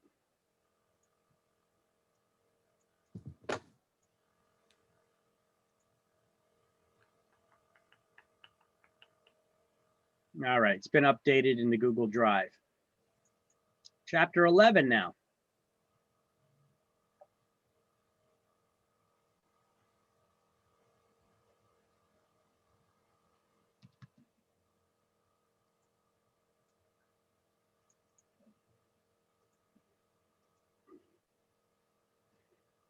Okay. Well, actually, before we get into chapter 11, let's do our key terms to review in chapter 3. There's chapter 10. There's only six questions here. So it is illegal listing. Broker keeps everything above a certain figure. Net listing. Net one. 5 is A, it's a net listing. A listing given to any number of brokers, only the selling broker is paid. Exclusive Open listing. 2, exclusive agency. A listing. given- Open A listing given to any number of brokers and only the selling broker is paid. Open Two. listing. Open Isn't it listing, 2? an open listing. 6 is B. Two mixed. That's what I said. I must have got B and C mixed. What? Normally you get A and B. Normally I get A and B mixed up. Okay. Okay. Well, look at it. Examine it. The listing is given to any number of brokers. That's They can open. list with as Oh, many yeah, agents there as you they want, go. all Yes. acting as their agents, but Yes. the one who brings the buyer is getting paid. Yeah. Right. The Okay. door is open to everyone. That word is open. Yeah. So Yeah. 6 is B. A listing that promises broker will be paid unless the owners sell on their own. D. That's Exclusive. exclusive. Agency listing. 3 is D. Exclusive agency listing. 2 is C. A listing that states that the broker will be paid no matter who sells. Exclusive Yes. right to Three. sell listing. Right to sell 3. listing. 3. 3 is D, exclusive right to sell. Organization of brokers who work to sell each other's listings. MLS. Yep. Four. 4 is E, the MLS. And a price comparison for seller's use when listing property. 1. 1, comparative market analysis. The CMA, comparative market analysis. 1 is F. All right, keep chapter 11. Turn to 168, page 168. This is where it starts.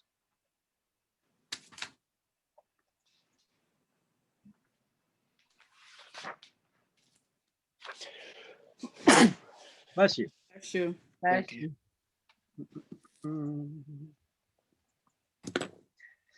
Okay, so chapter 11, real estate contracts. We got to learn about contracts. There's going to be a lot of questions on your state exam from this chapter. Yes, it is. Contract. So we're going to learn about the laws and contract law, general contract law, and then we're going to talk about real estate contracts specifically as well. But first, we're going to learn about some of the general principles of contract law. So we're going to describe the elements of a valid contract. We're going to identify different types of contracts and issues that affect the validity of a contract. We're going to explain various contracts used in the real estate business. And we're going to start off by, well, we got to understand, what is a contract? You know, it's a voluntary agreement between legally competent parties to perform or refrain from performing some legal act. And it's supported by legal consideration in order to be valid. Consideration is what the parties give or receive from each other in exchange. So here are the 4 essential elements of a valid contract. We got competent parties. Highlight the title here on page 168. 4 essential elements of a valid contract. You're going to write the number 4 there because in the book it just says essential elements of a valid contract. We're going to write the number 4 there. You need to just memorize the titles. So what we're going to do is we're just going to highlight the titles in this list. Competent parties, offer and acceptance, consideration, and legality of the object.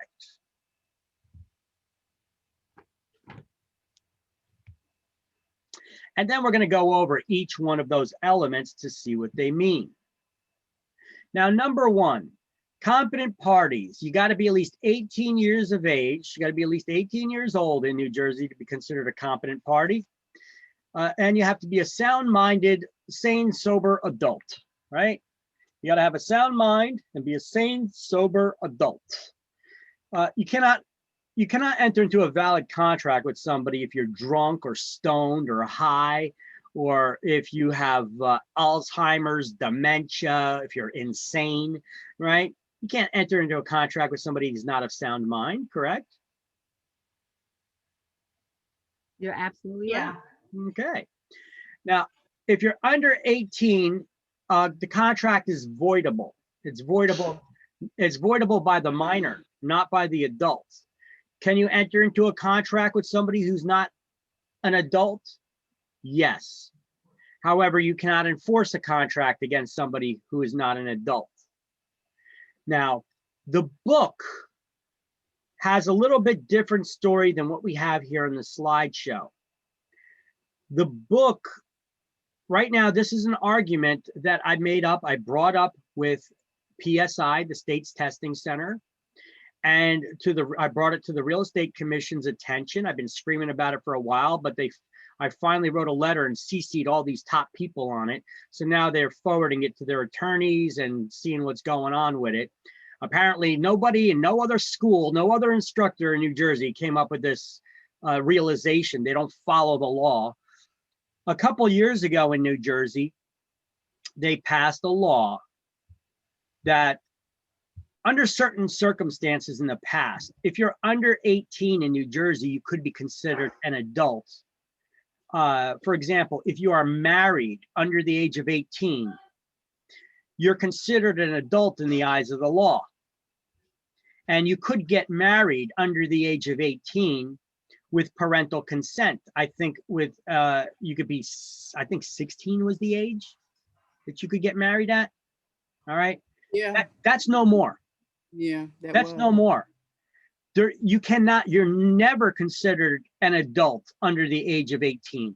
I agree. Okay. Mm-hmm. They passed there was a lot of child advocacy protection groups out there, especially since we've been seeing like these, once again, politics rearing ugly head. There's a lot of immigration that we've seen from other countries that people were coming to the United States, and they're trying to impose their cultures and what's they're accustomed to in their country. They want to do it here. All right. In some countries, it's acceptable to have a child bride of 10 years old. That's just child abuse. Oof. So you get a lot of these child advocacy groups said that no, under no circumstances should you be considered a competent party or an adult if you're under the age of 18. Okay, 18 is the legal age. So it doesn't matter if there's parental consent, because now you get people coming from other countries. They're like, oh, parental consent. Yes, marry my 6-year-old daughter. You know, no, that's disgusting. It's complicated. Yeah. Okay, so the laws have changed, but as far as this exam is concerned, so this is real life. As far as what you should be studying for exams, they have not changed the exam yet. Because I brought this to them a couple months ago, and I'm still waiting for a reply. It's going through their attorneys. I don't know if they're going to answer me directly, or if they got to go through a whole legislative issue. Who the hell knows? But competent parties, we're going to study for exams what it says in the book. To enter into a binding contract in New Jersey, a person must be at least 18 years of age and of sound mind. Okay, we got that. And then it says a married person under 18 is considered an adult person and may enter into a valid contract, but the contract is voidable by the minor until they reach a legal age, and then they can't cancel it. Okay, so I'm going to make a little modification to this slide because we need to know what to study for exam and what's real life. So under 18, a contract is voidable by the minor. And then I'm going to put in here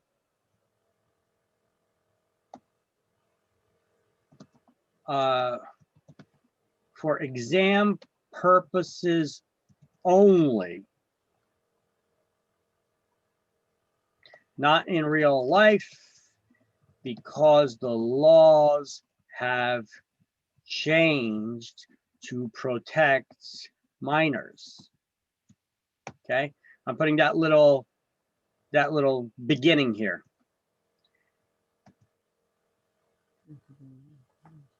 A minor under the age of 18 can get married with parental consent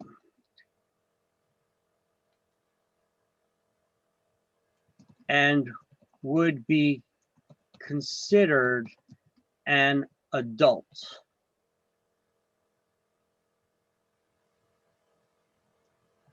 So contracts with these married minors are considered legally binding. Oh, really? Yeah, because the minor is considered an adult. Well, that's now, because you're saying the law changed, right? Considered adults, so the contracts are legally binding. Yeah, I put this at the beginning as a disclosure here. Yeah. So yeah, for exam purposes only, not in real life, because the laws have changed to protect minors. The exams have not yet been updated. Right. Okay. So a minor under the age of 18 can get married with parental consent and would be considered an adult. So contracts with these married minors are considered adults, so the contracts are legally binding. Can you do me a favor? Can you give us an example, a question that can be on a test pertaining specifically to that? They would give you examples of contracts and which one of these are legally binding, which one of these are voidable, which ones are considered void and not legally binding. Okay, so for your exam purposes, can somebody under the age of 18, if they're in a contract with you to purchase real estate or sell real estate, and they're married, is that a legally binding contract? Yes, because yeah, they're married. Okay. So you just got to understand that concept. Okay. But you know, in real life though, that's not going to apply because the law changed. Okay. But we're studying for the exam. It's something different than real life. Okay. The Real Estate Commission wasn't even aware of this till I brought it up to them. And this is already going on over 2 years already that they changed this law. So I'm like, when are they going to update? They came out with a new book and it still has the wrong information. So I contacted the book manufacturer. I contacted PSI. Because all the book manufacturers are still putting this false information in there because they're not aware of the law change. I contacted PSI, the State Testing Center. I contacted the heads over there at the Real Estate Commission. I let them know. So they're like, well, we have to run this by legal. I'm like, well, this is the way it is. Well, we got to run it by legal because they know the laws. So they'll have to update the information. I'm like, well, this is the way it's been for over 2 years ago. You know, why didn't they? You know, I'm like, we need some guidance and you need to send out a notification to all the schools so that the schools are aware, because right now, all the teachers are teaching the wrong thing. This is not really the law. And the exams are teaching the wrong thing because it's incorrect. So I'm making this stink. I bet I'll never get credit for it. But nonetheless, I'm making this stink about it because they're wrong, right? It's the law, it's plain and simple. So, and you can just do a Google search. How young can you get married in New Jersey? When is a minor considered an adult? What age can you get married with parental consent in New Jersey? You can't anymore. It's 18.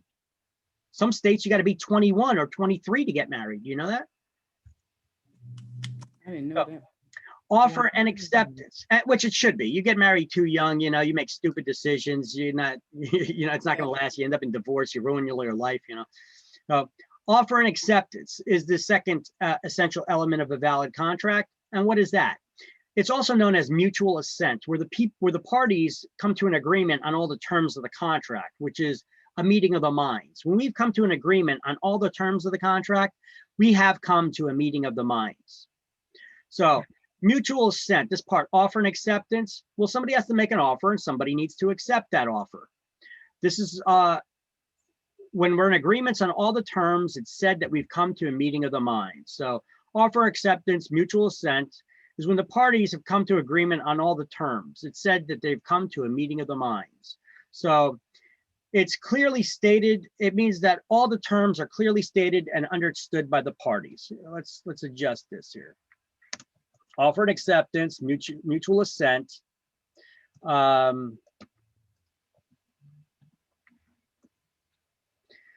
Is when the parties are in agreement to all the terms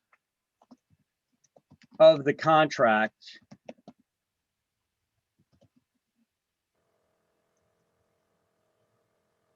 come to an agreement on all the terms of the contract. It is said they have come to a meeting of the minds, right? A meeting of the minds.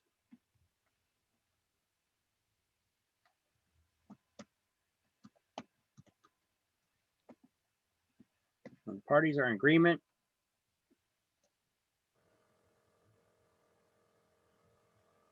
to all the terms of a contract, of all the terms of the contract, it is said, or it said, here we go.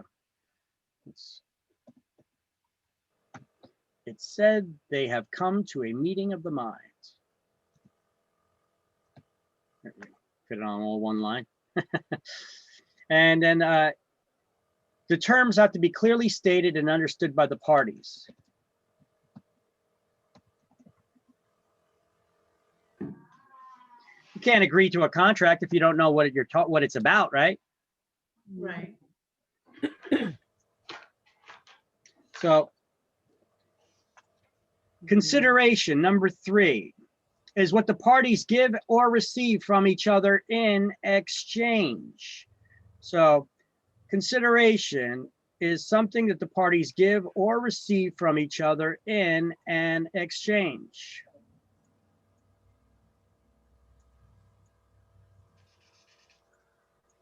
Something of value the parties give or receive from each other in exchange is required. I don't have to state that. It's required for any contract to be valid. There has to be some sort of a good or valuable consideration exchanged between the parties. All right.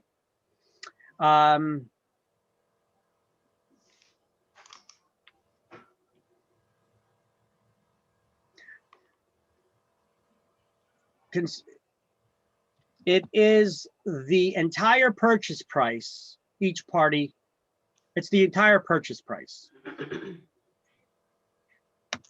Okay, so consideration is something of value the parties give or receive from each other in exchange.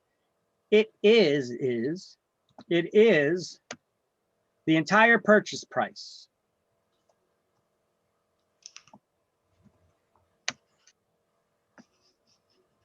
There are three legal forms of consideration.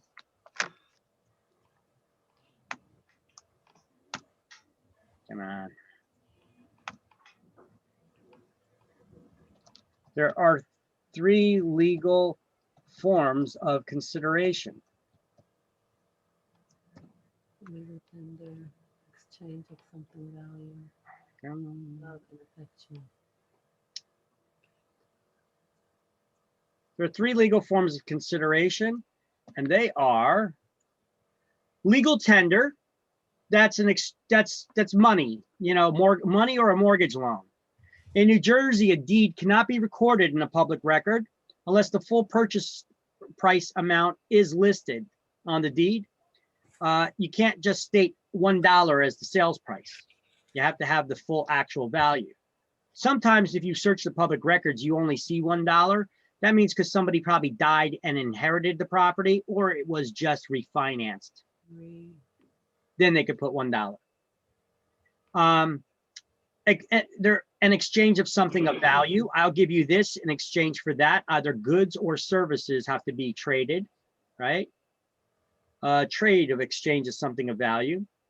I'll give you my Lamborghini for your house. Maybe a good deal. I don't know. Love and affection is a legal form of consideration. No, they're not talking about prostitution. When they say love and affection, it's for example, they give a gift to a relative, to your child, right? Courts have ruled that a gift can be given between relatives like that, and it would be a valuable form of consideration. You have love and affection for each other. So that's all you expect in return. That's why you give it to your child, right? So, but it should be accompanied by a letter that states that it is a gift. All right.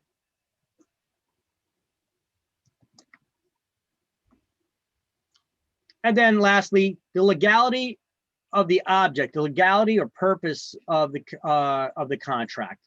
A contract cannot be against public policy. It has to be for legal purposes if you're performing some act. The object, if the contract is about an object like a house, right, real estate, has to be a legal object. We cannot have a legally enforceable contract to do for me to sell you an illegal substance like crack cocaine, you know, because that's a controlled substance. It's illegal, right? It's an illegal drug. So the legality or object or purpose of the contract may not involve an illegal purpose or a substance object. So it may not be against public policy. A valid contract, however, can be oral or written. All right. We can have a valid contract that's oral or written, just not for real estate. Okay. This is just general contract law.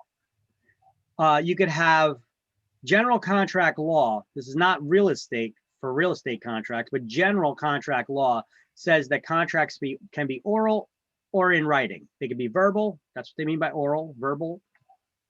Okay, oral. Or written. Just not for real estate. Okay, because the parole evidence rule states that a written contract takes precedence over oral agreements or promises. So if you got two people arguing, hey, I rightfully bought that house, you know, or here, because you can't have a verbal contract about a real estate. So let's just say my cell phone. Can I agree to sell you my cell phone? And we just had a verbal agreement. Hey, you're going to buy it from me for X amount of dollars. Yeah. Yes. Okay. Yeah. And then with somebody else, I had not just a verbal agreement, I got it in writing. And now somebody wants to sue because they're not getting the phone. The judge will kick the one out that's verbal. They'll kick it out of court. They'll say, hey, somebody else got evidence here. They got it in writing. You don't got it in writing. I can't just go by your word. I mean, verbal contracts are legal, but if somebody else has got evidence here, the parole evidence rule states that the one who's got it in writing, well, the one with evidence takes precedence over the verbal agreement, right? That makes sense? So the parole evidence rule states that the written contract takes precedence over oral agreements or promises because they have evidence. The contract itself, right? The written contract.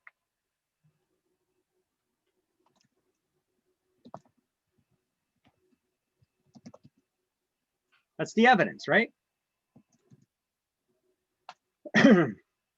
Now, so what are the four essential elements of a valid contract?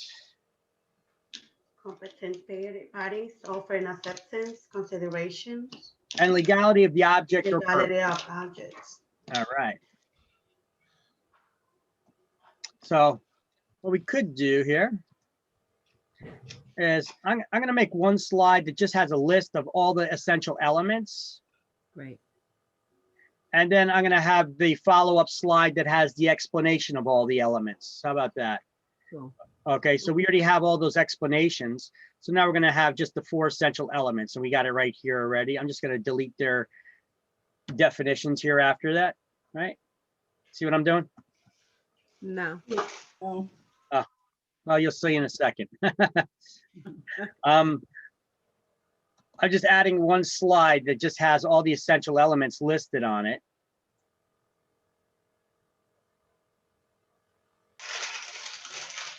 Let me say something.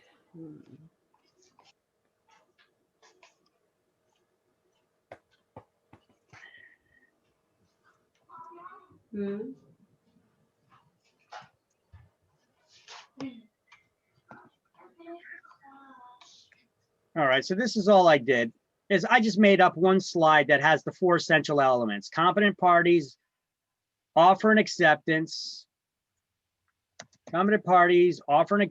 consideration, and legality of the object or purpose of the contract. Okay, that's all I did. Made up one slide that just has the listing of all the four essential elements here. Okay.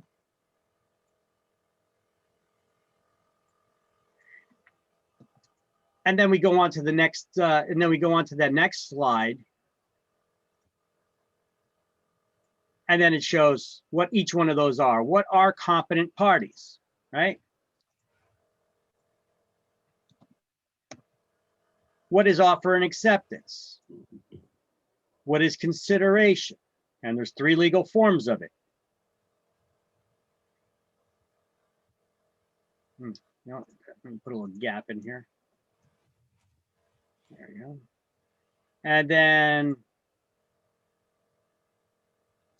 legality of the object or purpose of the contract itself. Oh, it's not that bad. This the part for me, Victor. This contract part. Well, there's a lot of terms, that's true. Yeah.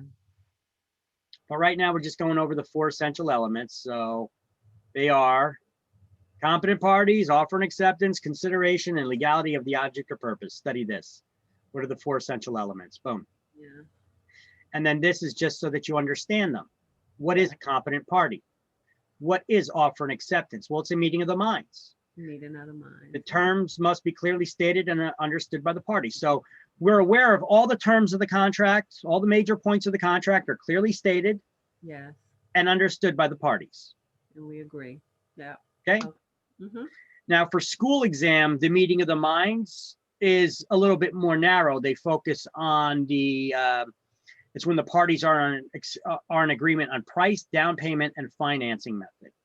Okay, they focus a little bit more on the financing aspect of it. So you know, I'll even write that in here. Okay, I'll write that in here for exams.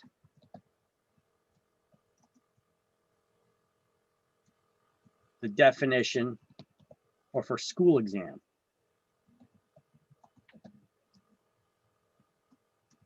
Definition focuses on price, down payment, and financing method. So for school exams, the definition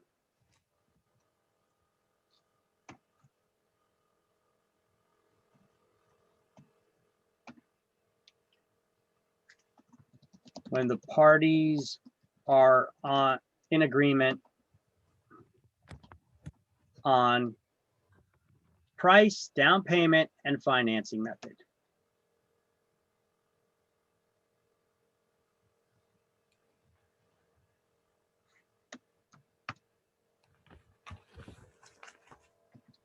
Okay, Yep. that make it a little clearer? Yes, it does. Good.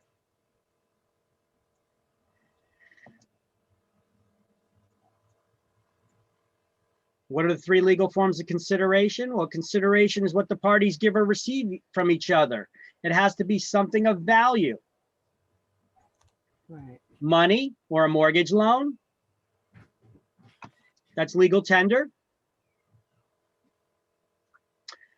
An exchange is something of value. I'll give you this in exchange for that, or I'll do some work for you, kind of like bartering, right? And love and affection. And then love and affection, which nobody seems to forget that one. People always remember love and affection. All right. And then lastly, legality of the object or purpose of a contract. Okay.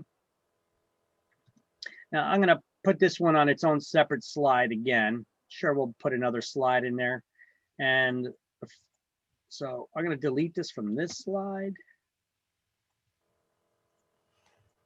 This is the last essential element of the valid contract. And then on the next slide, we'll have this.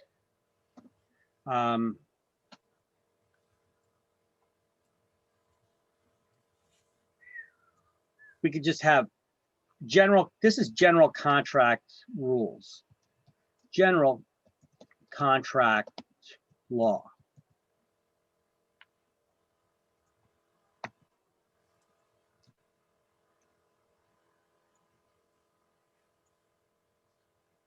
Okay, I'm gonna have to empty out of that and then reload it so that you guys can see.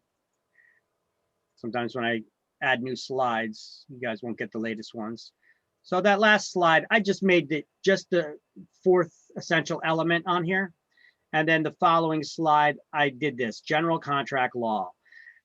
A valid contract may be oral, verbal, or written. And then we know that the parole evidence rule states that The written overrules or overrides the oral. yep, contracts in writing take precedence. They override the verbal agreements or promises, right? Because you have evidence, you have it in writing. Right. So the parole evidence rule states that written contracts take precedence over oral agreements or promises because they have evidence. It's in writing. It's in writing. Right, it's in writing.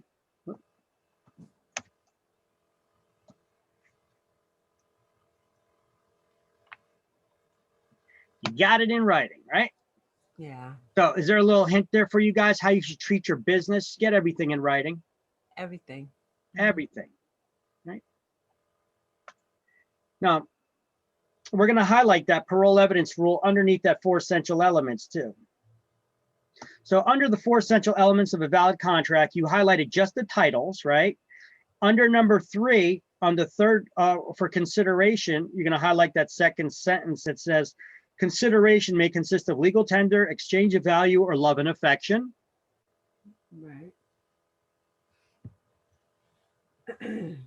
And then afterwards, you're going to highlight a valid contract may be oral or written. The parole evidence rule, however, states that written contracts take precedence over oral agreements or promises.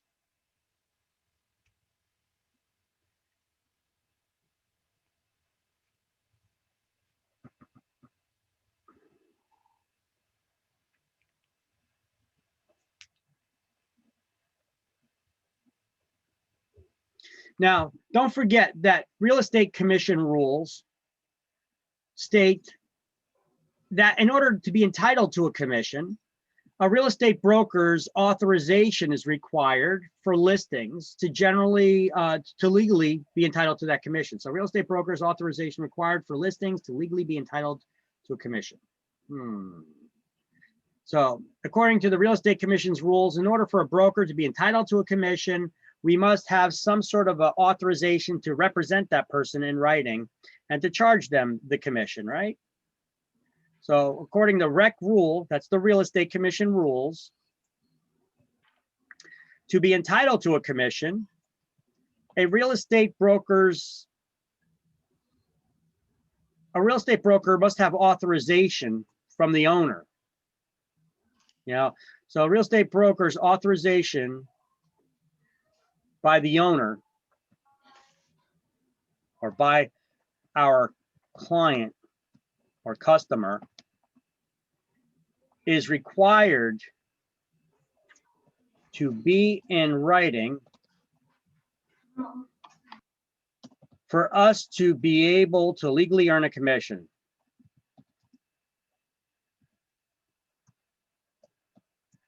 Legally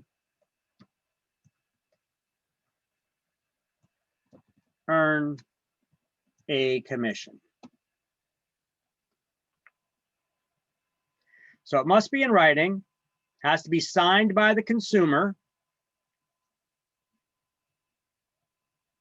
and applies to sale or lease contracts, no matter who the broker's acting for, on behalf of the seller, the buyer, the landlord, or the tenant. If we're going to charge a commission in order for us to get paid, we have to have some sort of an agreement in writing, right?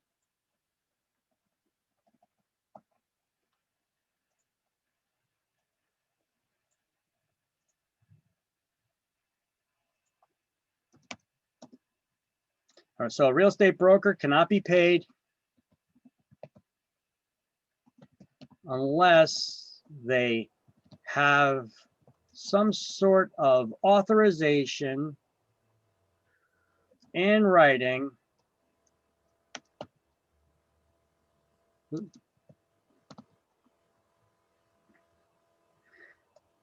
by our client or customer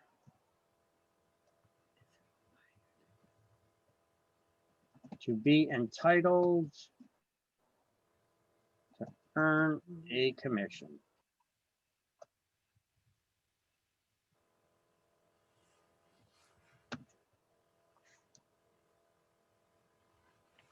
Is that word better? Real estate broker cannot be paid unless they have some sort of authorization in writing by our client customer to be entitled to earn a commission.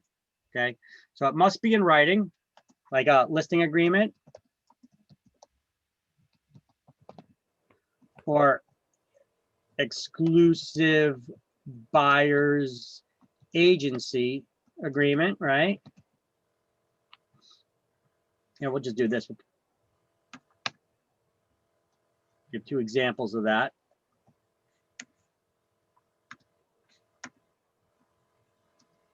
Right. Okay. So that's how we would get it in writing, right? It has to be signed by the consumer and applies to sale or lease contracts, no matter who the broker is acting for, the seller, buyer, landlord, or tenant. Yep, that looks good. So the statute of frauds. We're going to highlight the statute of frauds. States that a contract for the sale of real estate and any lease for more than 3 years must be in writing and signed in order to be enforceable. And we're going to write underneath this paragraph, leases longer than 2 years may be recorded, because it is relevant, and I just like to keep it together because it says it somewhere else in the chapter. I like to keep it all together. So anytime we see the statute of frauds written anywhere, it requires things to be in writing. Whether it's a contract, a sale, whether it's a deed, whatever it is.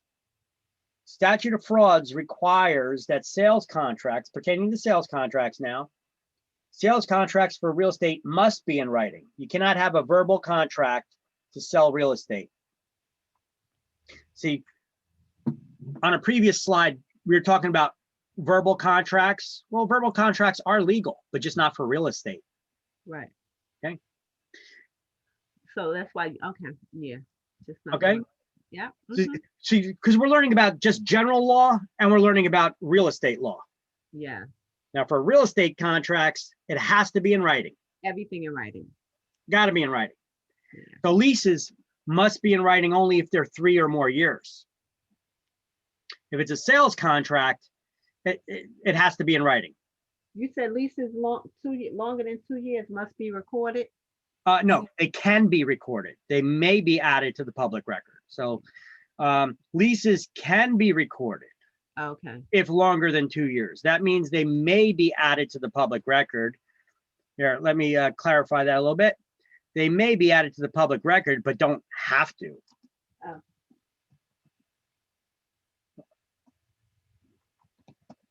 Or aren't required to.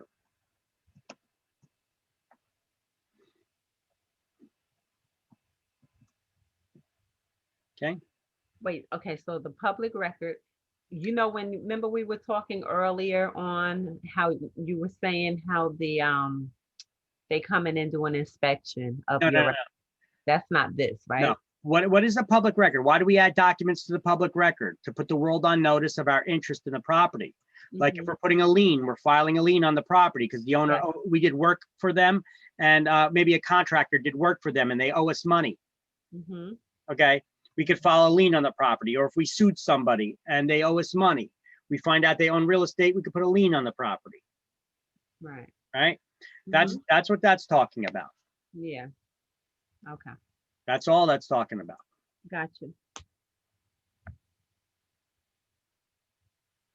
There we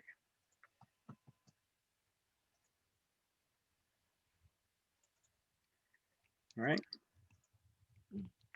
So it's extremely to rely on oral agreements or contracts for leases.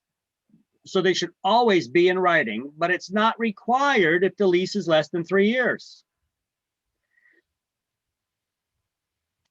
I'm going to put here, unless a real estate agent's involved.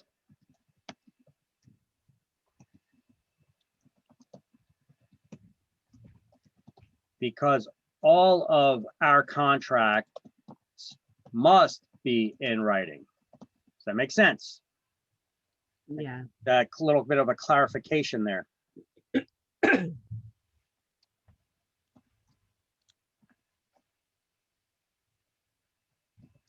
you bring my Hershey bar upstairs when you come back, please? Okay. Oh, sorry. Sorry. Like, can we have one too? Yeah, I know. If you're gonna get one for yourself, you got to share with the class, right? Is that the way it goes? I know you keep thinking you hitting mute. My bad. All right, so it's extremely risky to rely on oral agreements. So contracts for leases should always be in writing. It's extremely rely on oral agreements. Contracts for leases should always be in writing.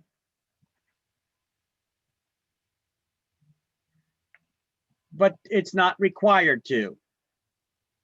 but it's not required if lease is less than 3 years.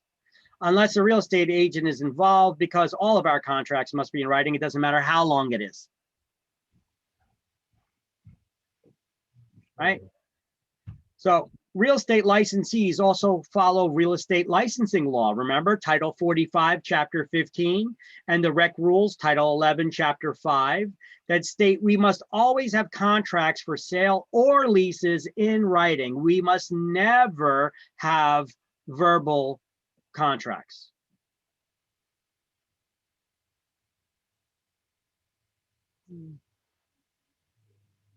Yeah.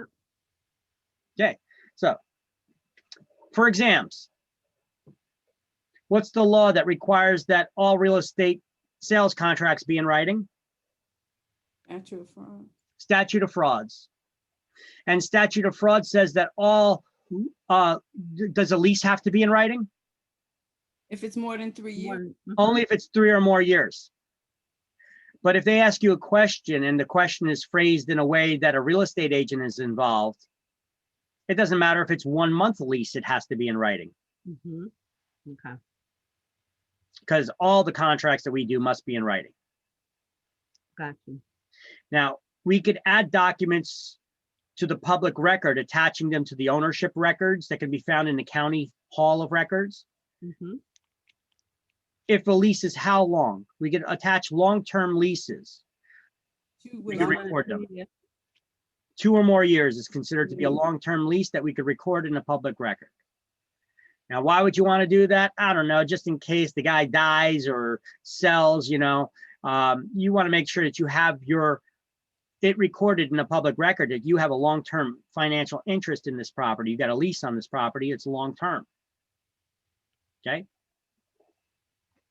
Nobody can question it later. All right, now different types of contracts. Contracts can be express or implied, unilateral or bilateral, executory or executed, valid, unenforceable, voidable, or void. Now, some of these terms may seem familiar to you just from the everyday English language. And still, if I ask you to define it, you may be scratching your head a little bit, trying to be a little bit at a loss for words, right? So now we're going to learn what each of these terms mean. Okay. Say right on, Vic. Right on, Vic. Right on, Vic. There we go. So here we go. Types of contracts. Contracts, let's see, what does it mean? What does an express contract mean? An express contract lays out all the terms, expressing them in words, leaving nothing to interpretation, right? How do you express yourself? You know, through words, right? Right. I'm conveying my message to you through words. That's how I express myself, okay? So it's usually in writing, though. It's not just verbal. It's usually in writing. That's where the confusion come in at, when like a question, because it's expressed. So when you think about expressing, but then when you look, is expressing in writing. Okay, here. I'm going to take out the word usually then. But in the book states that it's either oral or written. Yeah, it's usually in writing. Well, it is oral or written, but oral is usually implied, you know, because you can have express contract that lays out all the terms in verbal, right? But how do you prove that? Yeah. Yeah. Yeah, you know, I'm going to leave that usually in writing. That's good enough. Usually in writing. That's good enough. Now, so basically, an express contract leaves nothing to interpretation. We talk about all the details of the contract and we put it in words. And that's usually in writing. It's written. Gotcha. So there's no confusion about our agreement. Because we talked about it. We got it in writing. It's expressed in words. Now, an implied contract is not expressed by person's words. It's actually demonstrated by their actions, their acts and conduct. So here, an implied contract is not expressed in words,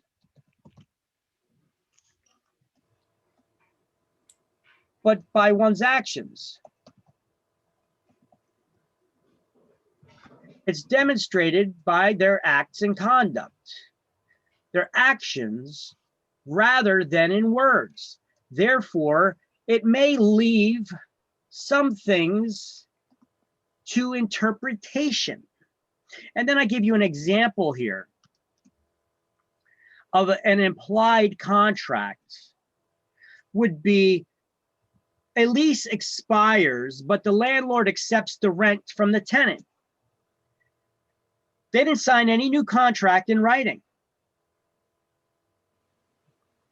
So that tenant now became a month to month. When is the rent due? On the 1st of every month or the 5th or whatever. How do you know this for sure? I mean, well, I'm just saying, but because the lease. Oh, no, I'm just asking. How do you know this for sure? Because you're assuming it. Right. Right? Because maybe that's what your previous agreement was. See, that's the key here. You know, or not, it's not a key, it's part of this. When a contract is implied, it can leave things to interpretation. Like you're interpreting that the rent is still due on the 1st of the month, is it? We didn't put anything in writing. Right, okay. Okay. Now, are you allowed to remain there? Yes.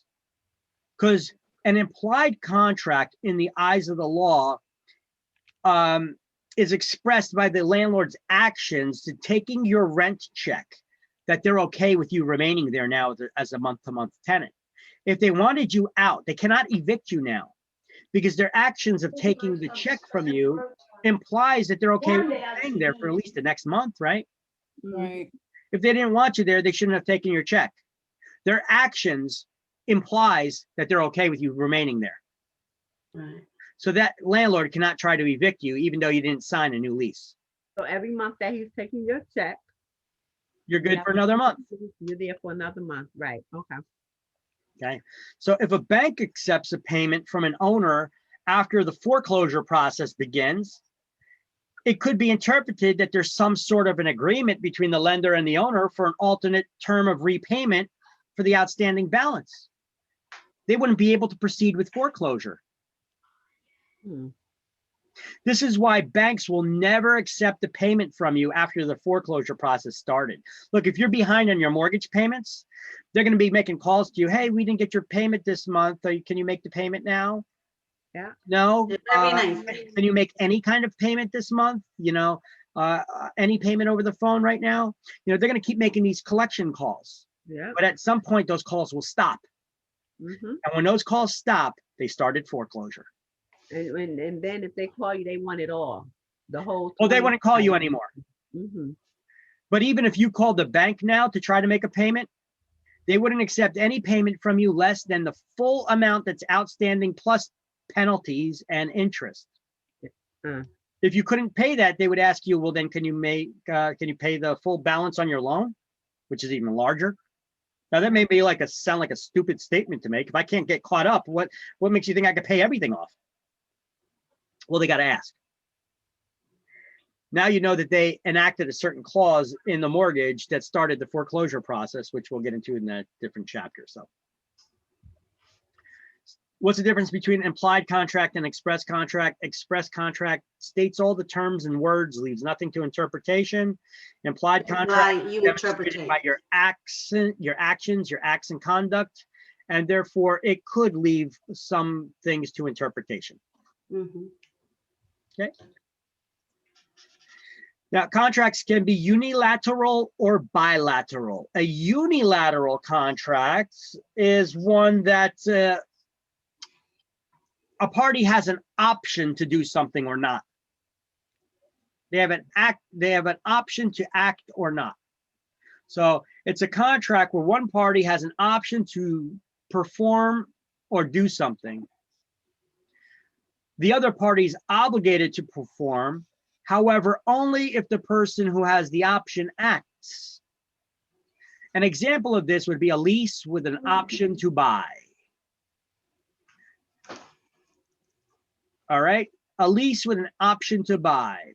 If I have a lease, if I'm a tenant and I have a lease with an option to buy, do I have to buy? No. But if I did exercise my option to buy, is the seller obligated to sell?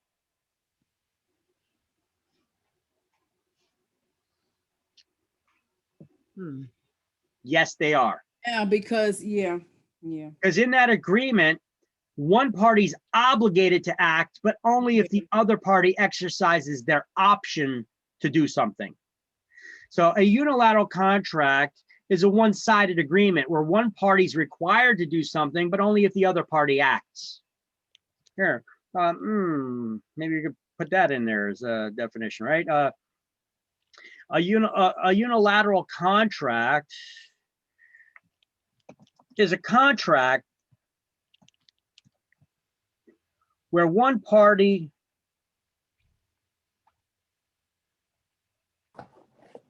hold on a second. I'm gonna have to get this full screen closed so I can make modifications. Here we go. Yeah, a unilateral contract is a contract where one party is required to do something,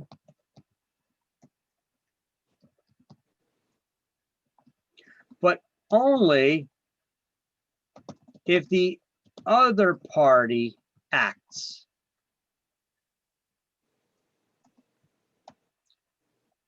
But they have an option to and are not required to. Or they have an option to. There we go. Just leave it at that.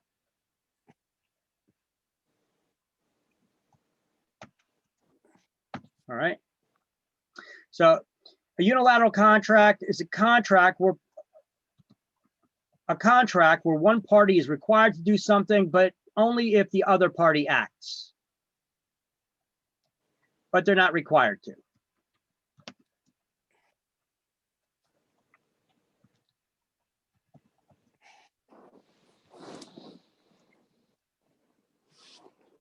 Okay. The other party is obligated to perform, however, only if the other person who has the option acts.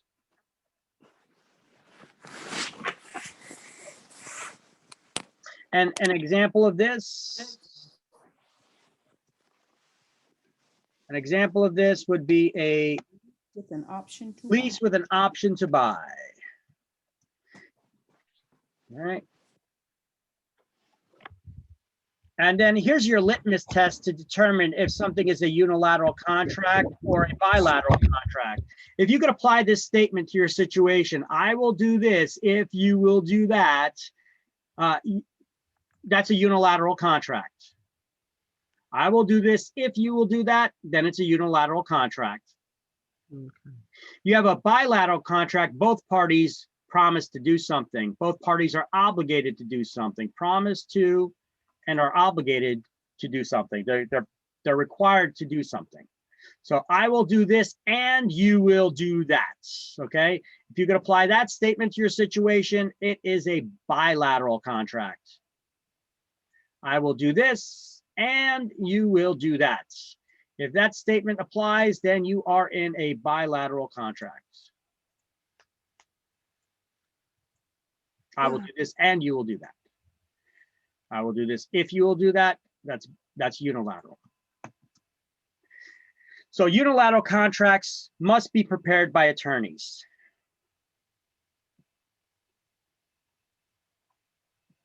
Unilateral.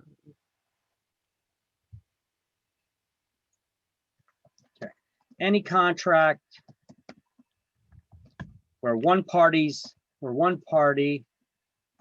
has an obligation to perform and the other has an option,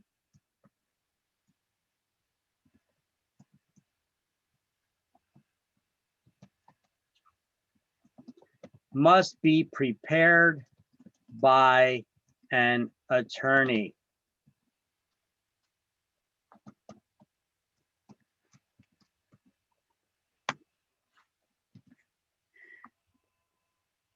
Real estate agents are not allowed to prepare unilateral contracts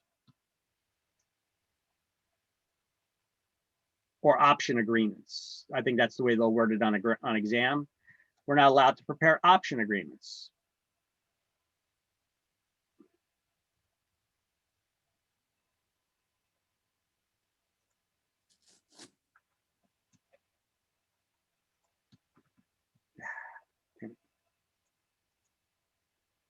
See if I can make these spaces smaller.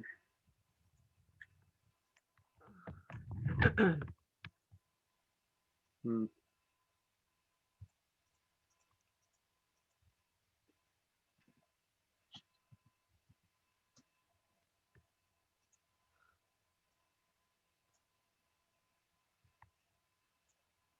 There we go. Nice. Okay.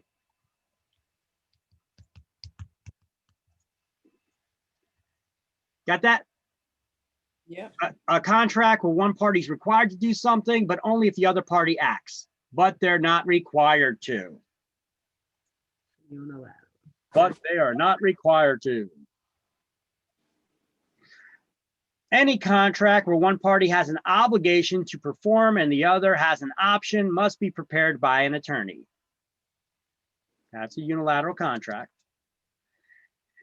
An example would be with a lease with an option to buy. If this statement applies, it's a unilateral contract. I will do this if you will do that. Bilateral contract, both parties are promised to do something. I will do this and you will do that. Okay? See the difference between uni? Uni is one party is required to do something. Bi is two, both parties are required to do something. Yes. Got it? Get it? Got it? Good. So let's highlight at the top, page 169, express contract, the parties state in terms and show their intentions in words. Then on the next line, we're going to highlight an implied contract and then go to the end of the line is demonstrated by their acts and conduct.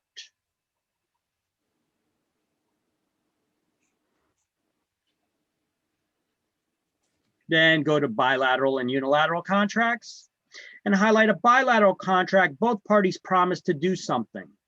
See that on the second line? Bilateral contract, both parties required to do something.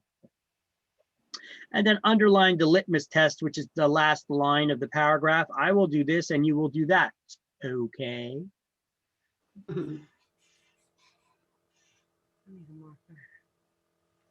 Everybody with me so far? Yes. Yeah. Okay, next paragraph, we're going to highlight unilateral contract is a one-sided agreement whereby one party makes a promise to induce a second party to do something. The second party is not legally obligated to act. However, if the second party does comply, the first party is obligated to keep the promise. That is a ball that you got to follow when it's bouncing. I think I described it a little bit better here. A contract where one party is required to do something, but only if the other party acts, but they don't have to. They're not required. Boom. Right? Yeah. And then any contract where one party has an obligation to perform and the other has an option. These are called option contracts. And option contracts must be prepared by attorneys. And to test if something is an option contract or not, you could just apply this statement. I will do this if you will do that. An example of an option contract that they give in the book is a law enforcement agency. Do they still give that in the book? An option is generally considered unilateral. No, they don't even give it anymore. Okay, they used to give an example of this where a law enforcement agency offers a monetary reward if you aid in the capture of a criminal. Are you required to aid in the capture of the criminal? No, you're not. No, you're not. But if you do, are they obligated to pay you the reward? Yes. So an offer of a reward like that would be what kind of contract? That's a unilateral. It's a unilateral contract, correct. You have an option to do something. All right. And then so I want you to write above or below that paragraph with unilateral contracts must be prepared by attorneys. Because I don't think they have it written in here. This is page 169.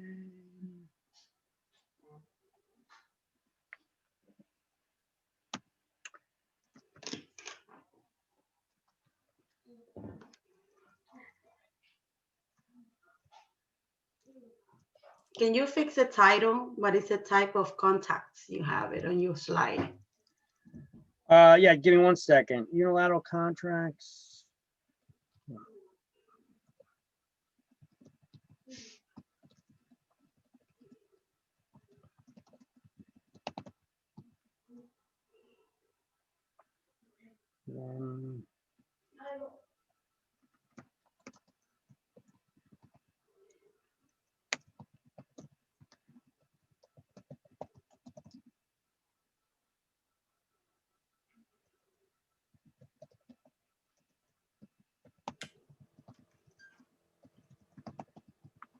Okay, so let's see. What did I have here? Contacts. Okay, types of contacts. What? You don't like that? Types of contacts? No, my OCD is kicking.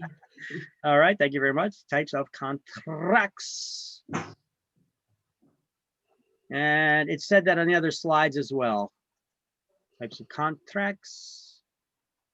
Types of contracts. 1, 2, 3, 4. Fourth one, fourth and Another five. slide like that. And we got another slide like that. Contracts. 4, 4, 3, 4, 2, 4, 1, 4, and that one. Okay. All right. So let's blow it up again. Okay, so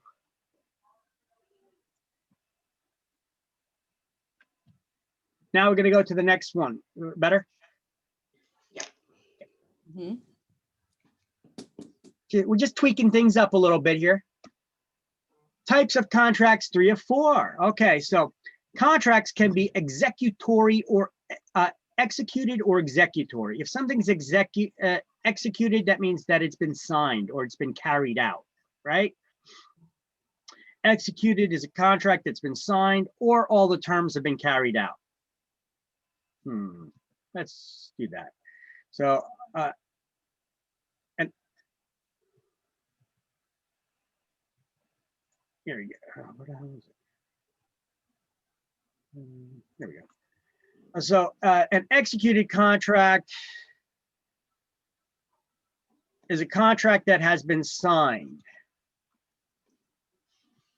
A contract that has been signed or the terms carried out or fulfilled or terms fulfilled.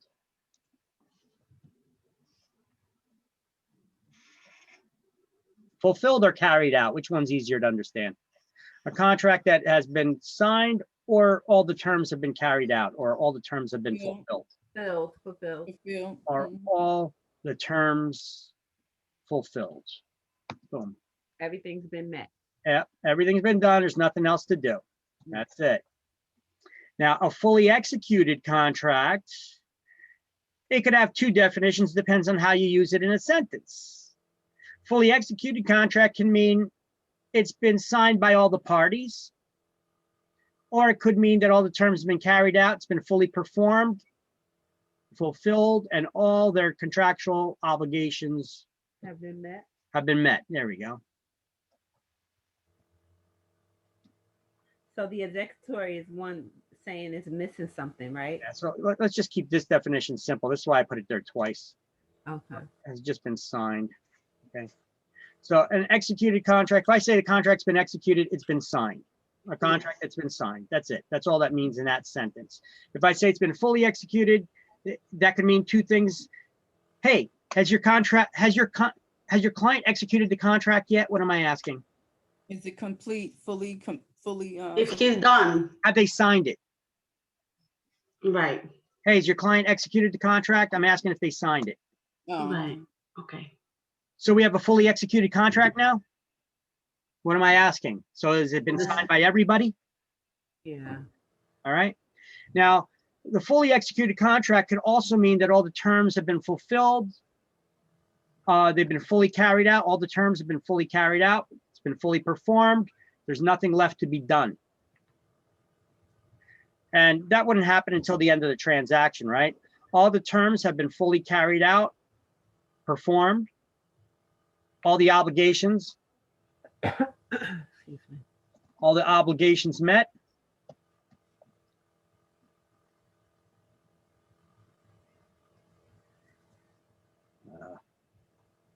All the obligations met, fulfilled, and nothing left to do.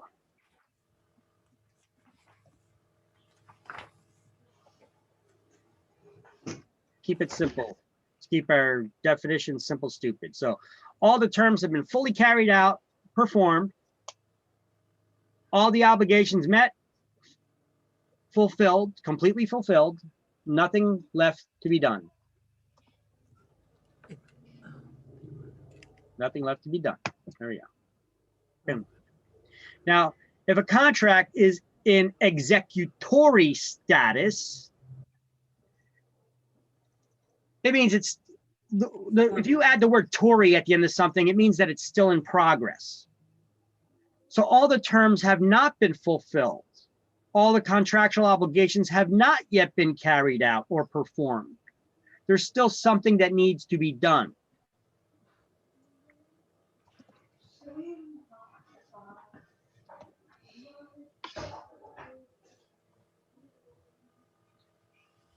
Okay. Okay. Okay. Ruben, start. Sorry, you're unmuted. All right. There we go. Awesome. Now these slides are looking nicer and nicer every day. There we go. So, executed means it's signed, fully executed. You know what? You guys really don't need this one for exam. You just need this because you're going to hear these words in the office. Okay. Okay. You're probably never going to need this second definition for fully executed. You know, I mean, I haven't even heard an attorney refer to it that way. Maybe when an attorney is suing another attorney and they're in court, maybe they may use that terminology, but not in real life, not in conversation. You know, they just say, is there anything left to be done? You know, has the contract been executed? We use that all the time. Has it been signed? You know, has it been fully executed? It's been signed by everybody. Okay. All right. Now, types of contracts over here, the difference between validity, the types of validity of contracts. When we talk about the validity of contracts, we're talking about the status. What status is the contract in? Is it valid? Is it voidable, unenforceable, or void? Well, what is a valid contract? It's one that has meets all the legal requirements to be enforceable. Essential elements. What are the 4 essential elements of a valid contract? Thank you. I was going to get to that. Competent parties, offering acceptance, consideration, and legality of object. Correct. All right. Now, a contract that's voidable is missing one of those essential elements, and it can be disaffirmed by one of the parties. An example of this would be the contract with a minor. Right. Can you enter into a contract with a minor? Sure. You just can't enforce a contract with a minor if they don't want to be in the contract anymore. Mm-hmm. I got to try to find this Judge Judy episode that I seen one time where this one kid, he was like 16, 17, and he bought a motorcycle, like an off-road dirt bike from a used car dealer. And he took it out and started beating on it, you know, wrote it out. And then he was like, you know, I don't want it no more. And he brought it back to the dealer and said, here, I'm returning it. I don't want it. Dealer's like, well, I got a contract. You know, we signed a contract. You were purchasing it. You owe me. You took it out. You used the darn thing. I can't sell this. You know, he's like, well, he's like, I don't want it no more. So the dealer takes him to court. They get in front of Judge Judy. Judge Judy hears the arguments from both the parties. And then she, at the end of the day, she's like, she hears what the kid has to say, you know, she hears what the adult has to say. The adult is like, yeah, he took it out. I sold it. We signed a contract. He was going to buy it for this amount. He took it out, wrote it, beat on it for a little while and returned it and just dumped it off back here and said he don't want it no more. And, well, young man, what do you have to say for yourself? And of course, you know, when you shrug your shoulders in front of Judge Judy, she starts giving you life lessons and screaming at you, right? So she's like, what's this? What's this? Yeah. You know, so she's like, you know, talk to me. What happened? What happened? And he's like, well, yeah, pretty much what he said. And the guy's like, all vindicated, right? Mm-hmm. Mm-hmm. He just gave away. He agreed to everything I just said. You know? Yeah, but he doesn't know the laws now. And then she asked this. She's like, so why did you return the bike? You're like, what, you didn't like it? Was something broken with it? He's like, I just didn't want it. And so what are you trying to say? Shrugging the shoulders again. So, you know, she says, so what are you saying? Are you saying that you don't want to be in contract with him to purchase this bike anymore? He said, no. She took her gavel, slammed it. She said, case dismissed. And the adult, the guy who owned the car lot, is dumbfounded. He's like, what the hell? She's picking up her books and stuff and she's walking out. And he's like, what just happened here? And she comes back And she's standing and she leans over the microphone and she's like, sir, you're in the car business and I'm assuming you've been in it for a while. However, one thing you should know when you're in a car business is you sign contracts. You should be familiar with contracts and the basics of contracts. Now, this young man can't even appear here in court today without his legal guardian, his mother. Now, did you have a contract signed? Did his mother sign the contract too, or did you just have him sign it? No, oh, just him, not his mother? See, the thing is, if you had his mother sign it, she's a competent party. She's an adult. You could have enforced the contract against her as the competent party. But you cannot enforce a contract against the minor if he does not want to be in it. He just said he don't want to be in it. There's nothing I can do. He's not a competent party. He's not an adult. So you just learned yourself a valuable life lesson, especially as a business owner. So from now on, you know that if you have somebody under the 18, have their legal guardian sign a contract, there's maybe something I could do for you. But you didn't do that. So case is dismissed. Have a good day. Bye-bye. Oh, man, he must have been fuming. But hey, it's the law, right? You can't enforce a contract against a minor. They're not a competent party, right? Right. So this is usually the example that they give on exams. An example of avoidable contract would be a contract with a minor. But really, what is a definition of avoidable contract? It's a type of contract that can be disaffirmed by one of the parties. It may be missing one of the essential elements. And some examples are a contract with a minor, or you signed a contract with somebody who is under the influence of drugs or alcohol, or undue influence. That means that they were taken advantage of, or you use duress or force on them, intimidation to get them to sign. Those contracts are voidable. They're voidable by that person or by a court.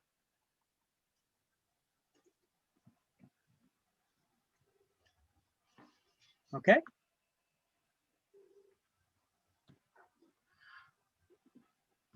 Okay. Okay. All right. All righty. So let's see. It's not just the contract with a minor. It can be disaffirmed by one of the parties for some reason. All right. Now, an unenforceable contract, on the other hand, neither party can sue to force performance. Because maybe neither party was competent at the time. Let's say both you and me, we go out for drinks. We both get smashed, right? And we say, hey, I want to sell my house. Oh yeah, I'd like to buy your house. Okay. I mean, we're both 3 sheets to the wind. We're both smashed, right? Neither one of us can sue each other for breach of contract later because we were both drunk. We were both not competent at the time. Right. We were both competent. However, it was not written. yeah, well, even if we put it in writing, you know, we're both smashed, right? So if we now sober up, and you still want to buy and I still want to sell, this is known as a contract that's valid between the parties because we could still go through it and it will be considered valid. But if any of us back out for any reason, we can't sue each other for breaking the terms of the contract because neither one of us was competent when we signed it. So an unenforceable contract, neither party can sue to force performance. However, if both want to remain in the contract, it would be valid between the parties, but neither can sue to force performance. All right? Mm-hmm. All right. Now, a void contract, it's kind of a contradictory term altogether because a void contract isn't a contract at all. It's a contract that has been canceled already or one that wasn't legal to begin with. So it's a contract. It cannot be enforced by either party because it's been already canceled, or I'm going to just say is illegal to begin with. And we could just leave it at that. Simple, stupid, right? It's the best way. So a void contract is a contradictory term because a void contract is not a contract at all. It cannot be enforced by either party because it already has been canceled or is illegal to begin with for whatever reason. Okay. Okay. Awesome. That's South Park, Mr. Hand. Okay. Okay. All right, let's see. Validity issues. To be valid, every contract has to be signed as the free and voluntary act of each party. Right? You can't have a valid enforceable contract when somebody was forced to sign. Right? So I guess you have to demonstrate that happened. It has to be witnesses, because I can say something, I can be signing, and then I was smashed, but then how is that person is gonna prove that I was drunk? It's his word against mine. I can say, yeah, I was drunk. I didn't know what I was doing, but that person can say also, no, she was not. Aren't most arguments like that? You ever watch any court TV? Yeah. It's a judge. What do judges do? They listen to both parties. They make judgments. They're very judgy. They make decisions based on what they feel. I mean, my mother watches these things all the time. You know, I go down to lunch. I got my mother living with me. I go down and I'm watching, you know, court TV or whatever, whether it's a divorce court or they got these courts for people getting restraining orders, or these or trying to see if paternity court, you know, some of these, and you're listening to the arguments, and sometimes you don't like the decisions that the judges make. They make like stupid decisions. Some of these judges are horrible. There's one judge, I can't remember her name, but she's horrible. She always makes horrible decisions.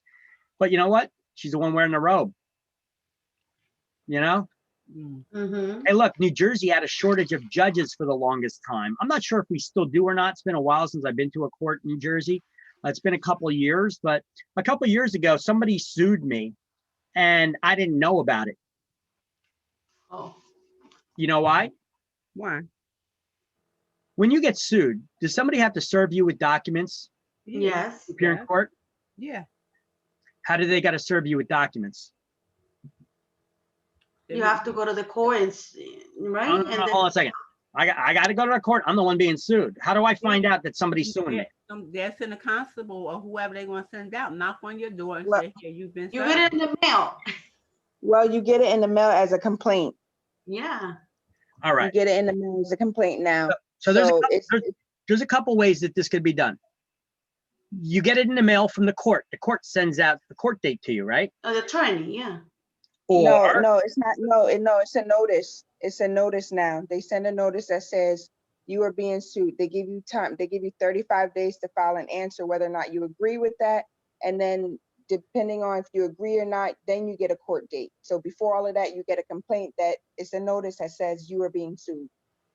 So all right. Use the mail now. They don't.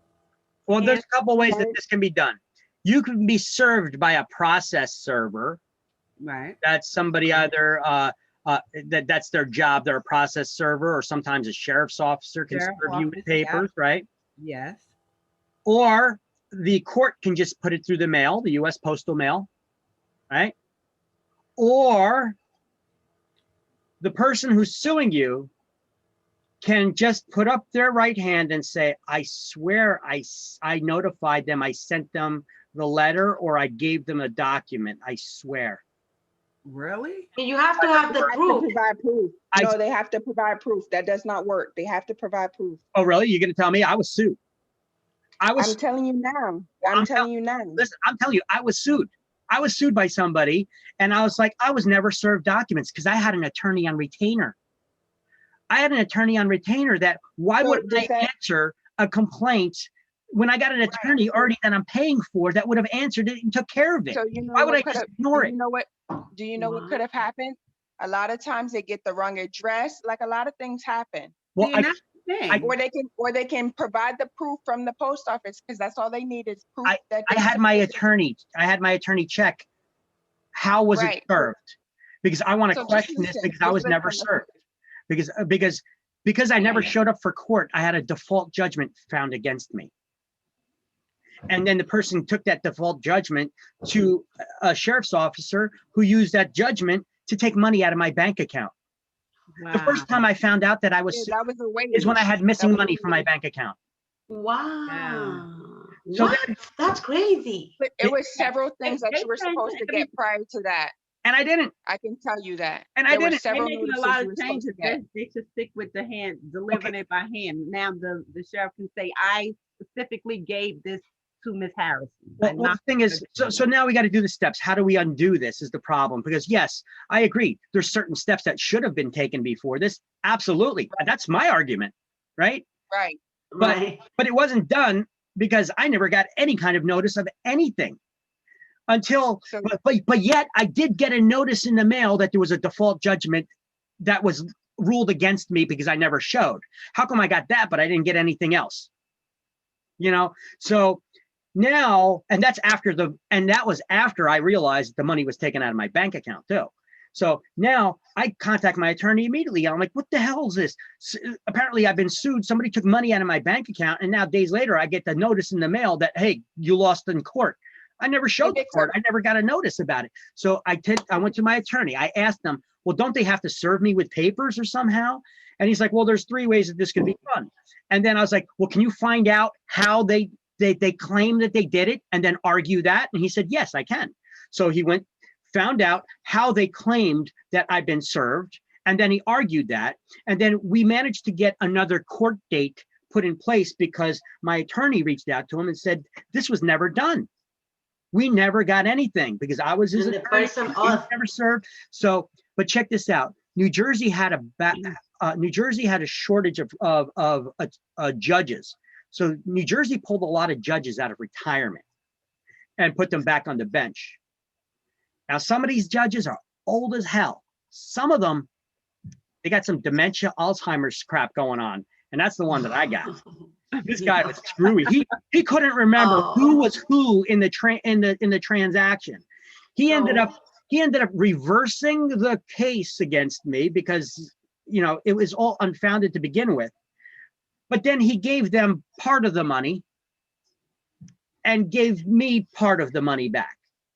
And I'm like, what the hell are you doing? I'm like, do you remember the judgment number or the DC number for this?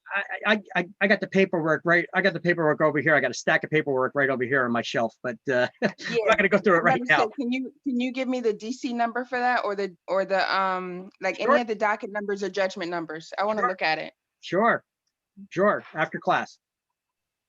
Okay, but yeah, I'll go over that with you because that happened to me. All right, and it was a mess. It was a mess. So I only got awarded part of my money back, and some of the money they took out of an escrow account, which they shouldn't have been able to do to begin with, but that was TD Bank. So therefore I have no more business accounts with TD Bank. You know, guess they're not aware of how to do banking in the United States. So anyway, we have undue influence means that somebody is being taken advantage of. So you must use extreme caution when dealing with elderly people or those who are under the influence of drugs or alcohol. Be aware of any possible mental disease or defect like Alzheimer's, dementia, insanity, bipolar. They may be on medication and they weren't right at the time. You know, there's a polite way to say it, right? They're not right. That boy ain't right. So that's under influence. Duress means force, threats, intimidation, or bribery even, I guess.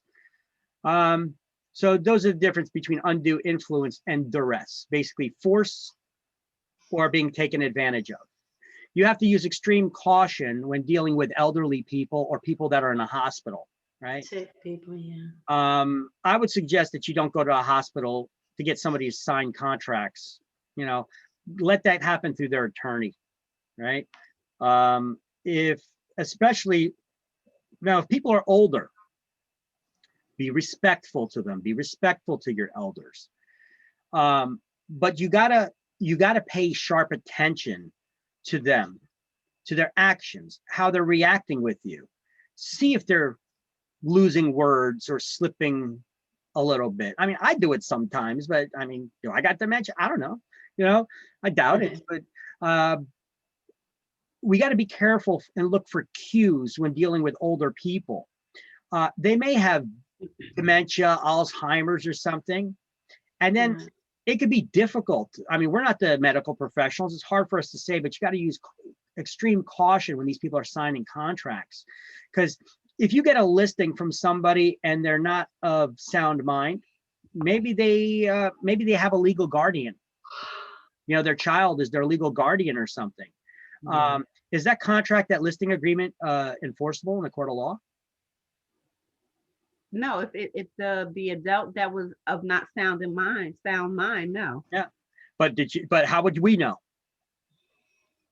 That's why I say you got to be careful, but don't insult people either, you know, but just, you know, hey, is your cheese slipping off your cracker yet? Or, you know, what are you going to say to them, you know? But listen, I've dealt with this a couple times though. I have dealt with this where I got a listing and then I had a lady that called me up and she said, I mean, I met with this old lady. She was sharp as a tack. You know, she was on point with everything. She was interviewing different agents. I could see that she had the paperwork because she wanted to sell her property. And she decided she was going to list with me. She listed her property with me. And then I see, after I had the property listed, a couple of days later, I get a phone call from some lady claiming to be her daughter and said, hey, listen, I went to my mom's house. This is my name. I went to my mom's house. She had all this paperwork from real estate agents. And then I asked her what it's about. And she said that she listed her property for sale with you. My mom's not selling her property. My mom's got Alzheimer's or dementia or whatever it was. And she's like, I'm her legal guardian. She's not selling this property. So what do I do at that point? Well, two options. I would just ask for documentation if she's the legal guardian. All right, stop right there. Or I just like drop it. No, you got it right there. You hit the nail on the head. I don't know who the hell this lady is that's calling me on the phone. I got to go represent the best interest of my client. And my client, even though they're elderly, they want to sell their house. So I got to represent my client, right? Right. So until you come to the office and you prove with documentation that you are the legal guardian of your parent, I got to still keep trying to sell their home. Right. Right. And this, look, even if she was the legitimate daughter, who's to say that she's not just wanting to make sure that her mother doesn't sell the house because she don't want her selling her inheritance or something, you know? Right. Yeah. I don't know. But anyway, she was the legitimate daughter and she was the legal guardian. So she came in with the paperwork.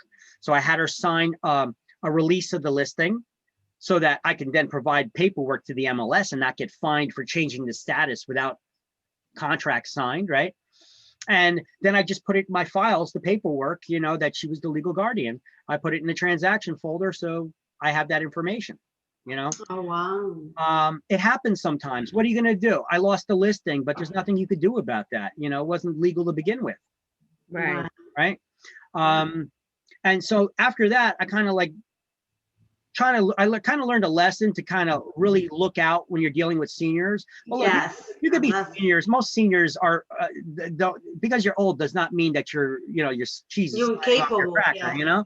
So you still got to be respectful, you know? So I was dealing with another guy one time and he was an older gentleman and he was kind of a little bit out of stuttering and lost at his words and stuff. And he's, got the little shakes a little bit too, but old people do that, and he's looking to sell his house and he wanted to list it with me. And so I asked him a question. I was like, now before I ever go to someone's house, I check tax records to see how many owners are listed as the owner. And I do all that. So he was the only one listed there as the owner. But I still asked him, I said, is there anybody else that needs to sign contracts with you? Trying to joggle something in his mind if he remembered, because sometimes they may remember. And he did. He was like, oh, yeah. Thanks for reminding me. He's like, I got to call my son, but he just lives around the corner. He'll be right over. He's like, and then he started like passing on the conversation. Now, you know how it is when you're older, you're taking care of them. And as you get older, then your children take care of you. Like, that's his way of saying that he had the power of attorney. His son had to sign the contracts with him. So his son came around and his son signed the documents, which it was interesting. That, I mean, there was an example where you can ask the question and it could have a result. But then again, I could have asked him the question and this guy could have thought that he was in 1940 and a single, 18-year-old, you don't know what's going on in the head, so but he was able to, I did joggle something in his mind, and he recalled that he does need his somebody to sign contracts with him, and then there was no issue, and then I actually listed it and I sold the property. All right, he was going to sell his house and move in with his son around the corner. Oh, nice. Yeah, well, because he was at the beginning stages of Alzheimer's. All right, additional contractual issues. We have the performance of the contract. Somebody could be in breach of contract. And what does that mean? It means when somebody breaks the contractual agreement without having a good legal excuse to do so, they can be held liable to the other party, financially or legally, depending on what's done. Now, courts have established that dates in contracts are merely guidelines. Nobody's considered in breach of contract because you missed a date that's in a contract. Those dates are merely guidelines. They're not considered you're in breach of contract if you didn't do something by a date that was listed in a contract. This has been established through courts already, all right? But there is a way. Sometimes we want there to be a strict deadline in a contract where a date does mean something. And if that's the case, there's this term here that we call time is of the essence. That means it's very important that it's met. And any party who does not do what they were supposed to by the deadline, then they are in breach of contract and they could be held financially liable to the other party. Yep. Okay. That term is usually on exam, by the way. Time is of the essence. A strict deadline that must be met in a contract. So let's catch up on some highlights here. We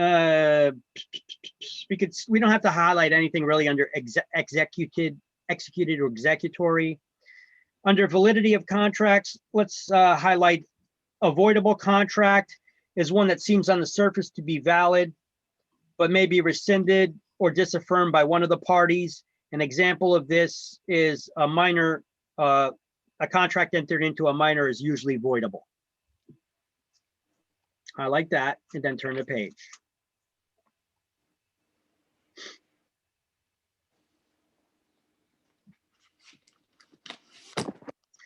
And then undue influence or duress. I just put a little asterisk next to it, but nothing to highlight there.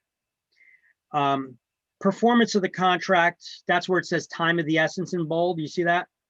We're going to highlight time is of the essence. This means that the contract must be performed within the time limit specified, and any party who has not performed on time is guilty of breach of contract.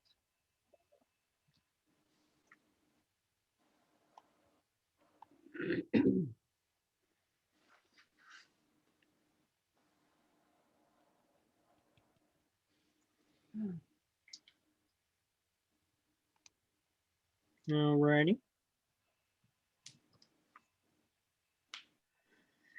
All right. Now, we're going to talk about, let's see, performance of the contract, dates or guides to follow. Time is of the essence. We already seen that. Discharge of a contract, different ways that a contract can be discharged. Default or breach of contract, what does that mean? And statute of limitations. We're going to be discussing some statute of limitations in New Jersey. We're going to start off with assignment and novation. So what is assignment? It's when one party assigns their contractual obligations to another. However, if one party does assign their contractual obligations to another, they're never relieved of their obligations. They always hold primary responsibility. And then an example of this would be a sublease, right? Where you're going to, if the landlord allows it, and you rent, basically, if I'm leasing and now I got a long-term lease with my landlord, but I found the property to buy and I want to buy this property. but the landlord won't let me out of my lease, but they'll allow me to sublet to someone else. So if I find someone else to lease the property to, as long as they're paying the landlord the rent, they'll be happy, right? But what if they don't pay the rent? Am I still responsible for paying the rent? Yes. Yeah. Yes, I am. I always hold primary responsibility. I'm never relieved of that obligation. Even though I got another tenant to lease under me, I'm the one ultimately that has the lease with the landlord, not them. Mhm. I just assign my obligation to them. But if they don't pay the rent, I still have to pay it. That's what assignment's about. You can assign your obligations to someone else, but you're never relieved of your contractual obligations. Is there a way that you can be relieved of those contractual obligations? The answer is yes. It's through something that's called novation. It's kind of like a formal assigning of your duties to someone else where you no longer have any legal liability to that contract. All right, so novation is substituting or replacing a contract with another contract whereby the original contract holds no legal force. It's no longer legally enforceable. So, okay, let me ask you a question. So if I have a lease with you, I'm subleasing, I'm moving out of the state, I'm subleasing to my sibling, right? The lease that I have with you, you gave me permission to sublease. That removes you from any obligation or remove me from any obligation to you? Well, it depends. Did you assign it or did you formally do it through novation? If you just assigned your obligations to me to rent from you now, then that means that I could still be held liable, or you could still be held liable if I don't pay the rent. Okay. But if we go through the process of novation, if the landlord allows it, Okay. Yeah, that's what I was gonna ask. If you allow, okay, yeah, that's then you're basically signing I'm signing a new contract with the landlord, replacing your contract. and going to So my, your contract is no longer legally enforceable because it's been replaced by a different one. right. Okay. That's novation. Gotcha. Now there's another way that this could be done where they don't have to put up a whole new contract, where they could just change the parties that are named in the contract. So replace my name in the contract instead of yours, right? They call that novation of the parties. You could novate the parties in the contract. It's substituting a person named in a contract with another. So the original person has no further liability. They're no longer bound by the contract. Make sense? This term novation you will get on exams. Replacing one person in a contract with another so they have no further liability. Novation. Or replacing one party in a contract with another. They'll still refer to it as novation, but technically it's novation of the parties. Okay, so we're going to highlight that down where it says novation, assignment and novation. Unfortunately, there's not a good definition for it here in the book. So on the third paragraph down under assignment and novation, where it says novation in bold, we're just going to highlight novation, the substitution of a new contract for an existing agreement, which that doesn't even make sense the way it's written.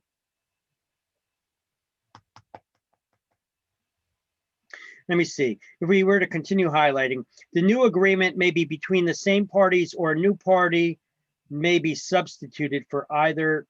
This is novation of the parties. In the case of novation, the old contract no longer has any force. Well, that part is true, but everything else is kind of weirdly written there. So you gonna work your magic? Yeah, take a picture of the slide. You'd have to reword that whole definition. That definition sucks. You know what? I'm going to make a note here in my notes here for the book 170. I'm going to submit a new definition for novation and novation of the parties. Submit new definition. Novation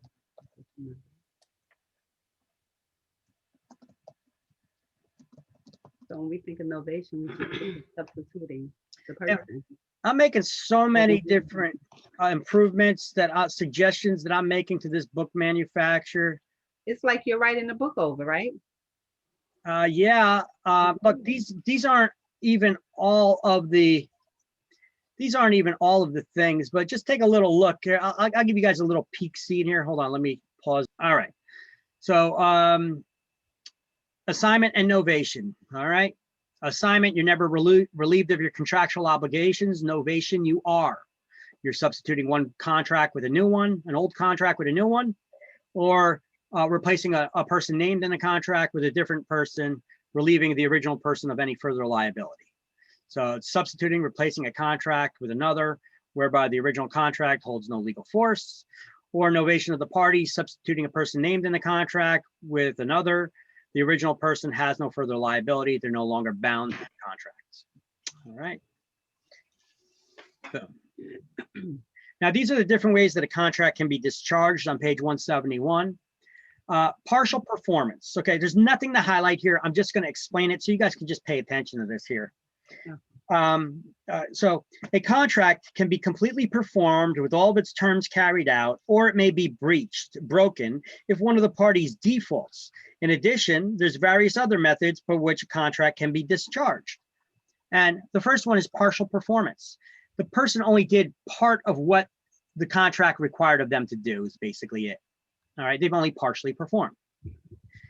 Substantial performance means that they did everything that the contract required of them. They just didn't do it exactly the way the contract required them to do it. Impossibility of performance, when it's impossible to legally carry out the terms of the contract. For example, they're not able to get a permit to use a property for its intended purpose, or they're unable to get a certificate of occupancy due to its condition, or there's some other legal condition that cannot be met. Then it's impossible to carry out the terms of the contract. Or by mutual agreement, both parties can just agree to cancel a contract, for example, right? In that case, nobody's in breach because it's mutual. Or by operation of law, as in voiding a contract as a result of fraud, contract with a minor, an expiration of a statute of limitations, contracts being altered without all parties agreeing to those altered terms. The consent of all parties to all terms is required for any contract to be valid, right? Got to have that meeting of the minds, so to speak, right? Right, Vic? Okay, cool. Moving on. Still there, right? Okay, so down to breach of contract, we're going to highlight a breach of contract is a violation of any of the terms or conditions set, any of the terms or conditions of the contract without legal excuse. So as I have it written here, when someone violates the terms of the contract without a good legal excuse to do so, and can be held legally and financially liable to the other party. So what can be done if that happens? You may be asking. Well, that's what we're going to go over right now. So underline or highlight or put a box around the title for the first set of terms of things here that say, if the seller defaults, the buyer has three alternatives. What can the buyer do? The buyer can cancel. Well, the buyer can rescind, or which means to cancel the contract, and they can recover all their deposit money, their earnest money deposit. Mm-hmm. Or file a suit. Of course, suit. I'm sorry. He can file a suit known as well, that's the next thing here. Can you guys see this? Yeah. Okay, so the buyer can also sue the seller, and that lawsuit is called a suit for specific performance. Okay, so this is a term we should highlight here in the book. A court suit known as an action for specific performance to force the seller to perform the contract. An example would be to convey the property. And here's a general rule of thumb. If a seller backs out of a legally binding contract because they just changed their mind and don't want to sell, the buyer could sue the seller, forcing them to turn over the ownership as they agreed to in the contract. That would be a specific performance. You're forcing the other party to perform according to according to the terms that they agreed to in the contract. So yes, a court can force somebody to do something. What do we call it when a judge forces somebody to do something? I'm going to add that to there because that's very relevant here. Huh. You guys remember what that was called? It's called an injunction. Yeah. Oh, Yeah. Remember we had that? I'm not sure Yeah. if that was this chapter or a previous chapter. It was probably a previous chapter. Yeah. Is an act to do or not to do. Yeah, they're forcing them to do something or refrain from doing some legal act, right? So let's see. I'm just gonna. This is way too big. Well, maybe not. 44 title don't need to be that big.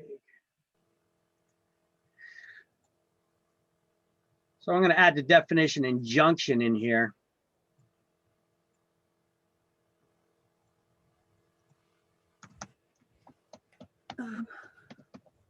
An injunction, when a judge orders someone to do something. All right, that's it. Pretty simple. An injunction, when a judge orders someone to do something, right? Make sure that's I there. Yeah. All right. So an injunction is when a judge orders someone to do something. Okay. And that would be an example here when you're suing somebody for specific performance. The judge is ordering somebody to carry out the terms as they agreed to in the contract. So that would be an injunction where the judge orders them to do it. Hand over the ownership. That's an injunction. Okay. Or the buyer can sue for compensatory damages. That means money, some kind of compensation. All right, so what happens in the event that the buyer defaults? What can the seller do? Next slide. Before we get into that, let's first talk about this term, which is going to be mentioned below. Liquidated damages is an agreement. Let's just stop right there. That's it. Liquidated damages is an agreement. Nice pause. It's an agreement that's made in advance about how much money. So, you know what? I want to make sure that that pause is observed. So, liquidated damages is an agreement. Let's just stop there. An agreement made in advance about how much money will serve as compensation if one of the parties, usually the buyer, defaults. There can be additional wording that's stipulated where that money would come from. Actually, where that money would come from. Would it come you from know what? That's not 100% correct here. There would be a change to that. So let me make an adjustment to this. So there can be an additional wording stipulating where that money comes from as liquidated damages. Oh, not necessarily coming but from there. But if it does, but if it is stated in the agreement, but if it is stated in the agreement, for example, that the damages would be paid from the earnest money deposit, the other party could not collect any additional money other than that.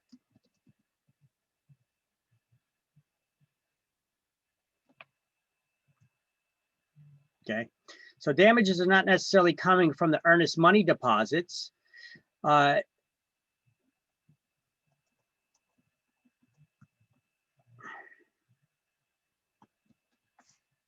damages could exceed the earnest money deposit collected.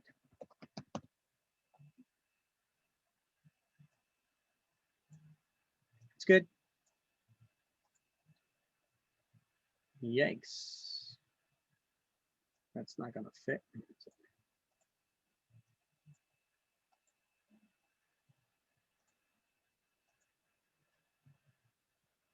Oh, well, I guess we're going to have to make this a little bit smaller to fit. There we go. It'd be good when we set it all screen. There you go. Okay, boom. So liquidated damages is an agreement. It's an agreement made in advance about how much money will serve as compensation if one of the parties, usually the buyer, defaults. There could be additional wording stipulating where that money would come from, but if it is stated in the agreement, for example, that the damages would be paid from the earnest money deposit, I know I get this long run-on sentences, the other party could not collect any additional money other than that. Damages are not necessarily coming from the earnest money deposit. Damages could exceed the earnest money deposit collected. Now, page 171 and 189, that's where the liquidated damages, I think, is listed again in the book. So we could probably highlight it over there on those pages. So let's go to on page 171, which is the page we're already on. They mention it here in number 1. And then they got a cross-reference to page 189, or I do. Let's go to page 189, and we're going to highlight the definition of it there.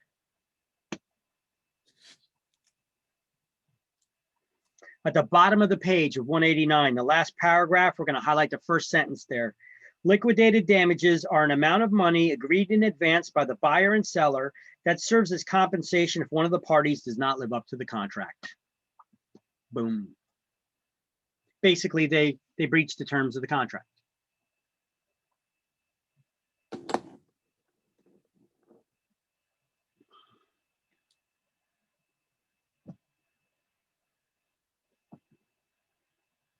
Okay, so what are liquidated damages? It's an agreement. That's it. What's an agreement on? It's an agreement about if one of the parties defaults, how much they're going to get paid. It doesn't necessarily say where that money's coming from. But if they do stipulate that the money's coming from the earnest money deposits, well, then that's all the money that they could collect. They can't claim more.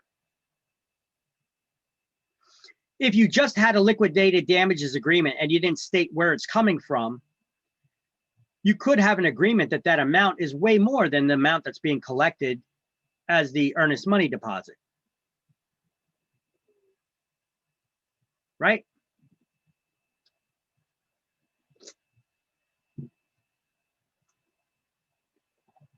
So all you really need to know is this first sentence here for exam. Liquidated damages is an agreement. It is not earnest money deposit. That's an answer option for exam. It's an agreement of how much money will serve as compensation. That's what it is.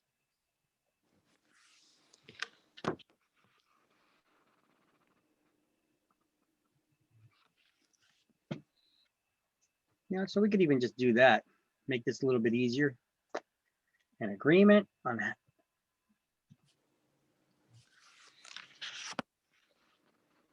Made in advance about how much money will serve as compensation if one of the parties defaults.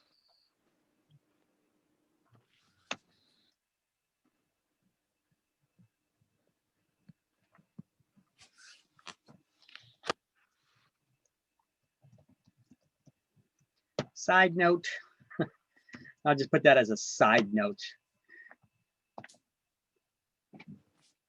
Right. There we go. Now, so if the buyer defaults, what can the seller do? Seller can declare the contract forfeited. If the contract stated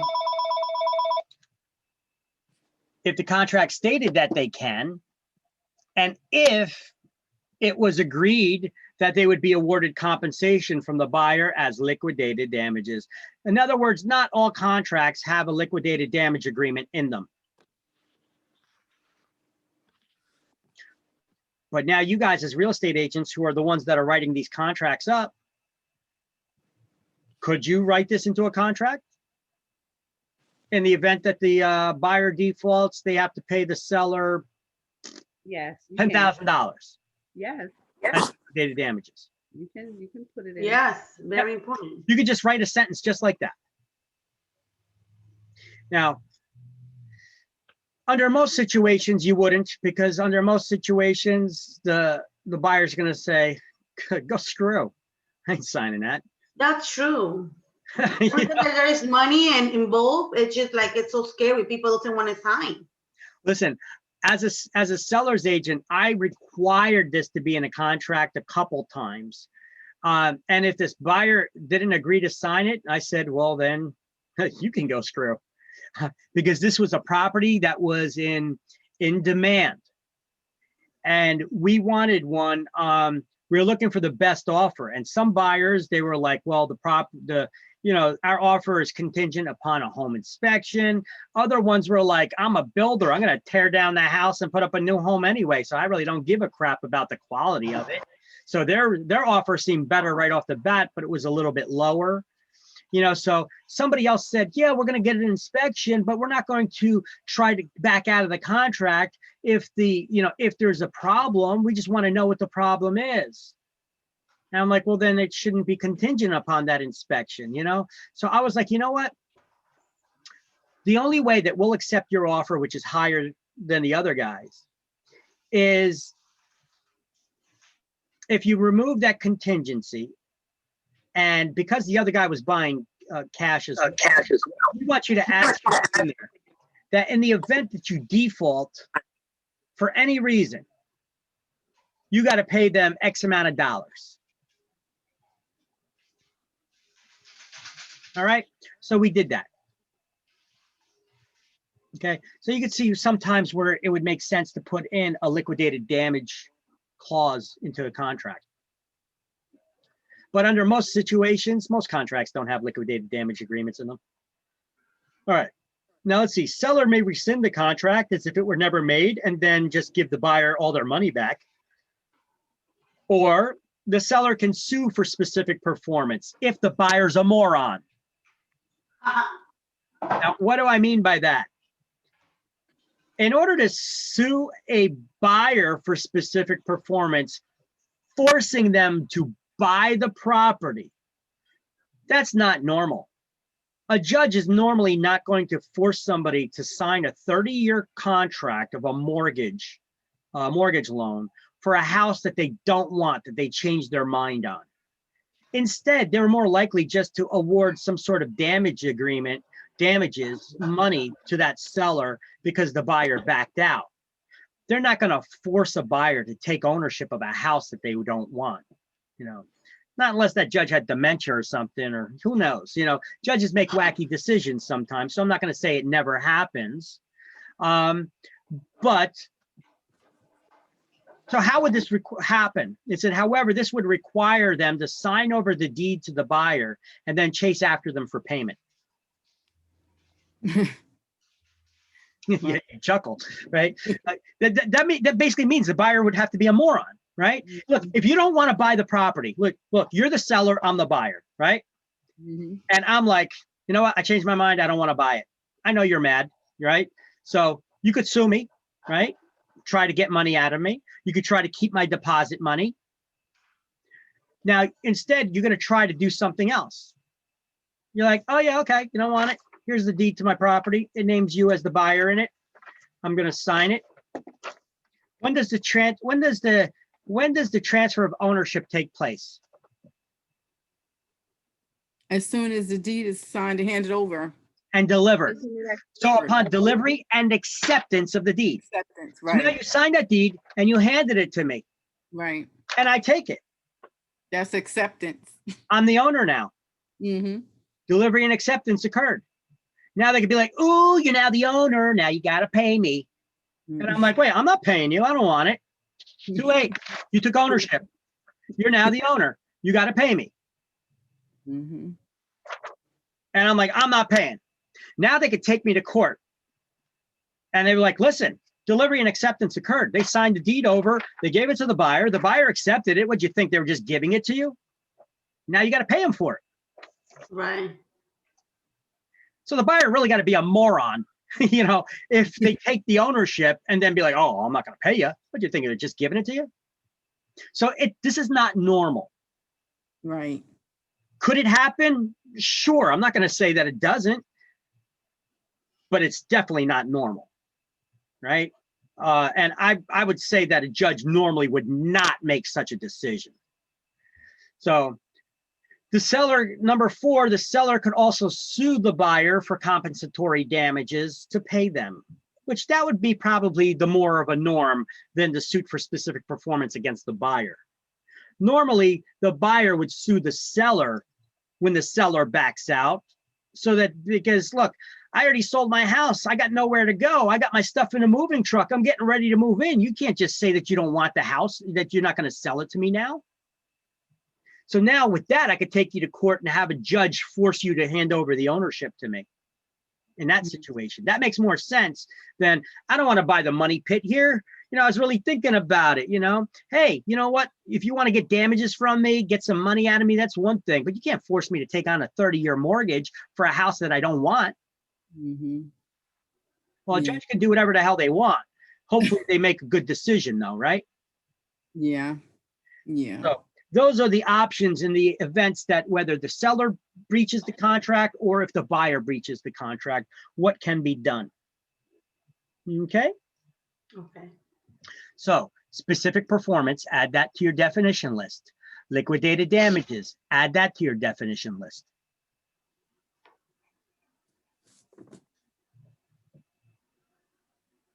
And next we have statute of limitations. What is a statute of limitations? The definition I came up with here is it's a time limit in which one has a right to assert their legal rights.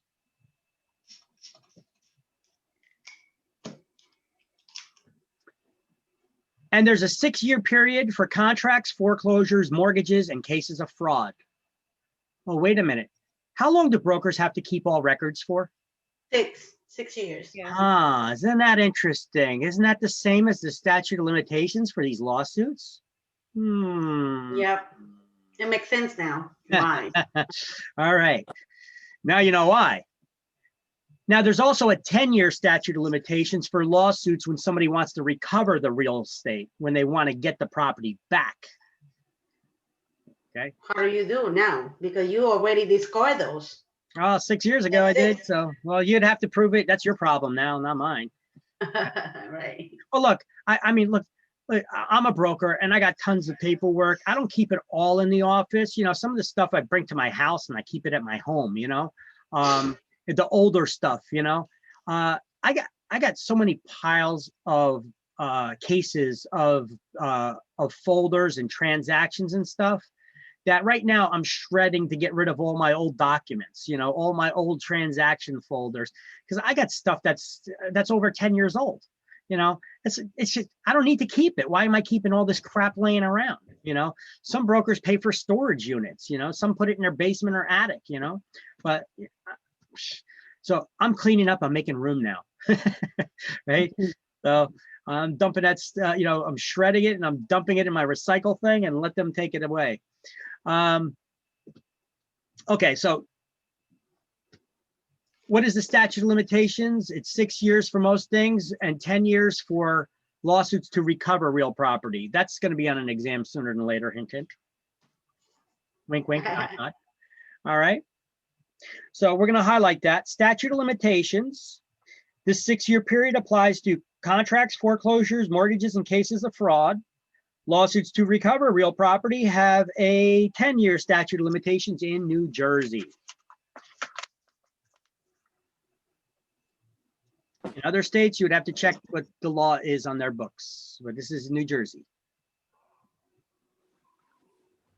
Okay.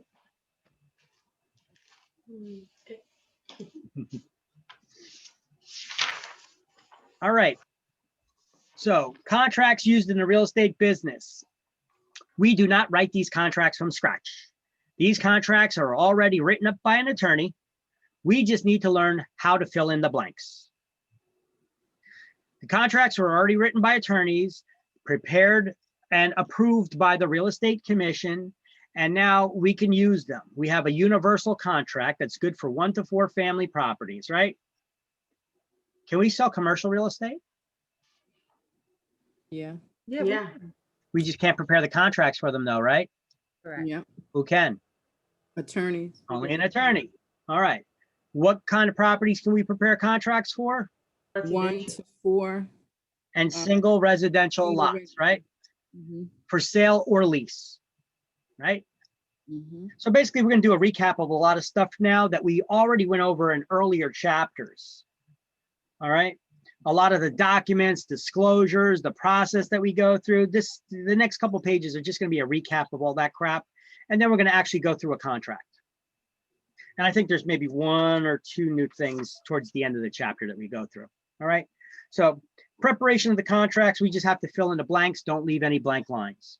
If something does not apply to you, because this is for 1 to 4 family, just write in there NA for not applicable, N/A for not applicable, or put a line through it. But any lines through it, make sure everything's initialed off on. So let's highlight under preparation of documents, the first sentence, that we can prepare sales and lease contracts for 1 to 4 family properties and single vacant lots.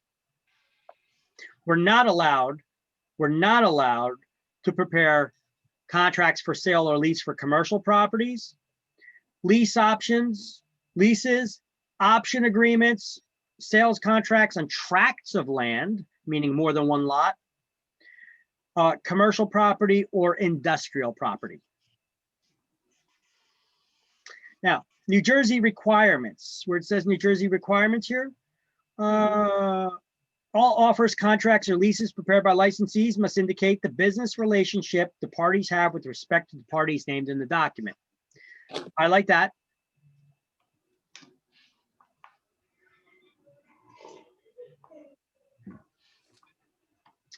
How do we disclose to people our agency relationships? Give them the Opinion.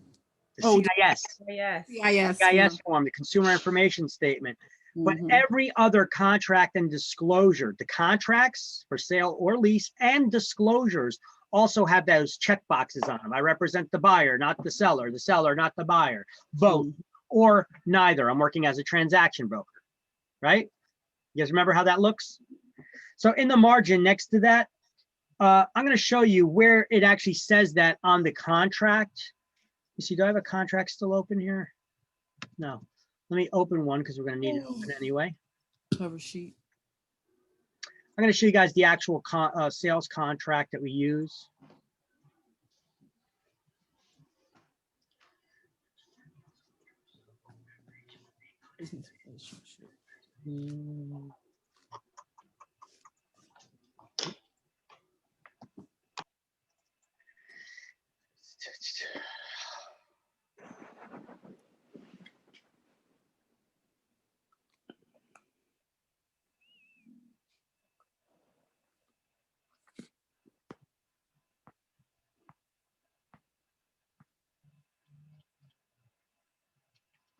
All right, so here's the actual sales contract we use. What's this cover page? The opinion 26 notice, right? Mm-hmm. And look, even on the opinion 26 notice, here's the disclosure of the agency relationships, right? Mm. And in the sales contract, here's the sales contract itself.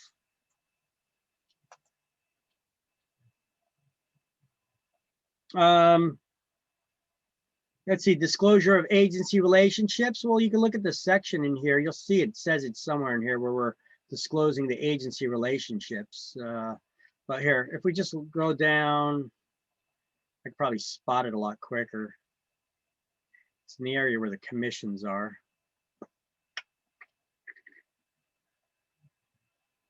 Right here. See the check boxes? That's what the disclosure of agency relationships looks like. That's section 29, right? So next to that, where it says New Jersey requirements, that first line, all offers, contracts, leases are prepared by licensees, right? Section 29, page 184 in this book. Page 184, there's the sales contract is written here in this book here. And on page 184, section 29, what is that? That's the disclosure of agency relationships there. Section 29. Section 29, page 184.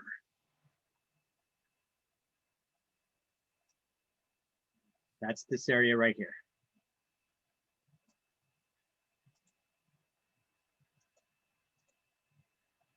Right.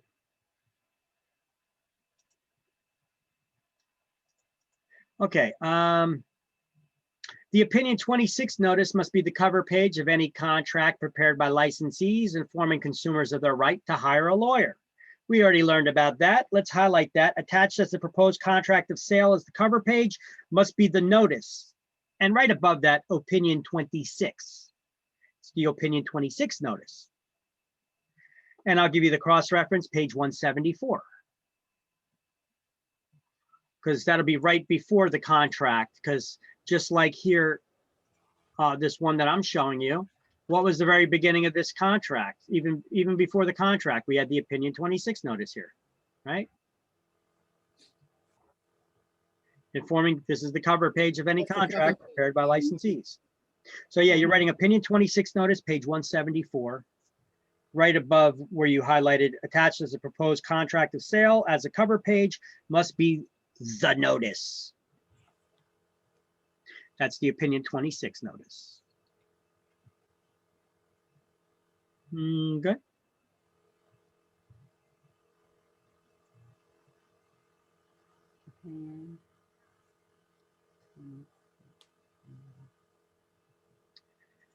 Now,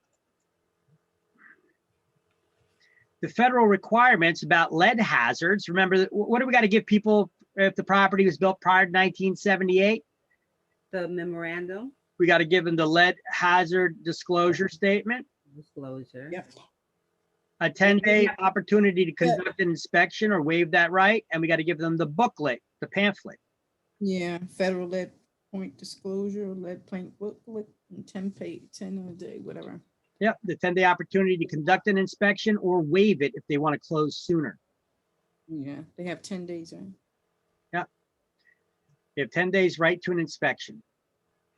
And look, it even says that even though we give them a separate disclosure statement and the booklet and 10-day opportunity, in the contract itself, section number 13 of the contract. So on page 178, so where it says this, where does it say that? Oh, that's on the next page.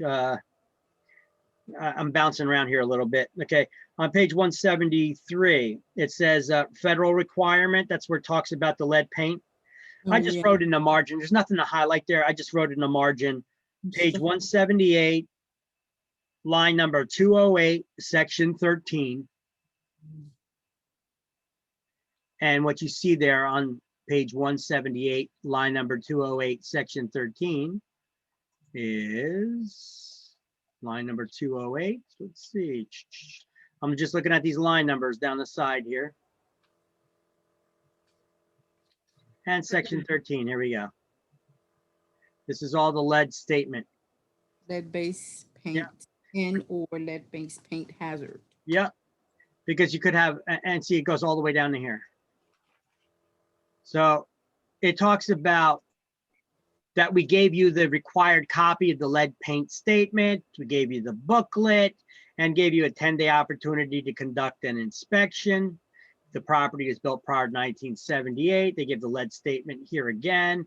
Your rights to the inspection, that 10-day opportunity to conduct the inspection. And then if you get that inspection done and you find that there is lead, you could ask that the seller do something about it. They have 3 days to get back to you if they're going to do something, and then you have 3 days to get back to them with any counter proposals. Well, if you you know, I like to write it in here. Even if you left it blank, it says then 3. I don't like to leave blank lines. What is a POET system, by the way? Look at this. Remember what that is? POET. That's the point of entry treatment system for the water when you got the well water. Remember that? Does it apply or not applicable to this property? Cesspool, is it basically public water or is it private? So applicable, not applicable. So they got information about all this stuff in our in these contracts. Okay, so let's go back to the slideshow. Federal, okay, so that's that. Next one. So New Jersey contract requirements. You see the next line on page 172? New Jersey also requires the following language appear exactly in this form at the top of the first page of the sales contracts. Highlight that line and put an asterisk next to it where it says that in the book. And then highlight, this is a legally binding contract. And then write page 175 next to that so that you could see where it says that at the first page of the contract. And go to page 175 for a moment. I want you guys to see it. I'm going to show it to you here, but I want you to see it in the book too. On page 175, there's a contract here, and there's the first page of that contract, right? Yep, this is a legally binding contract. You see that? Yeah, it says it right here underneath the Realtors logo, right? This is the legally binding contract. It'll become final within 3 business days, right? During this period, you could hire an attorney, but. Just highlight this. This is a legally binding contract. Because you'll get a question like that on exam. What are the words on the top of the first page of the sales contract? That was an exam. It says that this is a legally binding contract.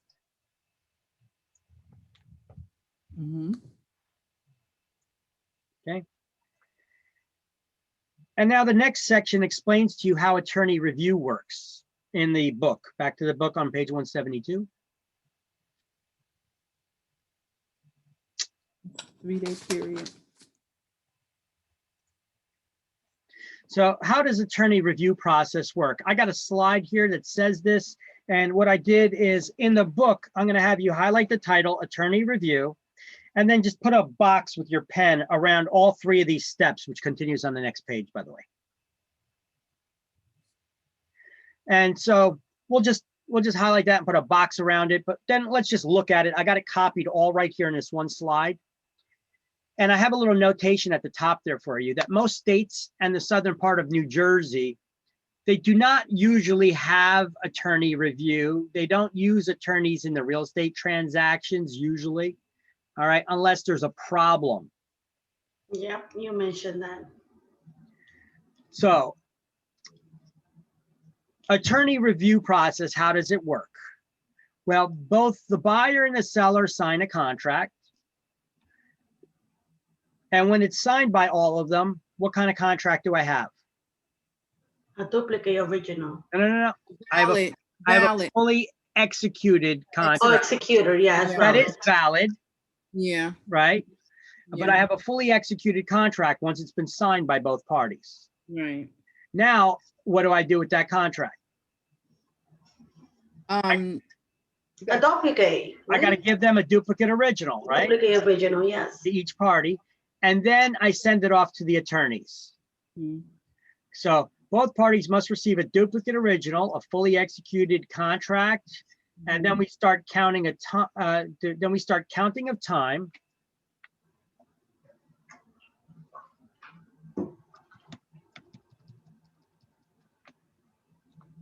Let me see what I could write here. Then we start counting of the time. Since the moment? So we have to begin attorney review within this time period. We have 3 business days to start attorney review. Okay, so counting of time is we have 3 business days, but this can be extended or temporarily halted if both sides agree to it. Okay. But counting of time doesn't include weekends or legal holidays to begin the attorney review. to make modifications or to cancel the contract. Otherwise, it becomes legally binding as it is after 3 days.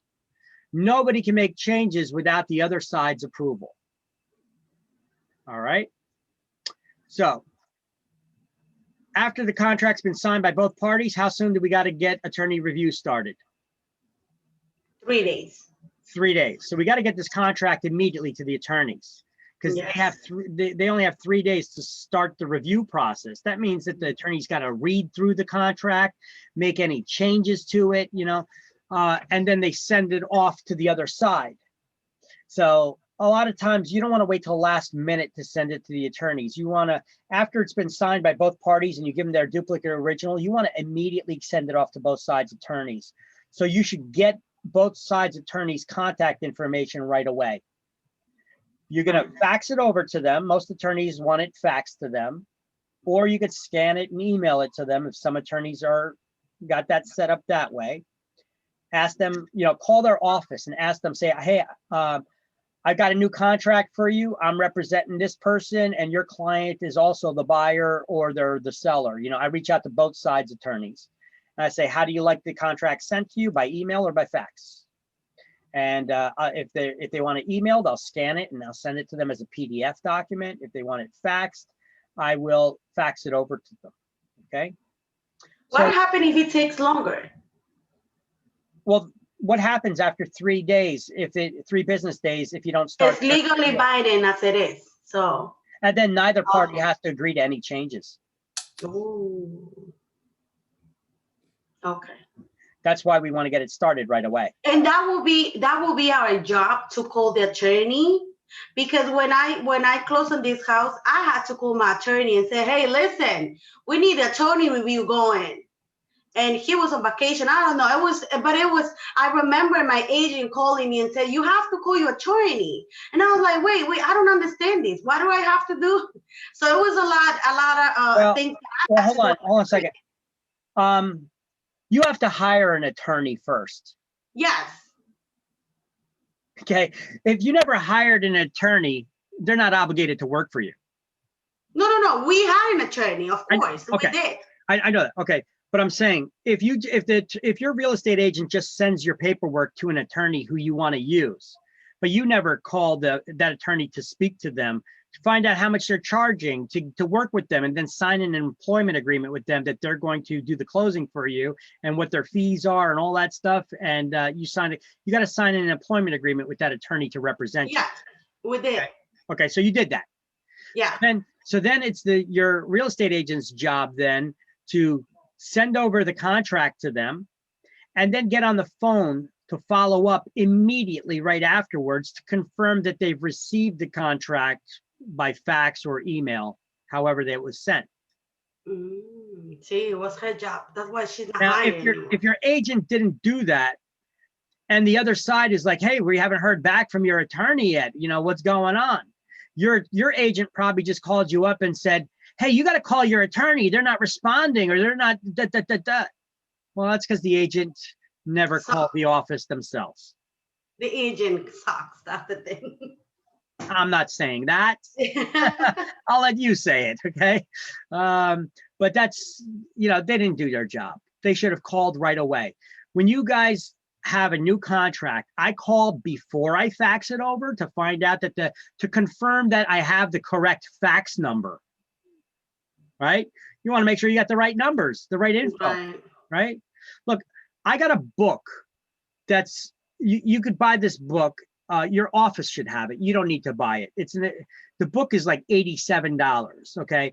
It's a directory of all the attorneys in the United States, right?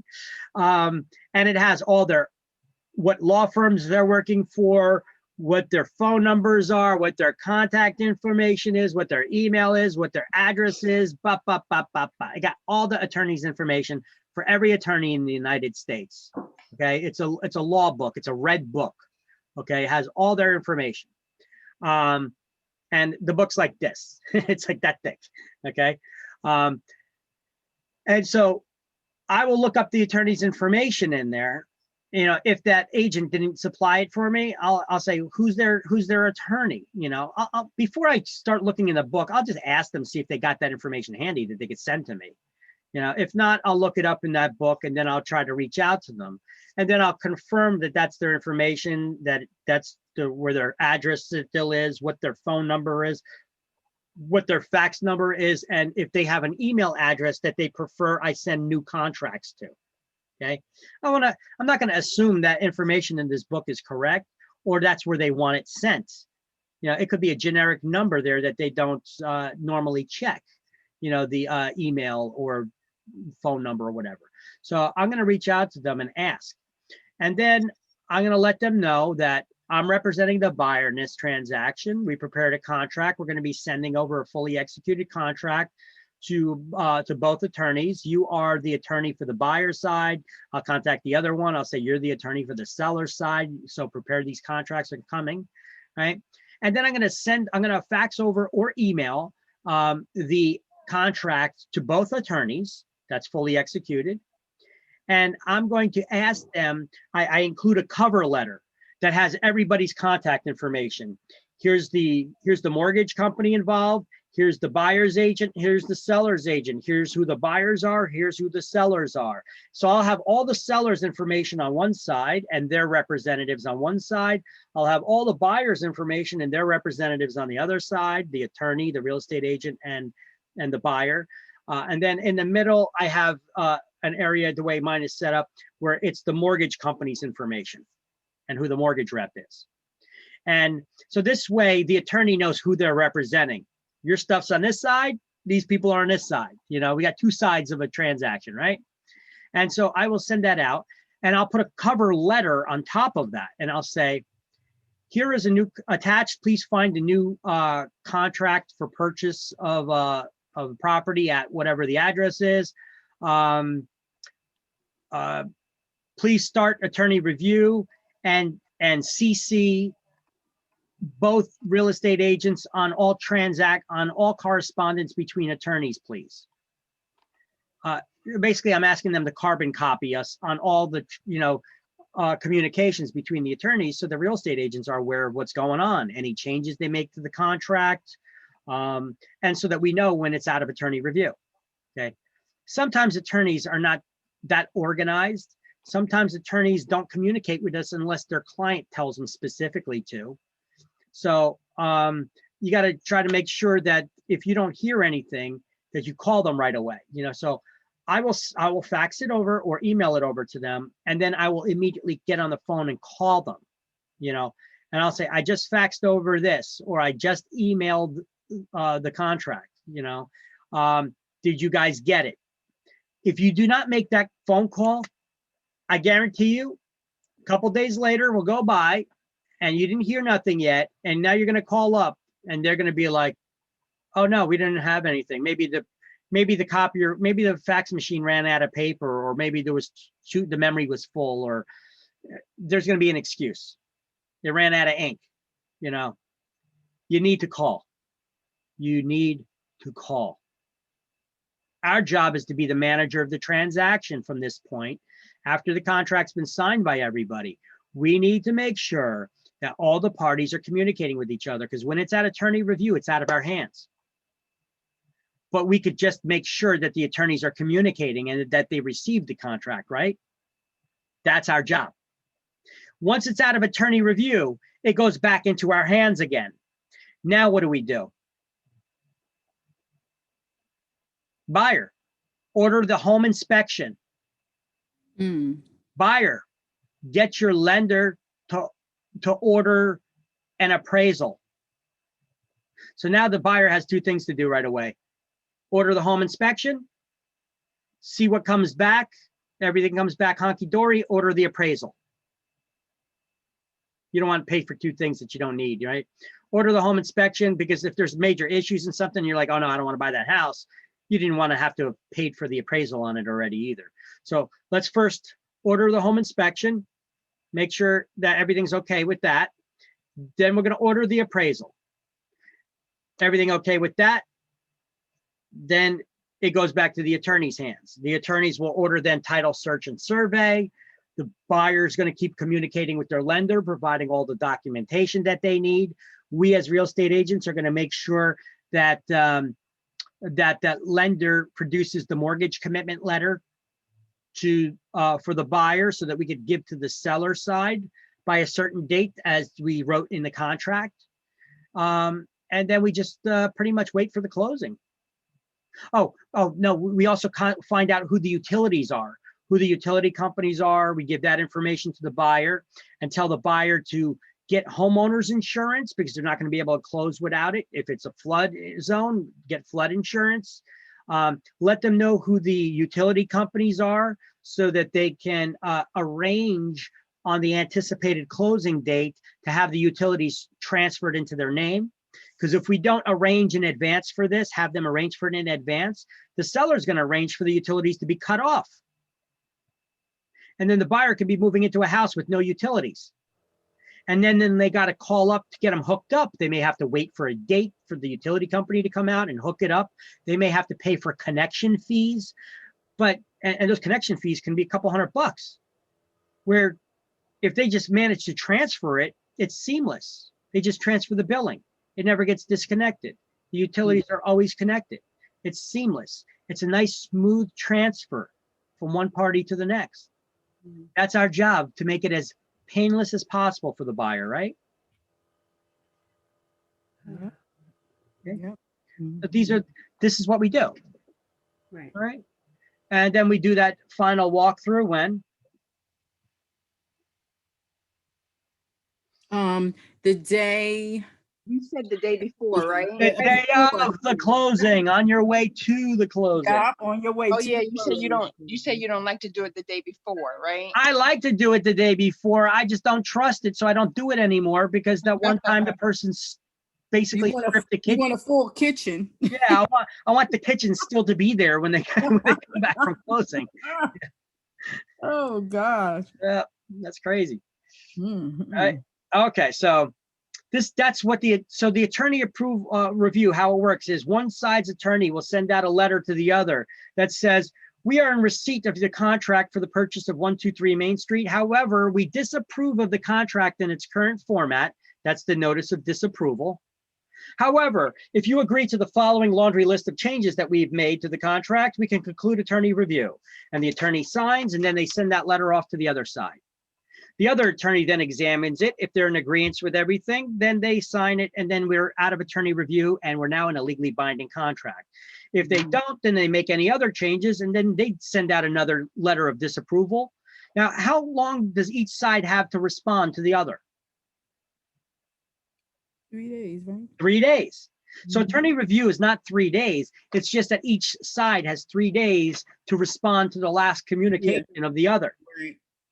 And they could agree to lengthen that 3-day period to 5 or 7 days, or they could halt it until a certain happening or event occurs. Like maybe it's a short sale. We would need to get approval of the seller's lender first. So maybe they want to not even get involved in attorney review until after we get those approvals. Okay. It depends on the attorneys, what they want to do. Okay. And once both parties are in agreement on everything, and we're in a legally binding contract, it's said that we have reached a meeting of the minds. Meeting of the minds. Right? We're in agreement on all the terms and wording of the contract and everything. And we're going to leave it at that for today.